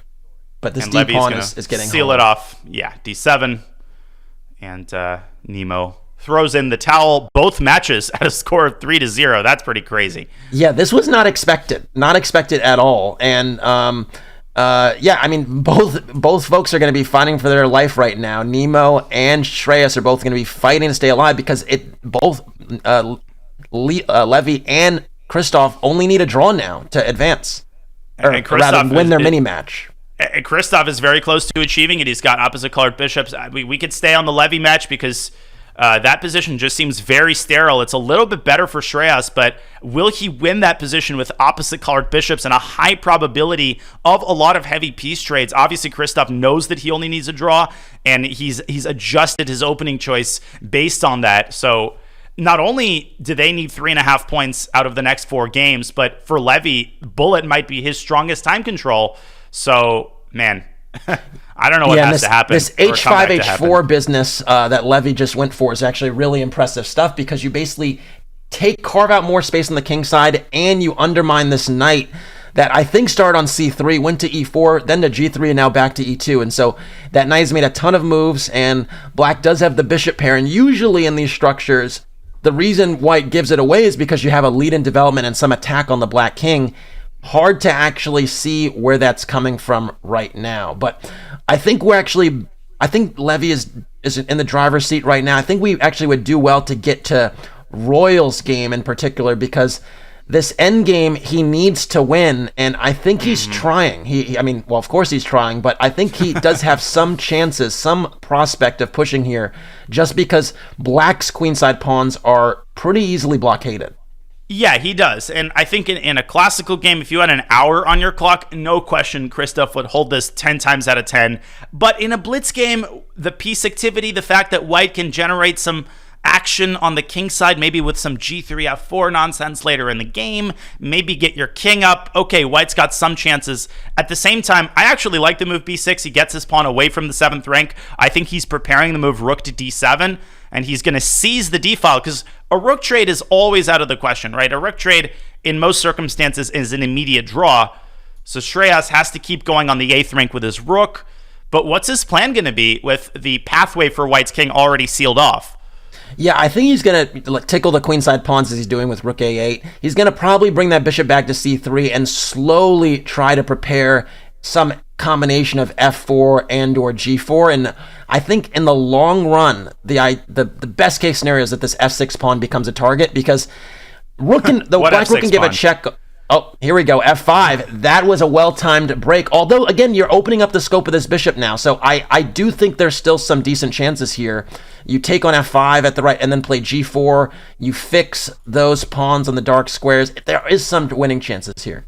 One way to lose for Black would be to recapture with the king, and then after rook F8 to drop back to G6, missing a fork on F6. So this kind of stuff, it happens when you're under a minute. That's why Christof takes with the bishop, but I still like the move rook to F8 here, threatening to infiltrate F6. He plays it, and suddenly storm clouds are starting to gather around Black's king. Christof might have to evacuate his bishop to D3. You always want your bishop on a defended square. He puts it on C2.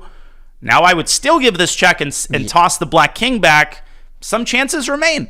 Yeah, again, this majority, I like this G4 move, even though the computer isn't liking it. The idea is you're trying to fix the black king side pawn structure, and it's maybe a bit too early for that, but the idea is there, and you can see here that White's structure is going to be a little bit easier to mobilize than Black's, although this construction with bishop D1 and rook D3 makes it very hard to push the F pawn. Oh, king G6, rook G7 was checkmate. Obviously, Christof was not born yesterday. His king is driven back to the 8th rank. We're going to get a trade of pawns. And now that B6 pawn is an additional target. It can be attacked from behind with rook B7. I think Christof should take with the rook on F3. He takes with the bishop. Okay, he's covering the B7 square, making it harder for White to access that pawn. But Shreyas goes rook G6. He's going to pick up one of the pawns. I think he has excellent winning chances now.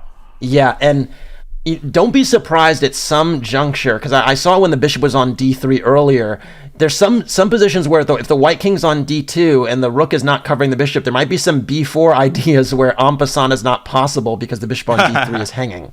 But we're a bit of a ways away from that. A4 is a very, very legit decision, trying to push that pawn further, and now A4 is under attack. So are you willing to trade that A pawn? The computer's not a fan, although there's still some work to be done here to hold this. The problem with every pawn trade, the position gets harder and harder to win, because rook, bishop, and pawn against rook and bishop is going to be a dead draw. But Christof, with 8 seconds, rook b3 is an excellent counterattacking move. Bishop c3, cut that rook off from the king side. Cut it off from the 3rd rank, and then you can activate your own king. I think that was a missed opportunity. You still can do it now, though. Bishop c3. There we go. Plays it. Now G5 is super weak. Rook B5, great defensive move by Christof. But can he hold this forever with 5 seconds? This would be a miracle hold. In 4 seconds, King F7, he gets his king up. Hard for Shreyas to make progress, though, because his king is cut off along the 5th rank. His rook doesn't have any good parking spots. He might do it. He might pull this off. King G6. And I'll just say King takes C4. Yeah, King takes C4 would have won the pawn you needed to win, and now it's still equal again. Although the time is going to be a huge factor here. Now, while we're dipping through this, we should just point out Levy did win his game, and so he won his mini match against Nemo, and so this is the game we're focusing on now, and it's a must-win for Shreyas. It's a must-win, and Bishop D2, and he gets Bishop D2, and he does it. He does it. Oh my gosh. And you see this. I mean, oh my gosh, that's only one win. The subtle fist bump from Shreyas is like, finally, I got him. And I think that this is basically the story arc we were talking about. The faster time control is going to favor the younger, talented junior. And so he's still in it. He's still in it with a chance here. Yeah, and Levy's game was completely one-sided out of the opening. A clean sweep by Rosman, 4-0 against Nemo. He advances, and he controlled that match from the very first couple of moves. Yeah. And so the question is Christof going to make an adjustment? Because it has felt like he's been in control throughout. And, basically, a loss can kind of tilt you a little bit, but he only needs a draw here. I hope he plays with ambition, because you see a lot of times people only needing a draw and then making concession after concession along the way to try to get that draw. So hopefully he plays a normal game here. Might see the Bishop B5 stuff again, the Moscow variation against the Sicilian. Okay, here we go. Christof has the white pieces. This is really the game, I think, where his bread should be buttered. He's got white. He's so solid due to his extensive opening knowledge. And I like this choice. He doesn't go for E4, Casa. He goes for his knight F3, B3 stuff. He maybe knows it better, and it's a little bit more positional. But 10 seconds already off his clock. Yeah, and right now, the setup, I think, is going to favor white in the long run, because you have this play against the IQP, and basically I think Christof's got a dream position right now. He's probably going to play knight E2 and just massage the D4 square indefinitely. This is exactly what you want. He puts a bishop on D4, also good. The knight can slide over to G3, threatening knight F5. He might induce this very weakening move G6, and now that's a pawn. Queen takes D5. On the other hand, he gives up the bishop pair, so that gives Shreyas some dynamic chances. Christof has to be a little bit careful in these next couple of moves where he puts his queen. Great move, yeah, Queen G5. Queen G5 is an excellent choice. Queen trades are just not desirable now. Now Knight F5. Knight F5. That is a massive tempo on the bishop, and you're looking at the G7 square. And you're threatening Rook AB1, which would win on the... Well, not win on the spot, but effectively you would win on the spot if you could force black to play Queen F6, because not only would there be a trade of queens, if the bishop moves away from D6, there will likely be further trades. No, Knight D4 should just end the game. Yeah, and it's found pretty instantly. And draw, Knight H6, Knight F5. You can force a draw right now by repetition. Yeah, and does he want more? Because that's, there's... I think Rook AB1 also is sufficient, but yeah, he goes for this repetition, which wins the match. That is a professional decision. Up, you see this in the World Cup. You don't care whether you win. All you need is a draw. Easy clap, Casa. That was so well done by Christof. Yeah, and he wasn't in a whisker of danger the whole time. I mean, Shreyas did not have a chance. So, very impressive stuff. Great opening play by both of these players. That concludes the first two matches. Folks, Christof Sielecki, Chess Explained, as he takes a sip from that gargantuan water bottle. He deserves it because he has won 3.5, 1.5 against the Australian phenom I Am Shreyas Royal. Those two victories in the 5+1 portion by both Levy and Christof that did their opponents in. It's so hard, Casa, to come back from a 2-point deficit given the constraints of these matches. Yeah, no question. I think already there's some lessons or learnings from it. And one thing I think that we're learning very, very quickly is that you have to really manage your time well, because it doesn't really matter where your position is going to look like if you have 10, 20 seconds to navigate it and you're still under pressure. So I think that's one of my big takeaways thus far. Absolutely. Well said, folks. We are going to go on our first break of the day, give these players a little bit of a breather, but the action is not over as we look at our Group B cross table. 4-0 by Levy. He scores a victory. Christof scores a victory. Shreyas and Nemo, they will have some winning to do, but they will have a different opponent. I think they're a little bit more well-adjusted to the constraints of the match. You're watching the I Am Not a GM Speed Chess Championship. We will be back with more fun matches on the other side of this break. Stay tuned.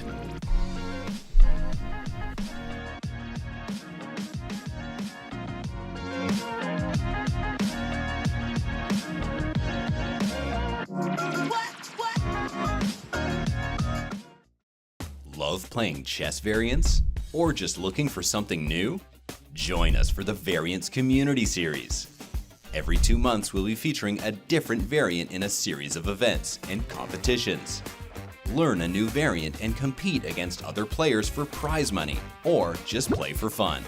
Look for community arenas, streamer arenas, and championship events. 6 weekly arena tournaments held every Thursday will be followed by a championship event with cash prizes, including a $1,000 first place prize. The third and final weekly arenas will be streamer arenas, featuring gifted subs as prizes. Win any of these events to qualify for the championship. The Variants Community Series kicks off on September 7th with King of the Hill, where the first to occupy the center wins the game. But getting checkmated still loses. And join the Variants Club today to learn more about upcoming events, how to participate, and much, much more. See you in the arena on Chess.com.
International Master Christof Sielecki, who managed to win the first of the matches against Shreyas Royal, who I was mistakenly referring to as Australian. He is, in fact, British, is the young international master, but he met his defeat at the hands of Chess Explained, a great blitz player, such a recognizable chess personality, and a deserving participant in the I Am Not a GM Speed Chess Championship, which you are watching. The 2022 Chessable Author of the Year, Casa. How many players have built their entire repertoires on what this guy has done?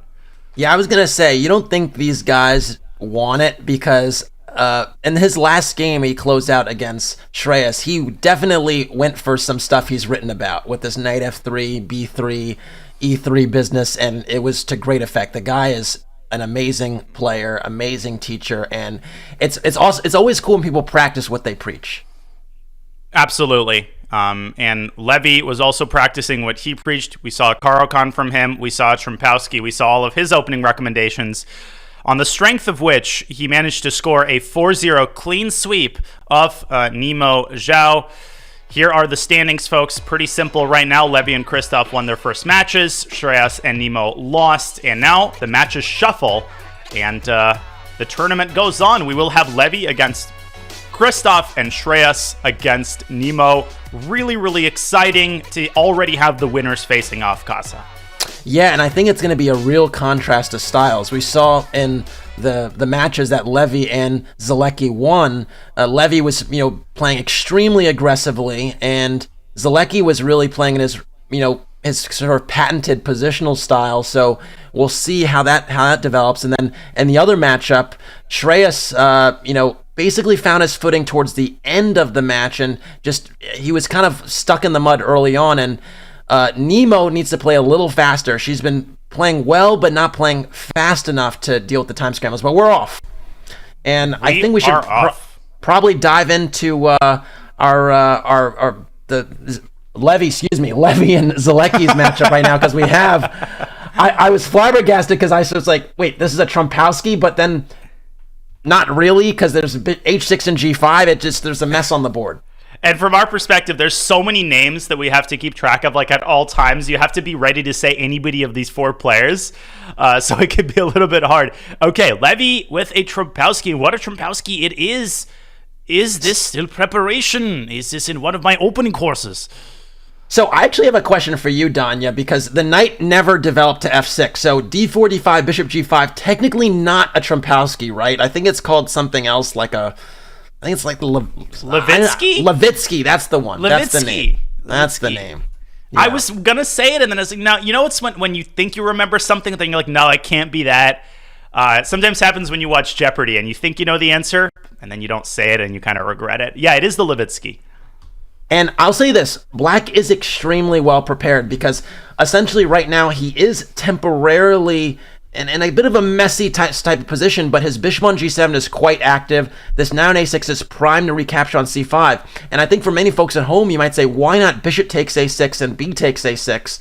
And doesn't Black's structure seem awful? Well, Black would have the two bishops and excellent counterplay against along the b file. At some juncture, b2 might be quite weak. Not right away, because the bishop on g3 is covering, but I have this bias for the bishop pair, and I think basically all of Levy's play here is it's just a bunch of short-term assets. If Sielecki's able to navigate that, he has the long-term trumps. A little off topic, but fun historical fact for players. Levitsky, full name Stepan Levitsky, was a 19th century Russian master. But what he is most famous for is that he was on the losing side of one of the most famous games, actually one of the most famous moves in chess history. Frank James Marshall, the U.S. champion, played this move, Queen G3, putting his queen on pre against three different pawns against Levitsky in 1912. And people watching the show, you can Google Levitsky Marshall really quickly as you're watching the show if you want to see the move. But a lot of you, I'm sure, will have heard of this game. And yet Levitsky, that's not all he did. He also contributed directly to opening theory. Okay, so knight comes out to d2. I have no idea how to evaluate this position. I'm not even going to try. e3. Is this even chess? Yeah, I mean, basically, you have this bishop pair from hell that's essentially raining down on White's position, and this is why Black's able to jettison these pawns, because these bishops are performing an excellent job of controlling the business squares in the middle of the board, and this king is feeling mighty airy. So advantage black, although it's still a mess, and there'll be more developments from here. But you already have to deal with how do you defend that e3 pawn. Levy goes for queen f3, but it does allow rook d8 with tempo, and the pressure's on. Levy is really stuck in mud right now. That rook hits the knight on d2. Rook d1 comes to mind. And if white plays rook d1, how about g4? Keep the flames burning.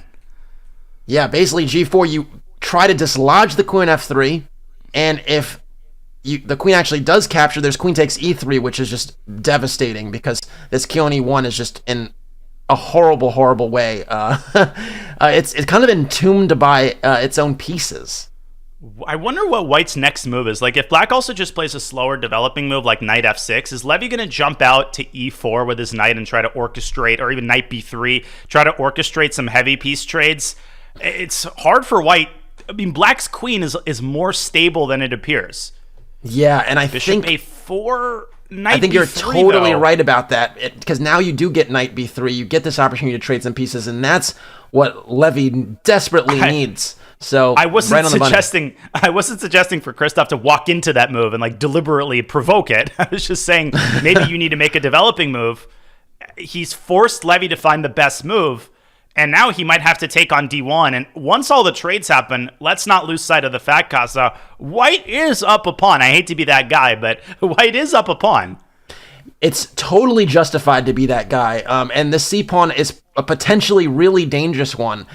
The other thing one should point out here is this bishop on g7, which I was sort of bragging about before, is a bit blunted on this diagonal, in particular by the c3 pawn and the bishop on g3. So knight f6 makes a lot of sense, trying to kind of shake the tree on the king side.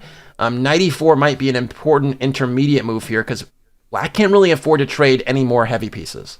On the topic of being up a pawn, I have a fun story to share that all Russian-speaking chess players know about. This is a chess phrase, but I'll wait until the conclusion of the game because we've got an exciting endgame to watch.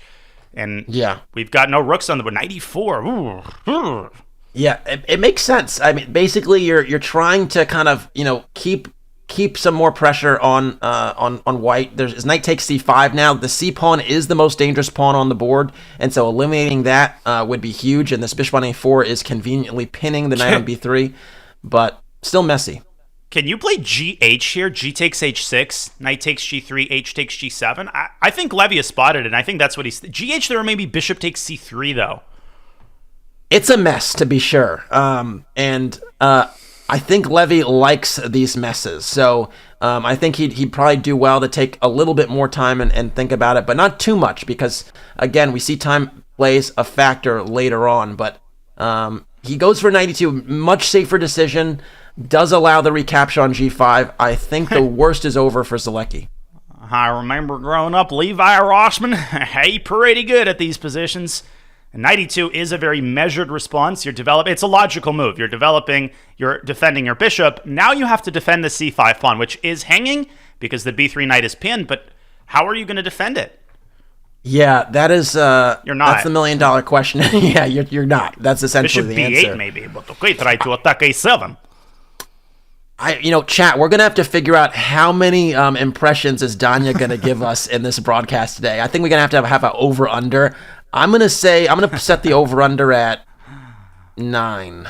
I think we already have like 4 or 5, so I think we'll get there. But anyways, we have a position now where essentially the issue is this pawn was hanging. I think king c1 is a smart decision because you're basically saying in order to get this pawn c5, you're going to have to jettison the bishop pair, which is a huge part of black's vision. So that's why Sielecki is actually saying, I'm actually not going to rush to take this pawn and see if I can get it under better terms and conditions.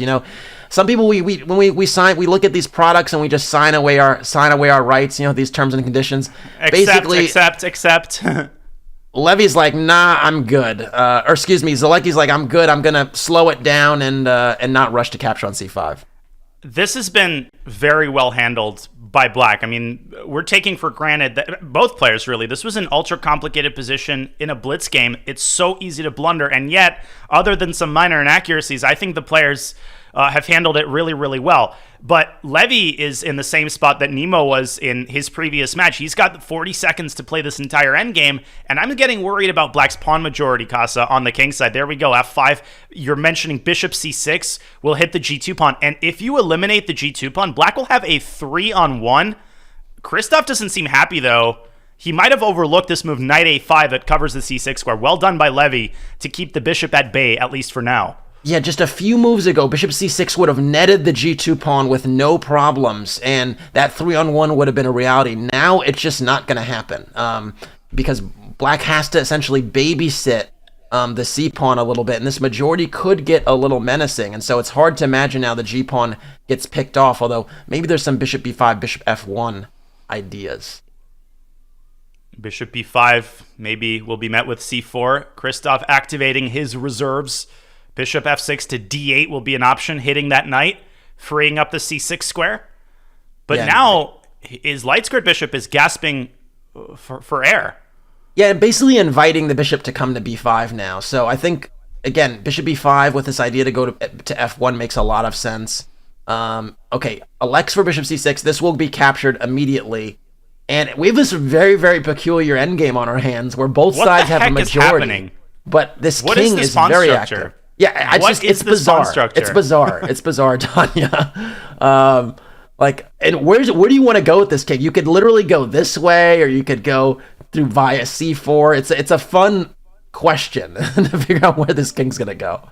My coach would always say, if you have a position like this, it's always going to be equal. Like, if you don't know what's going on, probably the game is going to end in a draw. And he's allowed c6. That was questionable. Now this bishop can come to f2, take on a7, and that's going to be too many pawns. It's going to be a 3-on-1, even if Black eliminates the c6 pawn, which he has to. I think Black has to try king d5, but when the smoke clears, and it's finally cleared after king d3, Christof is shaking his head. Black's pawn majority is not going to result in a new queen. White's king is way too close. Levy should be able to convert this into a win now. Now, I will say, just for the folks at home, this is the wrong color corner. So there could be certain circumstances where if White's only left with the a pawn and this dark square bishop, it won't be enough to win. King d5! And king d5 might be a chance to get this bishop. Okay, no! This is still not completely over. Again, I was gonna say don't rush to trade on b5 because now it's too connected on the B and C files. There's no chance for a draw here. But okay, Sielecki had to resign that one, but that was a very, very high level game until the time trouble. And I think I've said that a few times now. But Sielecki really, I think he showed his strengths and his weaknesses in that one. I'm so impressed with how Levy handled that with no time on his gut. But Christof got in his own head. He was shaking his head and moving his body. It was still almost a draw, and I think that Christof was mad about the way he played the earlier endgame, and that interfered with his ability to hold that position. What a game. Levy takes the first game. On the right side, we still have the first game, and it looks like Shreyas is going to take that one. He is up a knight, and yeah, Black's king is not in time to access White's pawns. That one's over, and Shreyas takes the first game against Nemo. It was a topsy-turvy affair, but the British, not the Australian, the British youngster will win this one. And I'm going to will he? There is some potential tricks, but I trust he will convert this, and yeah, knight f2 holds this one. I'm going to just draw some arrows on the Sielecki-Rosman game because this bishop to f5 and then queen c8 to bishop to h3 maneuver wastes a lot of time. And so now White has this opportunity to potentially jump in the center in the next few moves with e5, and I think that's the way Sielecki's got to punish this. Otherwise, bringing the queen to h3 I'm not a huge fan of, but knight g5 is a reasonable follow-up. Hitting the queen. Levy's basically basing his whole plan on some tomfoolery with h4, but it's just not fast enough, basically. Yeah, it's a very dubious setup chosen by Levy. At the same time, he's playing to his strengths. Levy is a very talented tactician. He's super tricky, and he's trying to get one of those cagey positions, get Christof out of his opening preparation. Christof says, listen, I want an endgame. That's really all I want. If I'm Levy, I'm saying, great, trade queens, go knight bd7, maybe get parked that knight on c5, King's Indian style. Sure, I think Black's doing fine now. Yeah, and I think the thing is by, the reason I didn't love h5 when it happened in this queen c8 bishop c3 is because there was a lack of development. There was a bit of a neglect in the center. And by trading queens in the way that Sielecki did, he basically punted on punishing all of those potential dynamics. And so now the space grab with h5 is a bit more legitimate. Black's pieces start to make a little bit more sense. And space is still a factor, but it's not as prominent a factor as it was with more pieces on the board. And so that's why the boots on the ground have changed just a little bit. I think the games have settled enough for me to quickly share my story with your permission, Casa. So remember when Levy was up a pawn? Anytime you're analyzing with a Russian-speaking player and anyone's up a pawn, there is a common phrase, and the phrase goes, in the opinion of international master Mnatsakanyan, Armenian I am, black is up a pawn, or white is up a pawn. Why is that funny? So the story goes that in Soviet times in the 60s, there was a world championship match that was going on between, I think, Petrosian and Spassky. And the reporter that was assigned to cover the match for one of the top newspapers did not play chess. It was a mistake made by the editing of, apparently there was a Soviet person who didn't play chess. And she's writing a report on one of the games, and the game was adjourned after move 40. People know that games used to be adjourned. And one of the commentators of the match was this Armenian IM, Eduard Matsakanyan. So the reporter asks Eduard, how would you evaluate the position after move 40? And Matsakanyan goes, well, Petrosian is up a pawn, but blah, blah, blah, blah, blah, and he starts assessing the position. But in the actual newspaper article, the first phrase was, in the opinion of IM Matsakanyan, black is up a pawn. Why is that funny? Because the reporter didn't understand that being up a pawn is not a matter of opinion. It's a fact that black is up a pawn. So that's why it's supposed to be funny. But it's a common phrase. Did that make sense? Does it make sense why it's funny? It does, and I think, it's interesting because there's a lot of, situations like that where, understanding what's happening and why sometimes is not obvious to someone that's familiar with the territory, right? So it's just this dynamic of this person's basically stating something as if it was opinion, but it's fact, and there are many things like that happen in chess. What he actually said was, black is up a pawn, but in my opinion, white has compensation, and it got mistranslated to, in his opinion, black is up a pawn. All right, well, anyway, speaking of up a pawn and back to the game in front of us, the material is actually equal. I counted wrong. I thought that black was up a pawn for a second, but the material is actually equal.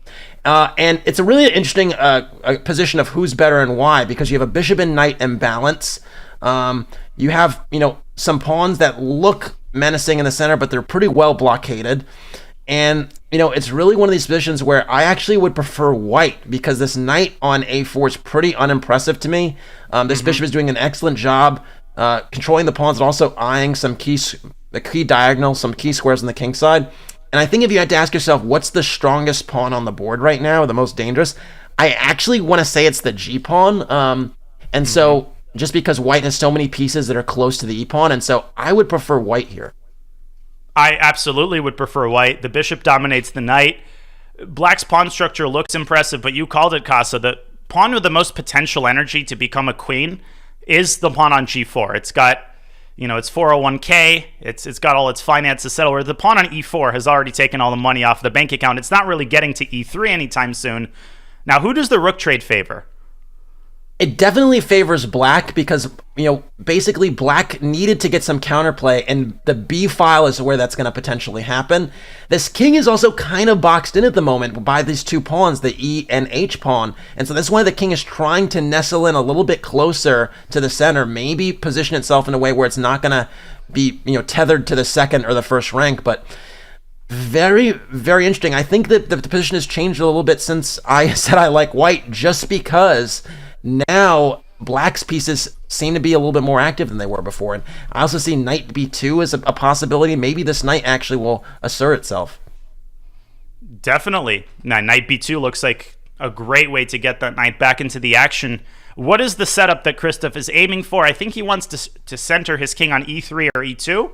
First of all, do not play g5 and miss the fork on d3. Do not play rook b1 and allow a discovered check. So there's always tricks to dodge when you're playing against the knight. I would play rook f1. or king e2. So, King Danya, E3. I'm going to ask you for a moment because I know how much you love positions with f5 and King's Indian style that we switch very briefly to the Royal Nemo game because we have a mess in the center with f5 and f4, and I just need your take on this because it would seem that Black is much better positioned to open things up. My King's Indian take on this is that Black has a position that I have in my best King's Indian dreams. I've never actually had a structure this good in my life. We've got a pawn cube, and just for that reason alone, we have to devote this game some attention. I'm also keeping an eye on the Levy game. We'll get to that game once the endgame clarifies. I think Black is better, and I would play a move like Queen e7, keep the tension, Casa. I would not prematurely start trading pawns, at least until I've developed my bishop and connected the rooks. Yeah, and when you say connecting your rooks, it's just like music to my ears. I truly believe the side that connects their rooks first in a lot of positions winds up winning the game. And this 94 move, it in a way it releases tension because we're talking about keeping the pawn tension. The piece tension is a factor in that. And now by playing the knight on e4, you allow Nemo this opportunity to consolidate and clarify the situation in the center and have less pressure on their own pieces. That knight on d2 was a spectator. It was not doing much, and now it got to exchange itself off for a really active knight that was once on c5. So Nemo can be thrilled with this development. Absolutely. And f takes e5, such a heads up move by Nemo, because if instead she had taken on e4, that would have allowed knight takes f4. That just gives up a pawn. That might be what Shreyas was aiming for. Instead, she first takes on e5, then she's going to recapture on e4. And as you said, Casa, that knight is heading straight for e6 or c6, impatient by Shreyas. And I think Nemo has a good chance here to recover in game 2. I think maybe we should drop back to our bird's eye view because we've got more action on the Levy board. But I still want to keep an eye as this game unfolds. We can get the best of both worlds. Yeah, and here we go. Basically now, this king on e2 is about to drop back to the first rank, and it's going to be in a cage, essentially. And so now all of a sudden, the most dangerous pawn on the board is that e-pawn. The g-pawn has been gobbled up when, oh, no. The terms and conditions change. This king now has potential to escalate down the board, potentially to d3 one day.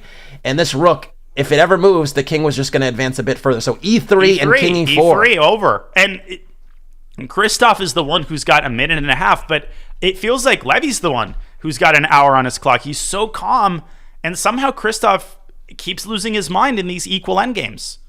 Yeah, and it's funny because stylistically, it is the endgames where I would suspect him to assert himself, and it would seem that instead, he's actually been basically on the back foot. Perhaps, again, it's a little bit of karma sometimes when you have a position where it's so dominant early on and you elect to kind of not prosecute that advantage that, bad things happen. Maybe there is some justice in chess sometimes. And I think what makes Levy one of the favorites in this entire field is his ability to stay calm in time pressure. Christof, there's nothing to play for. King e4, king d3 is game over. And that's a lot of respect shown to Levy. Christof, knowing that he can convert that even with 10 seconds left. Great stuff by Levy. He wins a second endgame, and Christof, with his back against the wall, takes a sip of coffee, just says, I need to stabilize. I need to come back in the 3-minute portion. Looks like a good position for Nemo as well. Yeah, Nemo looks like she's going to get on the board here. She has a menacing e-pawn. That one on e6 is just extremely dangerous. And let's not forget that a5 pawn. We had a structure in another game in the previous match between Sielecki and Royal where we talked about this a-pawn on a6 versus the white pawn a5. Now that a-pawn might be a weakness one day. I see the a6 pawn being a weakness later, although I wouldn't have opposed a queen trade there. Maybe with some combination of queen takes g5 or rook e1. I don't love dropping the queen back to e2 because now you allow some checks like queen f4. Queen f4, maybe d4 breaking in the center. Ultimately, Black would like to create a pass pawn on the queen side. And once again, Nemo not able to handle her clock well. She's got 5 seconds, but the position is relatively clarified. So it's easy to play rook e1 and e7. She puts her rook on d1, pressuring the d5 pawn. Man, this is peak tension Can Shreyas keep things stable with a move like rook to e8? And while we figure that out, I'm just going to draw some arrows here because h4 again has been played by Levy, and he's trying to get some stuff going on the king side. And I will not be surprised if the knight jumps to g5 one day. And sorry, I've been mesmerized, but because Nemo made a move with 1 second left. And the e-pawn is gone. The e-pawn is gone. Where'd it go? And will we have a perpetual check? No, Shreyas playing for a win. Nemo has to move. She's losing it. She's losing the game. She's down a pawn now. And now he's gaining some time with checks. And he can play g5, trying to limit the activity of White's rook. Nemo staying afloat for now. But will she be able to keep the balance for the rest of the game? Yeah, and queen trades are basically off limits now, and so this king on ac6 is basically got its hiking boots on and is surviving. It's thriving. It's live. What is it? Live, laugh, love. It's doing a great job. Yeah, so eat, pray, love, live, laugh. Queen c7. He goes king d6. He's blundered a6 with check. a6 and then queen b6 check. And now the game turning around. Now this king on h1 is still very exposed, so you have to basically take stuff with queen check. a8. And she's won the and queen. Rook takes g5. Rook takes d5. Nemo wins the game. That was Clutch. insane. And a comeback victory. Shreyas can't believe it. How did she do that? That was a clutch win, and Nemo knows it. She is thrilled. You can see her on screen there, beaming, because that was a much, much needed win to equalize the match. So now we're back, actually. We can switch to Rosman and Sielecki's game, where again this bishop 1b2, I don't know what to make of this. This bishop 1b2 is basically in jail, but on the other side, these knights have real promise. So, black has got to be better with this bishop 1b2 and this pawn wedge on d3 and c4, but it's still a mess because all the pieces are on the board. And at some point, if this chain can be properly undermined, it might turn.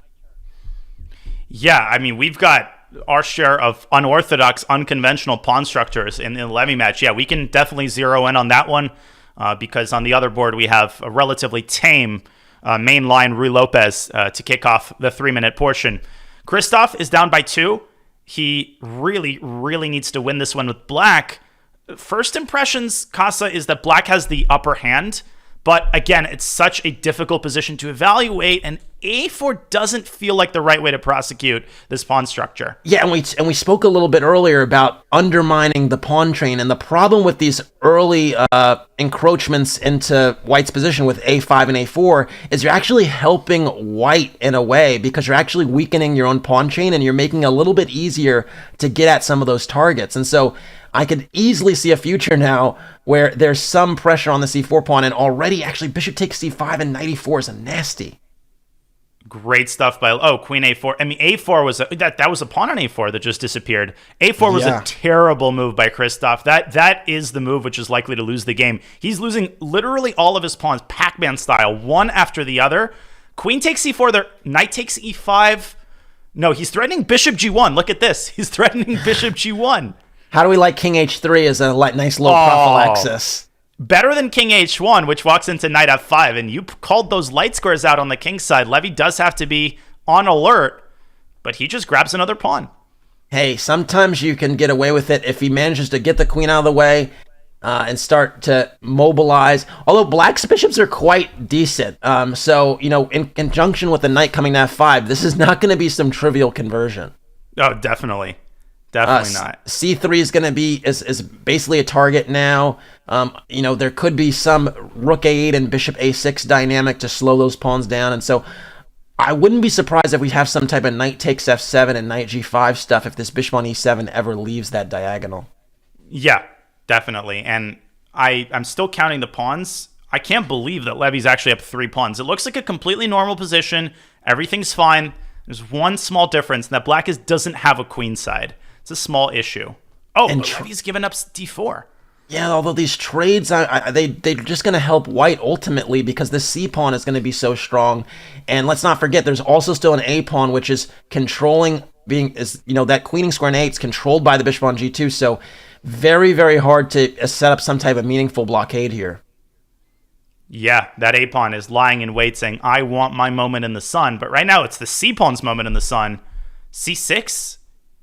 Yeah, what is black's intention here? This is Queen takes d2 almost works. Not quite, but we're almost at that point where c7 becomes a thing. If that rook was not unprotected, you're almost at a point where you can sack your queen in some circumstances. Basically, black has to chase this rook before c7 happens. But c7 can happen right now, actually. c7, queen and takes queen c1, a8. and queen a8. But Yeah. Levy just going, Russian schoolboy mode, just moving the rook up. Queen takes a2. Black basically has to keep the queen pinned, tagged to the rook, and again c7 works. I would play c7. That's the cleanest win. Yeah, 100%. I think the thing about it, too, is that there's just no pressure on the g2 bishop, so the queen would be comfortable kind of darting away. But c7 again? c7 again, yeah. Queen takes f2 now actually works.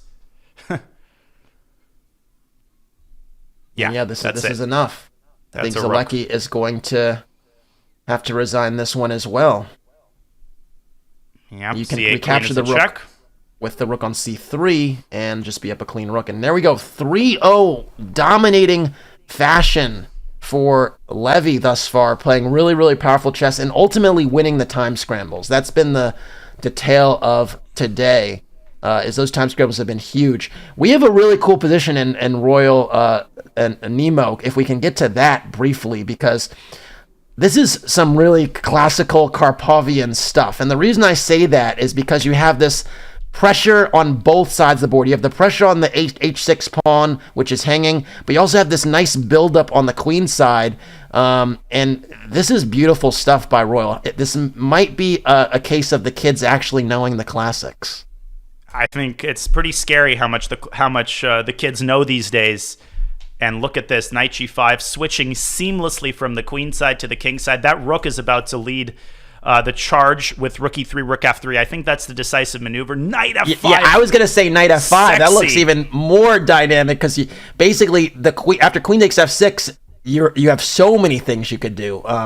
But I think you can actually almost pick up one of white's queenside pieces, like the bishop on d3, maybe even the rook on a5 in some situations, and still be winning. That's how dangerous this attack is on the king side. And Nemo has had enough of that. That was a beautiful, beautiful, basically, example of playing on both sides of the board. It's a completely different time. I mean, 20 years ago, it would be unthinkable for players of this age to handle strategic, complex situations with this level of poise. But I mean, now the kids all study the classics at age 4, and by the time they turn 5 and they learn how to eat with a spoon, they're already familiar with more than half of Robert Fischer's games and Karpov's endgames. It's a different time, man. It totally is, and the game ideas about the game, the perception of the game just changes, and so we see an evolution with this young talent. But anyway, let's get back to actually we maybe see the bird's eye view for a little bit longer. But basically, Sielecki's in a must-win situation because he's down 3-0, and he's got a position that's viable right now. I do think I slightly prefer white because of the pressure in the center, the control of the center rather this f pawn has been pushed. I don't like that. Although black is actually quite solid as well. The rooks can be connected on the next move. I like that. This knight on e4 might be a target. Okay, queen e6 does allow knight g5, and I think that has to be played. Yeah, but just to point out that a draw wins Levy the match, first to 3.5 wins. So if you're Christof, you're fighting two enemies. You're almost simuling. One is an enemy called Levy Rosman. The other is the fact that every decision you make, you have to also ask yourself, is this bringing the game closer to a draw? Because a draw is tantamount to a loss. So from that perspective, I like what Christof has, a dynamic tactical position as he pushes the knight off of f5. But Levy, later in the game, can slide his queen up to e5. You can't do it yet. Well, right now the knight is hanging, but if you do it in this position, then after the trade, white will have a fork on e6. Yeah, I do love this repositioning of the knight that Levy went for with knight h6, knight g4. It's very nearly an outpost, and the reason I say that is because this f-pawn can be pushed to target the knight, but you don't feel great about it, weakening the diagonal and so on, and Levy's even comfortable trading queens now because he's felt like he's established enough control with his pieces to kind of negate the space that white has with his pawns. But okay, there are more twists and turns in g5, opening the king while the queens are still on the board. A little bit of a question mark to me, as well as the engine. I actually am gonna veto that. I like G5, and in general, I like the fact that Levy isn't changing his style based on the fact that he only needs a draw. That's the best way to lose all 3 games, is to artificially modify the way you normally play. Here, we see, again, pandemonium on the board. Knight e3 allows queen to f2. Very important detail. The queen on d4 is unprotected. Yeah, but Levy, look at that buildup in the center. Again, this knight on g4, I said it before when the pawn is on f2. Now it's an extremely clear outpost. And you can see it's lording over the h2 square. There's dark squares that are very soft. And this king g7 is quite secure, frankly. Now, knight e3 is an excellent move because we talked about before queen f2 being a pin. Oh, rook takes e4. Now rook takes e4, crashing down, defends the knight on e3, and the exchange sacrifice would open up the bishop. That is a bad arrow from me, but you get the point.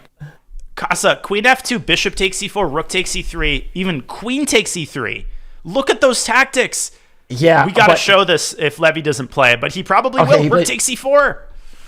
Yeah, and again, this bishop here is just coming down. It's so dangerous right now. You can't break this. You can't break this construction right now. And no, this rook on f8 is also lying in wait to exert some influence. But queen takes e4. Queen takes e4. That's it. King h2, knight g4 is going to be the match. And king g1, queen h1 mate.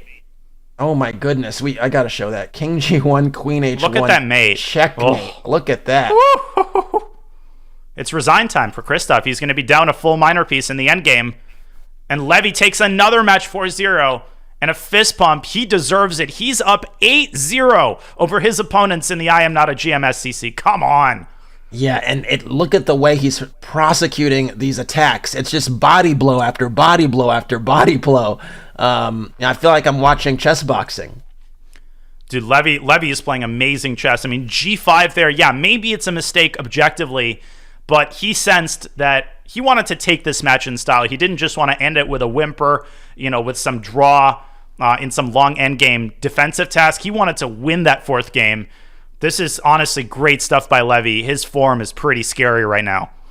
Yeah, and I will say Sielecki is a guy that is very, very good positionally, but he just hasn't been able to put it all together today, and it's a credit to Levy. But as we get into this game we're looking at on screen between Nemo and Royal, what happened there? What game? Nemo blundered her queen earlier, and now she blunders another exchange. And yeah, I was going to say there might have been some hope with there's a rook and knight for the queen, but not after you lose an exchange there. So that was a tough break for Nemo. But the match isn't over yet, and we're going to focus on this one because this is the only one going on right now after Levy clinched. And we have an Italian. How does Nemo handle this one? Okay.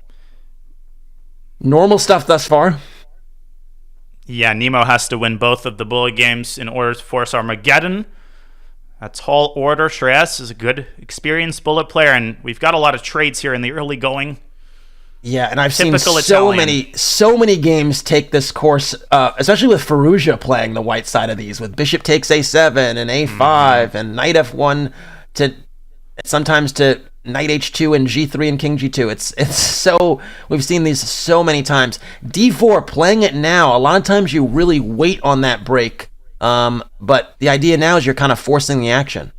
I would just trade on e5, trade the bishops, and start surrounding the e5 pawn with knight c4. Oh, there is apparently an exchange sacrifice Rook takes f3 and knight h4. Which was missed. It was too little, too late. That ship has sailed.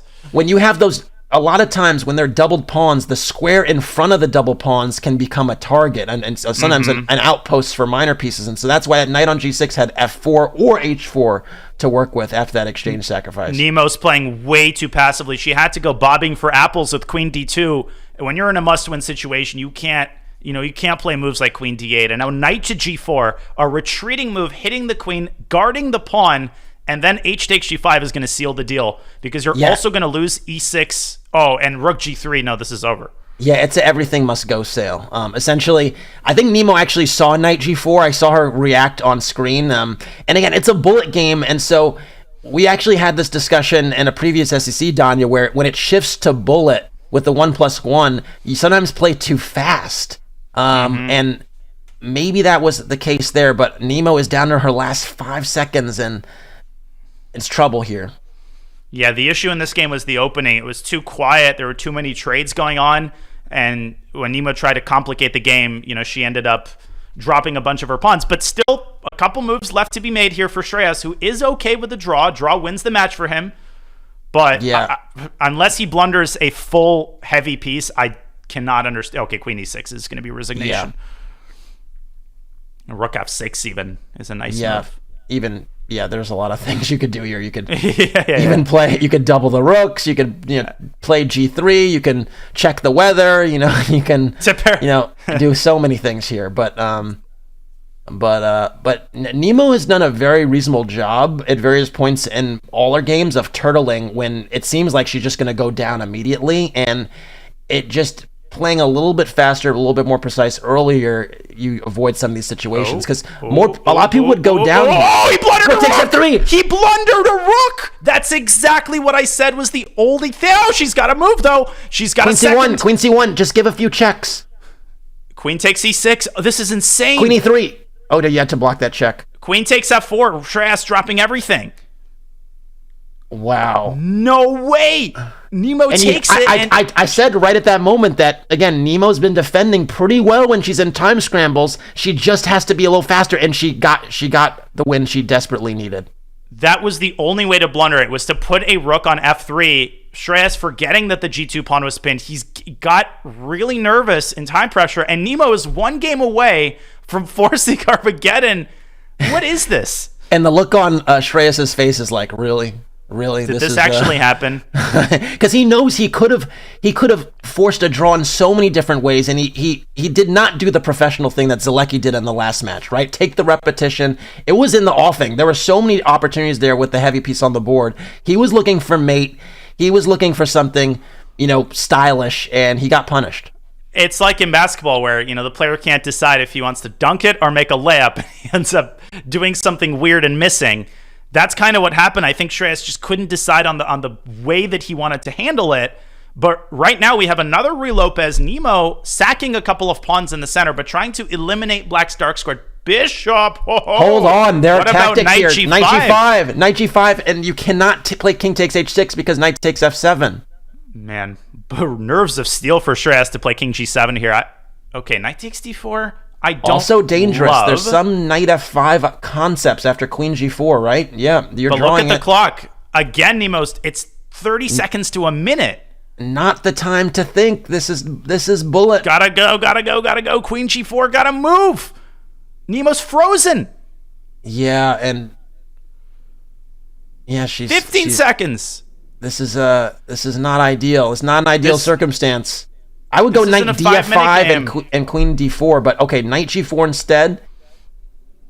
h5, just chase the knight away, and the initiative is over if he plays h5. It's still messy, though. I could see her throwing in knight f5 check or something like that, and queen d4. Yeah, and the knight retreating h2 I don't love. Although you do have these white bishops still pointing towards the king side, but you've just given Shreyas a nasty time advantage, and that's going to be probably the biggest problem with her position. I'm going to repeat what I said in the last game. This is obviously a lot less one-sided than the previous game, but the only way this game turns around is if Shreyas blunders a piece in one move. Yeah, and this knight is going to try and hop around, maybe get to e3, but something has got to give. There's going to be some d4 breakthrough, and here, it's happening right now. And queen trade, just go d3, c4, and chill. Yeah. And again, take a draw. Take on d2. Take on d2. Play knight e4. You do not need to win this game, Shreyas. I know you want to, just look good while you're doing it, but just finish the match. And this is ultra professional. He's doing a lot better in this game of converting. He's in control, and he's going to take this match. Rook e1 and bishop c2. And what a recovery psychologically, Casa, for the young player to execute on this game after losing such a painful one. That's not easy to do. No, especially when your next game is a 1+1. So it's not like you can, really think and process through it early on. You just got to read and react, and he did that really well. We see him there. He wants to smile, but he knows what happened in the previous match or in the previous game, and he does take out Nemo 4-2. That was a fun one. That was a great match, and we had two great matches. Levy Rosman with his second clean sweep of the day. He wins 4-0. Shreyas rebounds off of his loss to Sielecki and defeats Nemo with a score of 4-2. Unfortunately, Nemo is still winless, but the good news for her is that there are two matches left to be played. Let's take a look at our Group B cross table. Levy Rosman in clear first. He hasn't dropped a single half point. That's really all you need to know about Levy's performance today, Casa. Yeah, I mean, dominating games, really nice attacking positions, and playing to his style. Whether objectively it's always the right thing or not, we could question, but practically he's getting his positions, and sometimes when you get in your bag, good things happen. And what's more interesting is, remember, folks, only one player from each group qualifies. What does that mean? That means if Levy wins his next match, then the group is over. Levy will have scored 3 wins, and he will already advance to the next stage, even without playing the fourth match. So the intrigue is at a peak because Shreyas Royal has to beat Levy on demand in the next match to keep this group going. We will give the players a breather. Folks, you are watching the I Am Not a GM SCC. We will see if Levy can take this group with a victory in the next group, the next round, on the other side of this short break. Stay tuned.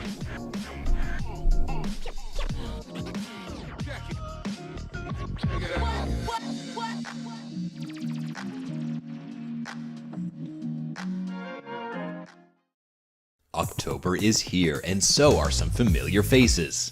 Martin learned chess just to play with his kids, and occasionally the family dog. A workaholic, Philip hopes chess will help him relax before he works his fingers to the bone. Laura the librarian loves to learn and has recently developed a penchant for spell chess.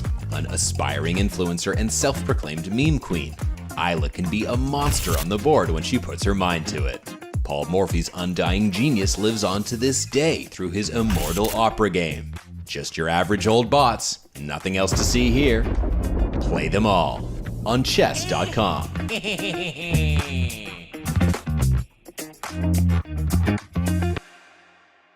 I really love watching games by top female players and studying their games from the past. And I think that's like one really cool thing that the chess community could do more of. I know my friend Luciana is publishing a Chessable course on some of the great games by the early world champions, Vera Menchik, Rudenko. And you can learn just as much from these games as you can learn from any game.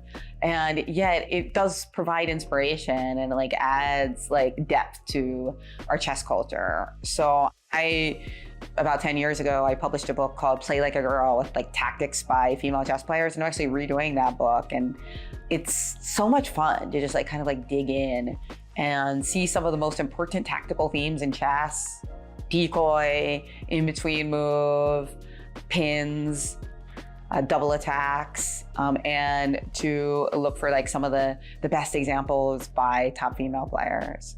So when you hear all these discussions about women in chess, it's great, but sometimes I'm just like, wow, you should just like go study some Muzichuk games.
it's all up to Shreyas Royal. He must defeat Levy Rosman in order to force a Group B tiebreaks. Shreyas, he achieved his first Grandmaster norm at age 13. That is the youngest norm achiever in English history. He took third place at the 2020 Youth Speed Chess Championship. And yes, 2020, that was 3 years ago. So at his young age, Casa, he already has a strong blitz pedigree, and he came back from his first match loss to Christof with an impressive victory over Nemo. Now he has to beat the unstoppable Levy Rosman. Yeah, and he's going to have to play his best chess yet in this format to really even challenge Levy here, because Levy's been playing fantastically, but Royal's a great player. He's someone who, as we've seen from the games thus far in the event, really can play tactically, can play positionally. I was especially impressed with the game he played against Nemo, where he had the queenside pressure with the rook on a5, and then he snapped on h6 and had those two knights and the queen converging to deliver mate. So really impressive young man, and this is it. We're going to figure out if he could stop the unstoppable train so far. Levy, he hasn't just not given up a point. He hasn't given up a single half point.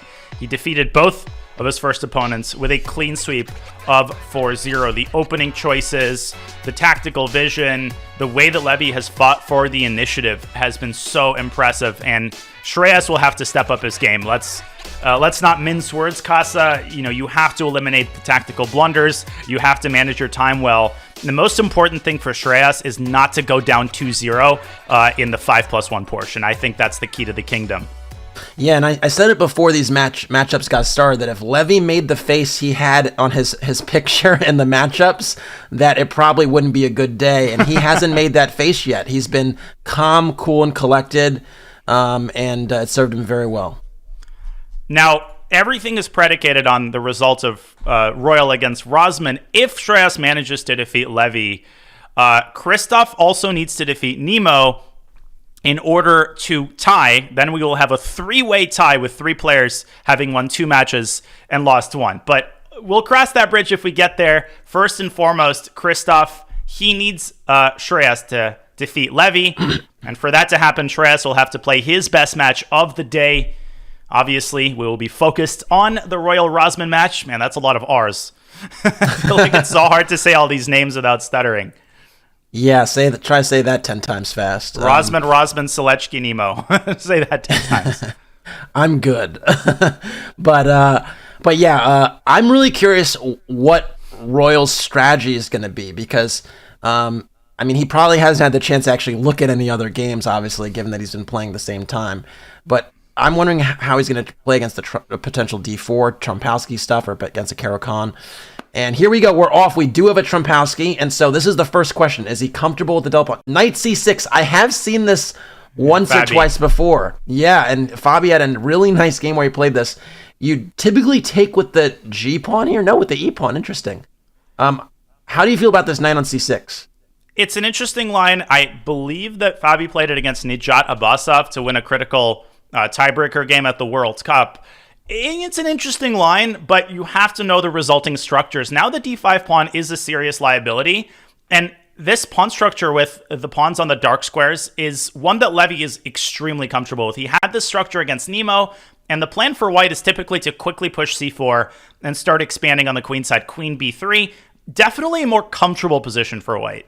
Yeah, and I think a lot of it comes down to how well can white tickle the black queen side. There are ideas of knight a5 at some juncture if the queen is not controlling that square. And if that knight a5 is very tough to push off of that square. So I think that's typically what white's going to try and do, put the rooks on c1 and d1, and slowly but surely try to massage those queenside pawns. Yeah. Rook d1, rook c1, a lot of low-hanging fruit kind of moves for white. At the same time, b7, b5 is a move you have to be careful about. That would push the knight away from c4.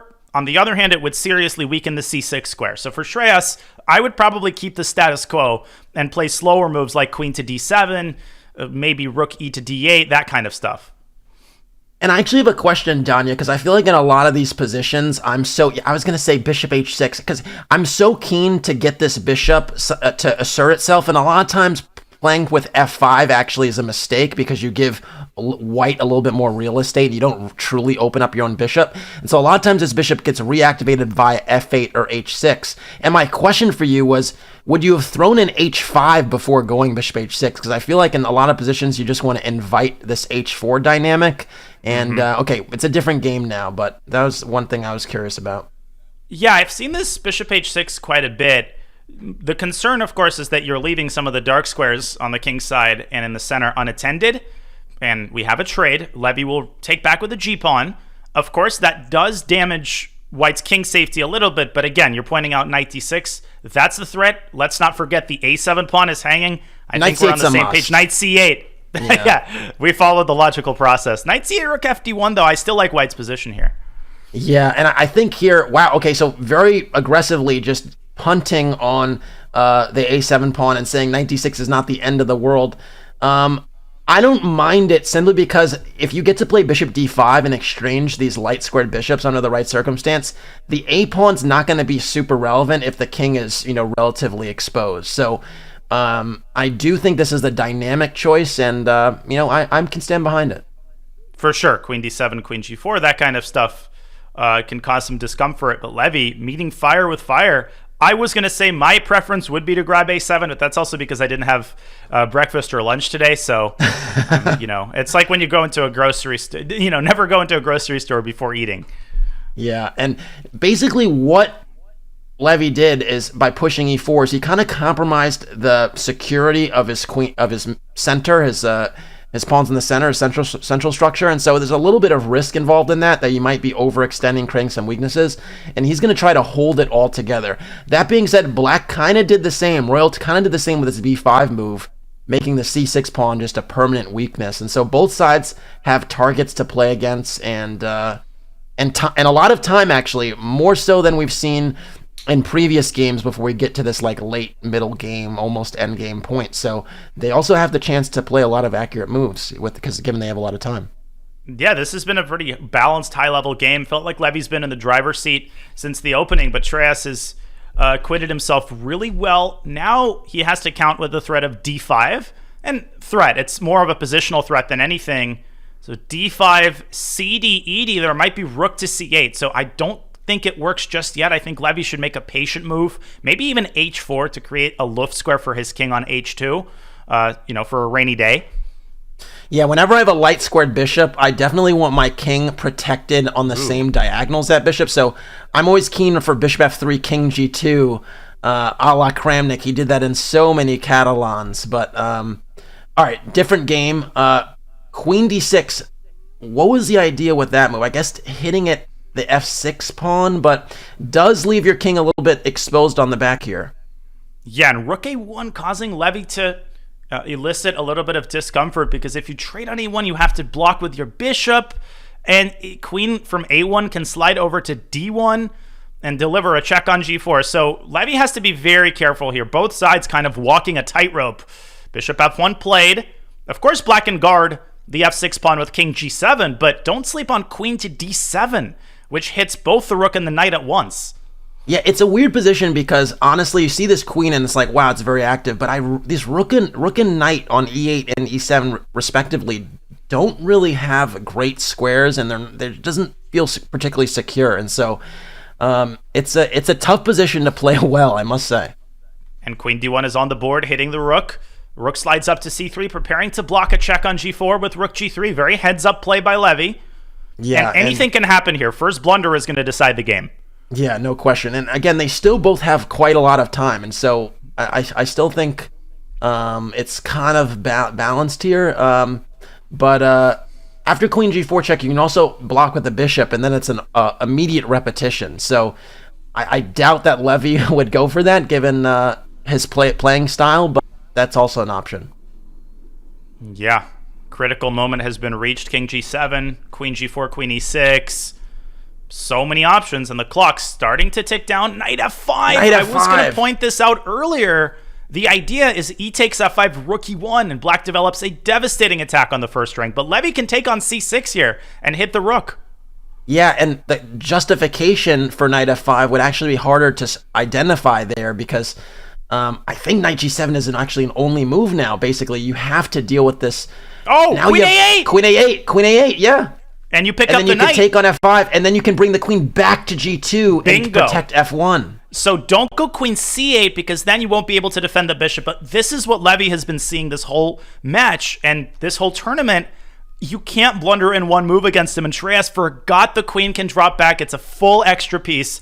Like I said, Casa, the first blunder in these types of positions, it's always the one that decides the game. Levy needs to do a little bit more work here to untangle his pieces, but this one should be over. Yeah, and f5 is such a just smart way to play. A lot of people would just consolidate without maintaining their aggression, and Levy's not doing that. I was actually going to say there are scenarios where if this b pawn comes off the board, black could have entertained some drawing chances just because there's a wrong color corner as far as the bishop is concerned and the h pawn, and there could be some type of blockade with that kind of TP of pawns that were there before, but he's not allowing black to set up any type of bind. He's maintaining this aggression even while being pinned, which I think is impressive that Levy's keeping that pressure on. And now he's just got to look forward to eventually getting an h4. But be careful. If you go for a quick rook g4, there's rook takes f1 check, and that would have turned the tables. And even here, if you play rook g4, well, first of all, it doesn't make much sense. But yeah, queen f3 is a great way to play. And queen c1, Shreyas has to keep himself pinned to that bishop. That's his only chance to keep white at bay. But now h4. White is going to start chipping away at the security of black's king. And once one of the dominoes falls, I think the rest are going to fall very quickly. I would play queen c4 right now, gain a tempo by threatening a queen trade, and then push h4 at the first available opportunity. And he does just that. And again, a lot of people would just play king g2 and get out of the pin. And Levy's been doing a great job of identifying real danger and fake danger. And he's been making when there's not any real danger, he goes onward, plays what he wants to play. And, that's why, black's the one that's actually having to make the defensive moves now. It's almost like he's mastered the concept of danger levels. That's right. So again, I personally would go king g2, but Levy's style tells me that he might just go b4 or do something really active like rook e3 because he's saying, I'm secure. Why do I have to defend? Okay, he did go for king g2 now. Yeah, I mean, he can take his time. Even, God forbid, if the queens get traded and he loses the b3 pawn, which he shouldn't, it should still be winning. Biggest thing is to make sure you're keeping tabs on the f2 pawn and the bishop on f1. And rook d3 is a great move because rook d7 is going to be mate. You have to trade. And once the rooks get off the board, then it's really easy. Yeah, and now it's going to be a lot of checks, and this king is going to basically hopscotch on the light squares, but not for long. I'm a little surprised he didn't dart in with the rook, but doesn't change that much. But the rook d7 would have been automatic, and it would have been check, check, check into checkmate. So rook d8, didn't love the insertion here because you're giving black another move. There's no effective check here. Very weird move, queen c7. Now rook d7 does run into queen e4 check. He's down to 24 seconds. Can Levy keep his composure for a couple more moves? I think he can. Queen e7, preparing a devastating check on e8. And if the king slides over to the h-file, white is, queen e4 too. No, this is winning. This was a great move. E8 makes a lot of sense. I was highlighting e4, but they're both extremely effective. Now rook h3. Rook h3. That should be all she wrote. What a move. If you had taken the queen on b1, would have been hanging. Yeah, rook h takes h to the queen b1 would have been hanging. Now queen e7 is mate in 2, folks. Queen e7. If rook h7 too. All right, queen e7, bishop c4 was mate. That would have been a pretty one. Can I show that one really quickly? The game's about to end. So, okay, the game's basically... I just wanted to show... It just ended, but I wanted to show that if the king... Oh, actually, we don't have time. We got to get to another game. It's Levy's up 1-0, and we have a Dutch. We have a Dutch on our hands. Is it going to be a Leningrad or a Stonewall? What do you think? Quick, folks in chat, what do you think? Stonewall or Leningrad? Well, I think... it's going to be this b6 variation, which I think is a very good setup against what Shreyas has chosen. Shreyas has chosen a very quiet positional line. And again, Levy playing to his strengths. I really like his opening choices throughout this day of action. Yeah, and this bishop 1d6 is really interesting because it's a provocative move to move your bishop in front of your d-pawn. We do not teach this typically, but the idea is that these bishops now are really pointing right at the white king side, and that's why Shreyas is like, hey, back up. I don't want to see you there. But a4, very committal, weakening the b4 square. That's a massive outpost for the knight. Black is better, in my opinion, just because now all of Black's pieces are going to make sense. Although, okay, there's a lot of game left, and it's just allowing this knight to come to b4 is not to be preferred. I'll update people on the fact that Christof and Nemo had a very even game throughout, but Nemo got herself in time pressure, and she actually flagged in a drawn endgame. So Christof picks up the first game. He's taking care of business so far, but he needs Shreyas to win this match. And the way Levy is playing, the guy is 9-0, and he's got another good position out of the opening here. There's an asymmetry, Casa, between the two knights. You might say, oh, well, Black is an outpost, so does White. But the knight on b5 is not an outpost because it can be kicked away with the move c6. Now, should Black rush the move c6? No, because that move comes with attendant drawbacks. You're blocking in your bishop, you're making some weaknesses. But the fact that Black has that move in reserve, I think is really a big asset for Levy. Yeah, and how do you imagine the story arc going? Well, I can tell you. Typically, this queen or rook sometimes would have liked to nestle in on g6 or h5 and actually play against the white king. The exchange of pieces there and the manner in which it happened, I think, does favor White, because now White can try to press onward in the center with some combination of d5 or c5 at the right moment. And that's basically where White's trumps are. White is better in the center and on the queen side. Black typically has some attacking prospects on the king side, although c7 is hanging, so you can't rush with this queen e8 business. I think you have to step on it if you're Shreyas and go c5. If you play d5, I think Levy's preparing to meet that with e5, and if the center dries up, particularly if Black achieves a hold on the c5 square, White is in trouble, because eventually Black is going to start gaining ground on the other side of the board. So Shreyas has to make sure that his central and queenside play remains alive. Bishop a3 is a great move, by the way, hitting the knight, asking Black some very impolite questions. Yeah, basically saying, are you gonna move that knight and then you don't have this fantastic outpost anymore? If you move the knight, c5 might actually be even further supported. I actually think in some circumstances you just give up the pawn to get the bishop pair and you just press onward. So I could see a scenario where you just go queen e7 and punt on it. We were also talking about c6 earlier. Maybe it's a good time for that, because in previous positions where we were worried about c6, it was kind of based on the knight still being on e4 and having some attack. There is no real attack on the king side for Black anymore. And so you could kind of switch to more positional bases with c6, queen e7, but it's not Levy's style. And yeah, he goes back with a6. But now c5. c5 is a very scary move because Black's queenside could just spontaneously collapse, and White's pieces are so well equipped to deal with the opening of the center. Shreyas heads up move, and Levy is in huge trouble. I think this is the biggest trouble that he's been in so far in these first 10 games. How will he react to this situation? If you react improperly, you might end up in a lost endgame. You might end up with a bunch of weak pawns on the queen side, and if you play d5 and try to keep the queen side close, well, obviously White has c6, discovering an attack on the rook and the bishop. Yeah, and I linked the tale of two sides here. Look at all of White's pieces, all kind of converging in the same area, oriented around that break. Black's pieces are a bit more scattered. It really tells a very good story about who's better and why. And the remaining pawns here, even though Black has the bishop pair, the c7 pawn and the e6 pawn in particular are massive, massive weaknesses. So essentially, Levy has to seek activity now, and he's good at that. So I think something like rook d8, trying to get in on the d file, maybe some eventual rook d2. I think you have to punt on the c7 pawn and pursue activity. One thing that's nice about the pawn a5 is it is holding up the pawn duo here. And so, yeah, rook fd8, it's a really good decision from Levy, and it's perfectly fits his style. Yeah, what you never want to do in these situations is try to cling to your extremely weak pawns, because you're going to do a lot of damage. But the irony of the way this game has progressed is that Black was the one with the better outpost. White had the shorter end of the stick, and yet the knight on b4 is gone. It's dead, and the knight is still sitting on b5. So Shreyas, he did such a good job of chasing Levy's knight away with his bishop, with his dark squared bishop, which ultimately was traded for that knight. Now he's got to prosecute the d-file tension correctly, because if you take on d8, Levy will recapture with the rook. He could infiltrate the second rank. So a lot of accuracy remains to be displayed by Shreyas if he wants to take this game.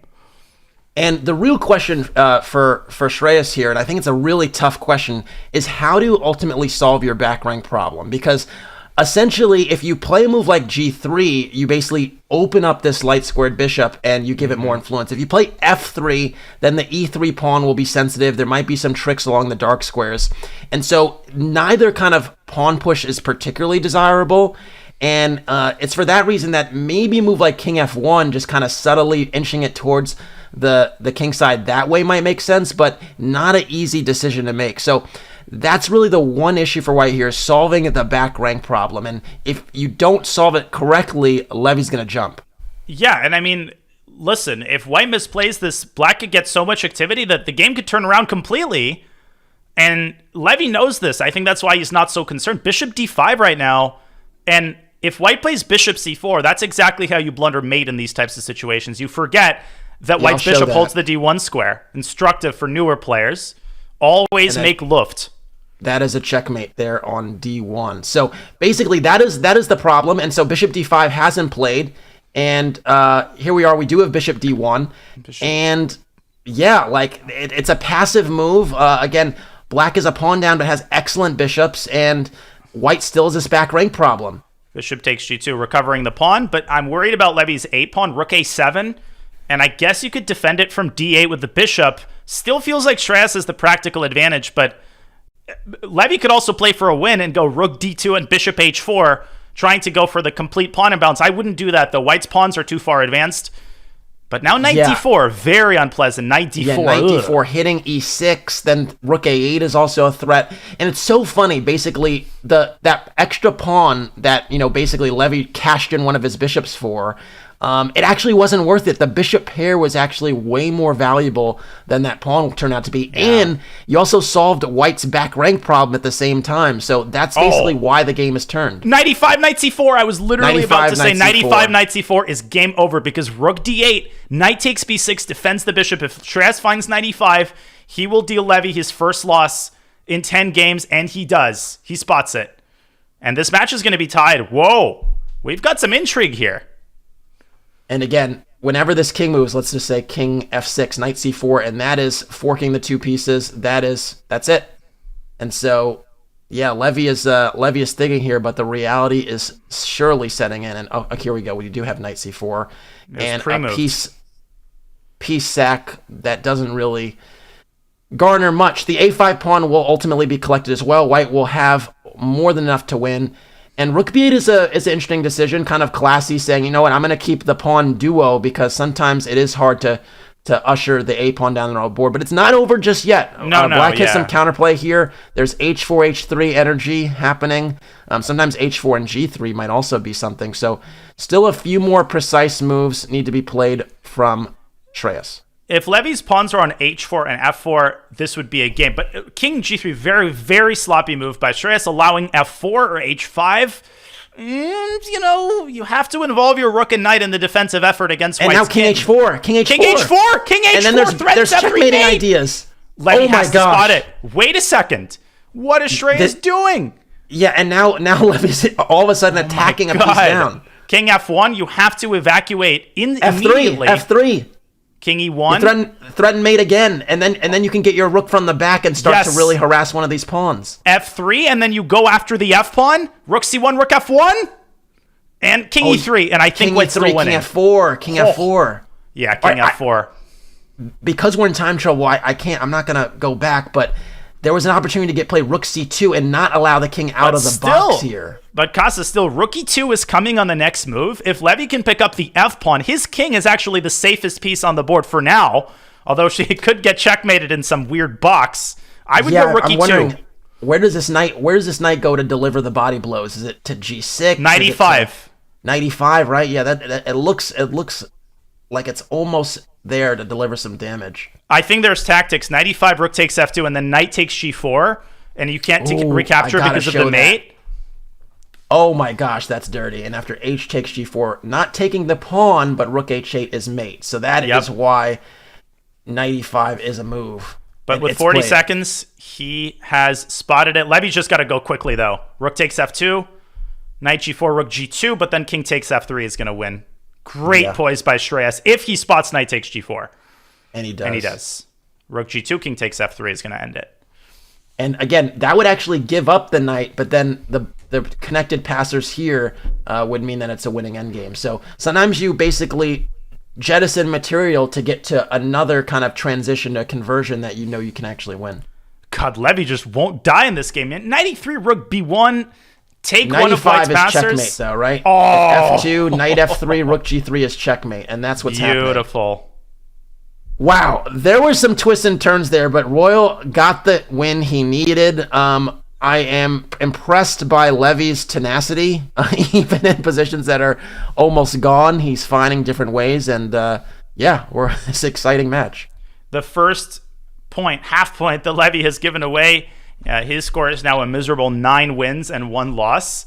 But this match is on. It's 1-1. The 3-minute portion, I think, is Levy's strongest. This is where, in previous interviews, he said that his bread is buttered. But remember, the format was completely different in previous SCC matches. Here, the margins are so much thinner. And Levy's got a position he's got to be really happy about. It's an unorthodox Sicilian line where he's basically played an early knight c3 and bishop b5, but he's also managed to open the b line. And it's one of these positions where this bishop on d3, normally we say do not put your bishop. I already said it in an earlier game. Don't put your bishop in front of the d pawn. Levy's broken this rule a second time, and it probably won't stay there forever. It'll probably drop back to c2 at some point. I thought he was going to go rook e1 and bishop f1. But essentially here, the reason you don't normally put the bishop in front of the d pawn is because you're just gumming up the works in this for your central pawn and for your bishop developing to a normal square. So Black's doing okay here. And Christof has just won another game. He is up 2.5. He's taking care of business. That's been a pretty one-sided match. So Christof is 1 game away from taking care of his end of the bargain. Of course, now all eyes are on the Rosman-Shreyas match. If Shreyas wins this match, we likely will have a 3-way tie and a tiebreaker to boot. And I love the way that he's meeting Levy's opening. H5, H4, going after White's knight, chasing it back to F1. Yeah, chiseling away at that king side. Chisel away. Yeah, and now basically this pawn, I affectionately call it a thorn pawn. It's just a thorn in White's side. If a queen ever lands on g2, it's obviously mate, but it also gives White back rank problems pretty much indefinitely because, deep into the endgame. And so that's really the huge issue with this pawn h3. And I think Shreyas has a really comfortable position here. Levy has to mix things up very, very quickly to kind of stave off this kind of control that Black is establishing E5 in the center and the queen side. Yeah, E5 makes a lot of sense. E5 has to be automatic, because if you had allowed Black to play E5, White would have been permanently buried under a pile of rubble on the king side. You wouldn't be able to get your knight out of F1. Now at least you have a little bit more breathing room. The bishop from C1 can come out to A3. The queen can slide up to E2, although watch out for the move Rook H5, attacking the pawn laterally. Maybe it could be met with G4 though. Yeah, I need my bishop on c8 to just assert itself on this diagonal. So whether it's some combination of bishop d7 and bishop c6 or b5 and bishop b7 would expedite that process. I need to see that. And Levy, meanwhile, has to shake the tree in another way. He's going to try and land the bishop on d6, maybe play bishop e4 to contest that bishop that might come to b7. And ultimately, White has a little bit of a coordination advantage thus far, so slight lead in development here with the rooks already being connected. But if Black is able to get the same done shortly, that can change. C4 is a very Levy kind of move. He played that move fully intuitively. His time management has been excellent. Yeah, he could have spent 30 seconds calculating this move, but he knows that from a piece placement standpoint, this is probably going to work out for him, and Black just doesn't have a good place to put his king. Can't castle queen side. That side of the board is wide open. If you go king side, then your H pawn is left unattended, and White could pick that pawn up with potentially a move like knight G5, or knight D2, knight E4, knight F6. So your king isn't as safe as it looks. Rook BD1, a lot of improving moves White could play here. Yeah, I think White has massive attacking chances now. Basically, the benefit of this C4 move is that now this D pawn that recaptured the C pawn now gives the knight some life. We talked about this knight F1 having literally no scope a little while ago, and now it has amazing dynamic potential now. It takes some time, but White's pieces are starting to make a lot of sense. There's a lot of concentration here. Bishop e4, queen e8. Apparently there was something better, but I don't know what it was. Knight e3 also would be a good way to get the knight into the action. But knight g5, heads up move by Levy, realizing that the bishop on b7 disallows, precludes the move knight and takes queen e5. g4. Queen g4. Go for attack. it. This is perfect. This is Levy's style. Go for that initiative there. Queen g4. There's queen takes h3. There's queen h7 business. There is trouble on the h line. God, if Shreyas can get out of this, and obviously this is a very double-sided position, f5 would pick up the bishop, but it's not about the bishop right now. It's about Black's king. That is the deciding factor. Can Shreyas keep that king safe? The check on h7 after queen takes h3 is going to be not checkmate, Casa, but it's going to be really, really devastating with a sacrifice on g6, opening up the center. Ugh. I'm not sure how to defend this. I think there are just a lot. There's also bishop takes g6 might also be an idea, and rook takes e6. There are just too many attacking concepts here. I think bishop f6 is a good practical choice. You're trying to knock out that knight, but I don't think the attack slows down. I mean, I would be seriously considering the sack on g6 even right now. Although maybe there's bishop takes g5. So a lot to calculate here for Levy as he drops down close to Shreyas' clock. Both sides under a minute. Here we go, rook e6. Rook e6, he's going for it. And oh my gosh. 95? There's 95. Yeah, there was 95. And 94. G4. Now I think White has the move 94, dropping back and opening up a pathway to the g6 pawn. Too many attacking threats. Queen takes g6 and knight f6, Casa. Yeah, it's devastating. And basically in that line, there's a pin. That bishop on g7 is pinned to the king on g8. So queen takes g6 is automatic here. Queen f7. I think still knight f6. King f8. And I think Levy is trying to puzzle that out. I don't see a move F5 there. Maybe? Oh, just keeping the tension. But Levy might force a draw here. If he doesn't see anything, he'll force a draw. And I think he will. Yeah, the clock is getting just under 10 seconds. Excuse me, I almost said minutes there. Oh, he goes for the queen trade. Why? Levy losing his mind there. Now he's worse. It's not over. He's got a lot of pawns, but the attack is over. The problem is this h3 pawn is a massive issue. And we spoke about it earlier that this pawn just gives white permanent back rank problems. If you play knight f3 here, you get rid of those knights. That king is in jail. It is entombed indefinitely. And so now, Rook e8! Rook e8! There was Rook e8! Rook e8! What on earth is happening? Rook e8 was game over. Yeah, and it's the product of pre-moves and not a lot of time. Levy was just trying not to flag. b4 here shakes the tree excellently. If c takes b4, rook c4 wins material. It's actually a good thing that Levy's not going to know about rook e8, because if he recovering from the knowledge that you actually could have won this game at the last second is almost impossible. Levy is down. This is insane. Yeah, and it's funny because he's been in control for most of it, but again, tricks are for kids. Shreyas is showing us right now. He has come to play, and now it's gotten serious because Levy has got to recover. 3+1. This is his best segment. He's got to respond, right? And he's going for. He invited some iteration of the Owens with early b6, allowing e4, but Shreyas did not go for it and is going and staying in Queen's Indian land, essentially Queen's pawn structure land with White. Wow, I'm still in total recovery mode after that previous game. Rook e8 is going to be in Levy's nightmares today. Yeah, I mean, this is a pretty reasonable position, a little bit different from the previous instance of this opening. Shreyas, though, showed a lot of knowledge of how to prosecute the initiative on the queen side, and he could push d5 right now and cause some trouble in the center. It's a big time move because you can't play e5 and close, which is typical because the pawn is just hanging currently. And if you play d6, then he's actually going to take on e6, and the structure will just be a little bit soft on the queen side. There's ideas of knight g5. So Levy's trying to keep the tension, but you can see here White is first in the middle, and yeah, now there's some squares that can be massaged. Rook d7 is also a concept as well. So White definitely has the edge here.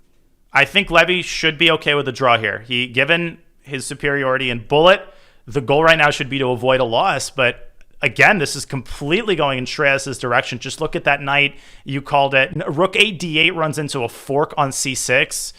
And the knight on a6 is misplaced. This is very problematic for Levy once again.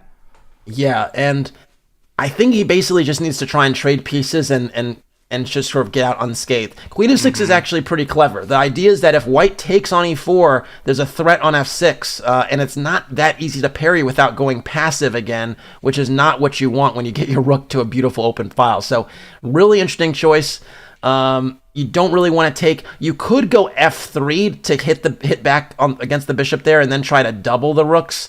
And a lot of black's play in this position is based upon fighting over the e4 square. So that's basically what Levy's trying to do, and Shreyas has got to try and fight back against that. But a lot of what Levy's going to be doing is based upon this e4 square. And so some capture on g2 and knight c5, getting that knight d4 makes a lot of sense to me.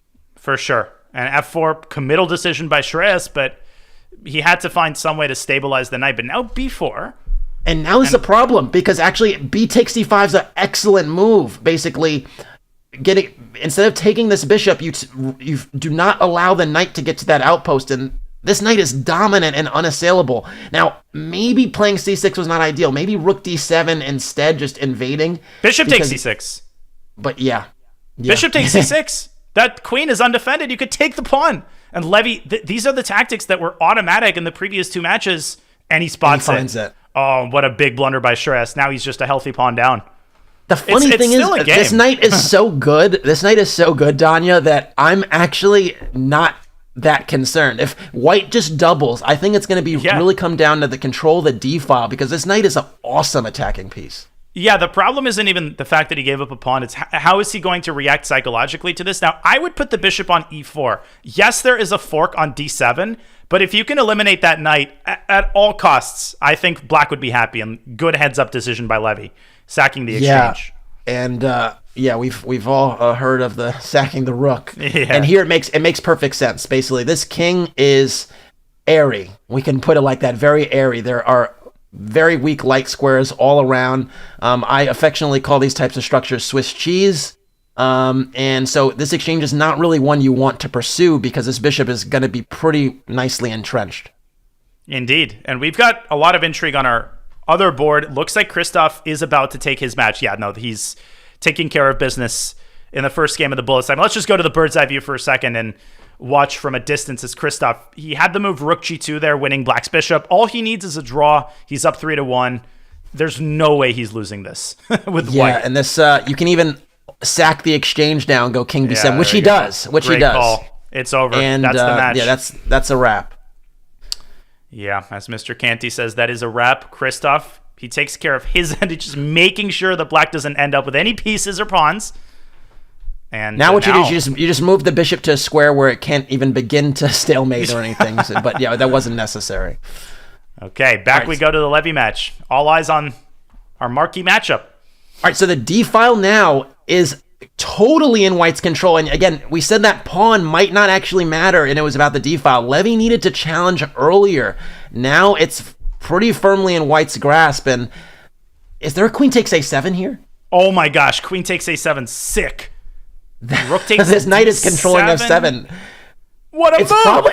It might not be the fancy, it might not be the best way objectively. It's just beautiful. And yeah, it gets the brilliant move moniker. There we go, the double exclam. It looks so aesthetically pleasing. Again, after rook takes a7, knight, rook takes d8. The queen point f8 though. Well, but this knight is just so dominant that yeah, queen f8 is a move. But anyway, we got to get back to the game because they're both low on time. And Levy does not go for it. He does not see the queen f8 stuff that you saw, Danya. And so after queen takes d7, it's going to be tough sledding because with the queens on the board, there's still massive attacking chances. Do you have time for a move like h6, giving yourself... You have to. Yeah, great move by Levy. h5, h4 have to create weaknesses in white's... Oh, but rook d6. White's just striking first, and the white king has the f2 square, so the back rank check with the black rook is not going to be dangerous. This one looks like it's almost a wrap, and oh my gosh, this will be 3-1 if Shreyas can take this home. Rook takes c6. What is he waiting for? Queen Levy d8. is 2 seconds. Levy is 2 seconds as well. But rook e6, queen d8 might force the queen trade. That might be what's giving Shreyas some pause. Rook h6. Rook h6 and knight f7. No way! What a call, Casa! Rook h6. Will he find it? So you can't take with the g. Oh, he didn't play it. No, he missed it. And now Levy back in the game, still winning. This knight is F7. Knight G5. Yeah, he's just going to trade and go for the rook endgame. No, why didn't he take on E4? King E3. King E3 over King E3! No, he's wanted a pawn! Why didn't he trade and go to the clearly winning rook endgame? It's a game now, and look at Shreyas' clock. He's blundering all of his pawns back. Oh, no. It's no longer... God. King F7. Rook takes C5. No, Okay, now there's winning chances again. He's going to put the knight on G5 and just start to tickle and harass, and this is going to be a tough hold for Levy. Levy could have kept his c-pawn alive, and if that c-pawn were set in motion, he would have had winning chances. Now, objectively, this is a draw. White should not have any ways to make progress, but how easy is it, Casa, to stumble into a fork, to blunder a pawn, easy. 2 knight seconds, D6. knight D6, and knight E4, and king E3, rook A3? Can he get to that pawn? This is a very peculiar position, but... Draw by repetition! It's a draw by repetition! Oh my! I can't Both believe sides what we just witnessed. Oh my goodness! Oh my goodness! That was not going to go into the players' memoirs of their best Rook blitz, H6, and that smile says it all. Rook H6, man. He played Queen takes A7. He could have found Rook H6 check. That would have totally turned things, but we got no time for that. We are into 1+1, folks, in Game 5 of this match here, and Shreyas Royal has to win this one to get us into tie-break scenarios. And so Levy now we're gonna figure out what is the bullet situation. And the moves are coming hot and heavy. Yeah, and let's not overstate the case. Yeah, Shreyas could have won this, but he's still up a point. So Levy still has a monster comeback he needs to make in the bullet. A loss gives Shreyas Royal the match, folks. So if Shreyas wins one of these 2 bullet games, he wins the match. And he, after D5, I think he's already majorly in the driver's seat. This is disaster out of the opening for Levy. And yeah, What is he doing? Look at these rooks are not connected. The black rooks are. That pretty much tells the story here. Levy he's let the nerves get the better of him here. Take it and take it. Yeah, everything must go Sale. And the problem is the resulting endgame, black is just way too active. Rook takes G2.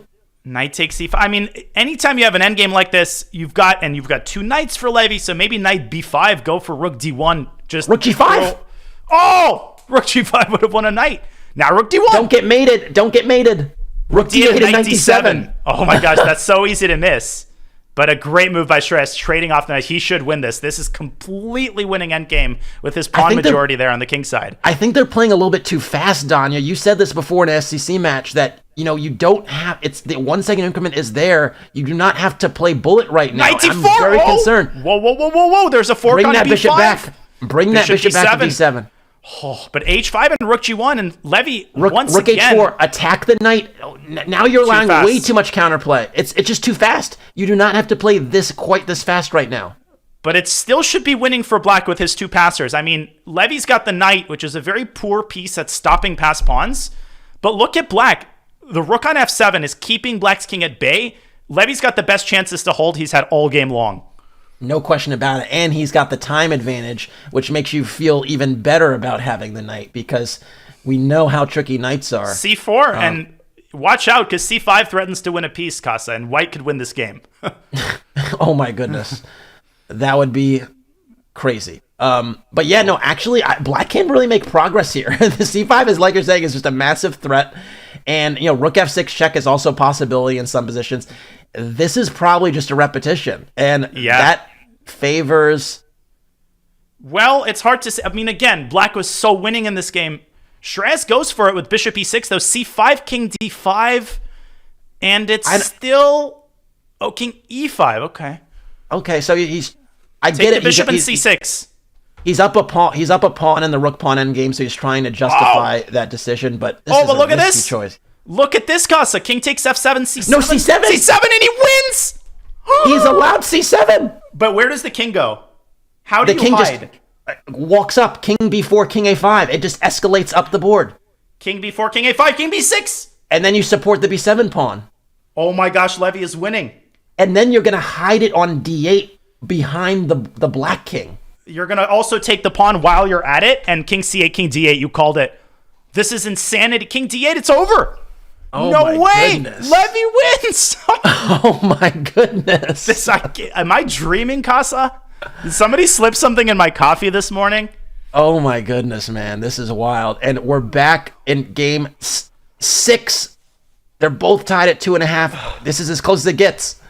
We saw this against Christof Sielecki. Levy playing the same very dubious opening, but these types of openings work a lot better in bowling. No. He mouse slipped! He mouse slipped! Oh, he just gave this match away. And it's just playing too fast. Again, both it's not as quick as you think. You gotta just slow down a little bit, and that's basically the downfall here. Oh, and there's a mate on H1. Shreyas is playing this like it's a 10-second game. You can't do that. Yeah. You can't Yeah. do that. Oh, And, Levy.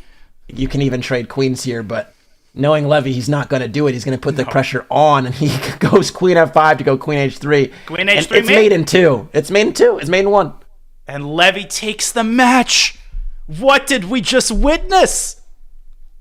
We witnessed a bit of a collapse of epic proportions, and we also witnessed real tenacity, right? Levy did not go down in situations where, frankly, a lot of other players would. I mean, even this past game with being a few pawns down, c4, c5 business happening, he kept putting pressure and it really playing to his strengths, even when he was in trouble objectively, and that's what you got to do sometimes. There's no question that Levy caused this. His tenacity, particularly in that previous endgame, was incredible. He just pulled off a comeback, winning both bullet games to take this match and to take Group B. Levy wins all 3 matches, but I've got absolutely no words, and I have words for everything. I don't have any words to describe this. Christof Sielecki has to be like, I want a conversation with Shreyas because he won his match.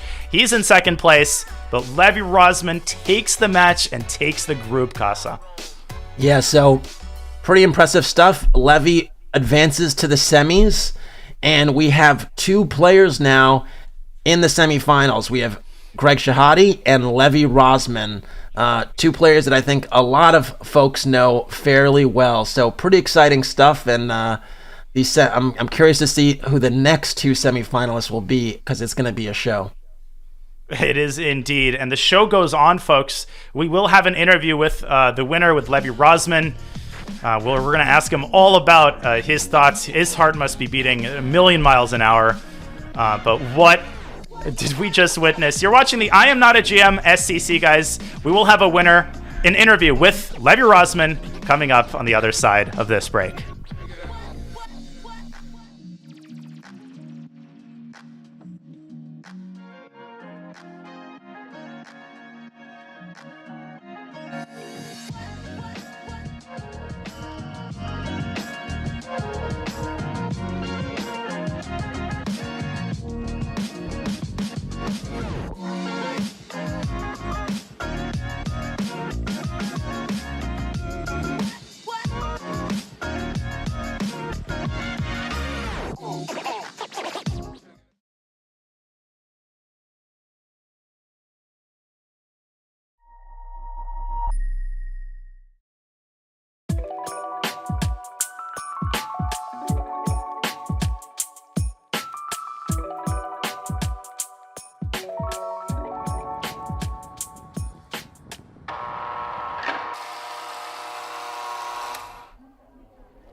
My name is Elwood Dawson. I'm from Chicago.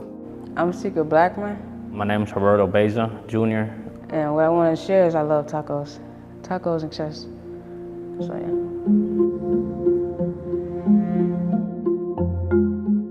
With the chess program, really, even chess in general, like on the deck, you kind of lose yourself. You don't really think about your case. You learn to think differently. You know, you strategize more.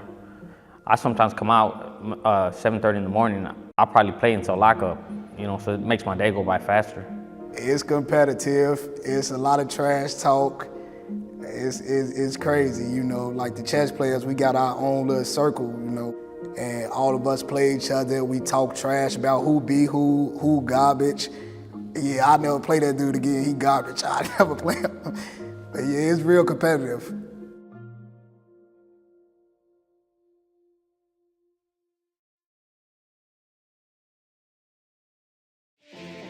Looking for a new way to learn chess? Meet Dr. Wolf, the ideal chess coach and companion. Play against Dr. Wolf as he explains everything step by step, points out strategic ideas, and alerts you to your mistakes. Train with him and go over your past mistakes until you master them. Choose from over 35 lessons created for all skill levels. No matter your level, everyone could use a coach. Download Learn Chess with Dr. Wolf for Android or iOS devices today.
We are back at the I Am Not a GM Speed Chess Championship with the winner of Group B, Levy Rosman, who wins all 3 matches. Levy, I thought someone slipped something in my coffee. I can't believe what we just witnessed. Can you walk us through the emotional roller coaster of those last 3 games against Shreyas?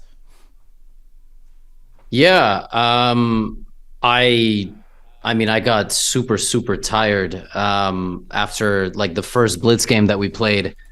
I am not cut out to play 5+1. Danya, as a seasoned veteran of 3+0 chess, I would imagine you feel the same. And I was just kind of sitting here and the pieces were like melting into one. And I lost that game and I thought, okay, well, I'm still in good form, so let's make a comeback. I almost went down 3-1. But all I knew is that 3.5 points is what you need to win. And I was confident that if I didn't lose in the Blitz, then I could make a comeback in the Bullet. But it was still very close. And, I was hoping for a 12-0 run after I went 8-0, but this will have to do. So I'm still happy with how I played, but I need a beer. Yeah, Levy, it felt in a lot of games that you were playing kind of an aggressive style, like where even if objectively the position maybe wasn't, great, you were playing to your strengths constantly. Was that a decision that you made going into today, or was that something where it just, when the clock gets low, you start playing moves that feel good to you? No, it definitely wasn't any. I did not prepare anything for today. I generally tend to overthink these tournaments and competitions. I remember my match against Eric Rosen the last time I played in this I Am Not a GM Speed Chess Championship. I prepared for hours stressing about, and I decided today to just kind of show up and play. I was very nervous to play against Christof because he's very well prepared. He's extremely solid. It's almost like when I play against you, Casa. It's like plays fast, positionally, like very, very good practical decision making. And I'm always kind of like the temper tantrum throwing child who's like trying to throw pieces around and create tactics. And when I got off to a win and then another win, that really built my confidence. Like, oh, if my nemesis is not taking me down, you know, like if the person I was like the most afraid of is not taking me down, then today's probably going to be good. But I think it's just reverting to, you know, habits, whether they're good or bad. So low on time, always trying to create something tactical. And every time I sit there for a while and overthink, I generally do something bad. So, but that's why I'm in this tournament and not in any higher level tournament. So. Fair enough. Levy, we've got a couple chat questions before we let you enjoy that well-deserved beer. First question from Pierre Luga. How did Levy manage his time so well today? And to add to that, do you think that all of your experience in Title Tuesday and all of your bullet experience, do you think that makes a direct impact on your performance in these types of tournaments? Probably like a tiny bit, but you can see in some of the more intense games that definitely not. Like I think more often than not, I am still falling into bad habits. I'm still getting super nervous, like for no reason. Well, there is a reason, obviously. Like I really, really want to win and I don't want to throw away any games, but maybe a little bit subconsciously. But I tried to play a little bit faster today. I think every single time that I took way too much time, I got myself into trouble. But I guess today I managed to kind of contort and circus dance my way out of it more than I would against like a 3,100 rated player in Title Tuesday. You did more than contort today. You really, you know, played spectacular chess and a spectacular attacking chess, I should say. But Eris the Gamer 10 wanted to know, after today, do you think you're going to win the whole tournament? Because the form you showed today, I mean, you were basically just blitzing folks with wins for an extended period of time before you even caught any adversity. I don't know if I'm going to win. I have no idea who else qualified. If I'm being completely honest, there was no social media post about the event made until yesterday. So like, I don't even know the field. I probably should have looked that up. But I know deep down that when I play my best, whether it's getting over my nerves or just somehow not having them, although it's mostly getting over them, I think I can play at GM level. It's just about being consistent. Like weak GM, you know, crappy GM, like 2507 GM, and then like never played chess again, and you know, got invited to random European shady norm tournaments and lost like 100 FIDE points. But like that type of GM, not like, you know, 2650 or something, not like Daniel Naroditsky GM. But I don't know. I hope that, you know, in the semis, I show up and I can overcome whatever rising heartbeat and self-doubt that will creep in. I made it to the final of this event in the first edition, so I guess I know what it takes, but there's a big challenge ahead, and I think most of the people remaining will probably get the Grandmaster title in the future. I don't know about myself, so big task ahead. Levy, very quickly, your thoughts on facing Greg Shahade? Oh, that's my opponent? Oh, wow. Yep. Listen, Greg is a nightmare opponent because all he does, like for 8 hours a day, is CrossFit and openings. And I hate preparing for him because I can't play anything stupid because he just knows openings really, really well. It's kind of like Christof. It's how I feel against playing against Christof. Like I feel like if I mess around in the opening, I'm going to get punished. Just going to show up and listen. I'm going to let the chess speak for itself. Well, we're excited for the match. I am Levy Rosman. Congratulations on a scintillating performance today. We look forward to watching more of you in the I Am Not a GM SCC. Go enjoy that beer. Thank you, guys. All right. That's all she wrote in Group B as we look at the final standings of Group A and Group B. We still have Group C and Group D yet to play out their matches, Casa, but Greg Shahade, Levy Rosman, not really a surprise that they stand atop their group.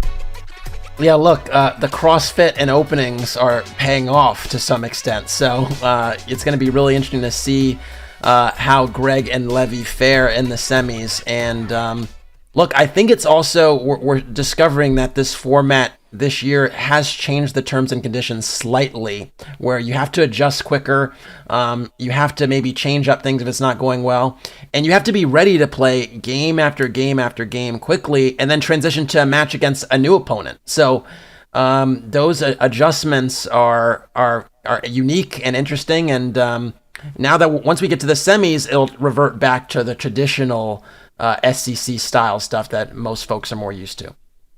Indeed, it will. Well, with that, today comes to an end. We wanted to remind you, though, of a very important day happening 2 days from now. Folks, Chess Kid is celebrating National Chess Day on October 14th by unlocking all access to Chess Kid Gold for 1 day only. This is your chance to check out all the features available to Chess Kid members, Chess Kid Gold members, that is, like unlimited puzzles, lessons, videos, bots, and more. If you have kids or students looking to become the next chess prodigy or simply develop their skills in the game or have a little bit of fun, don't miss your opportunity to survey all the benefits of Chess Kid Gold coming your way 2 days from now, October 14th. Don't miss it. Well, we hope you haven't missed today's I Am Not a GM action. You won't have to wait long for the next dose of craziness. Casa, incredible day. Very quickly, your final thoughts. Yeah, I mean, there's going to be more exciting action tomorrow, so certainly tune into that. And yeah, I'm looking forward to seeing it.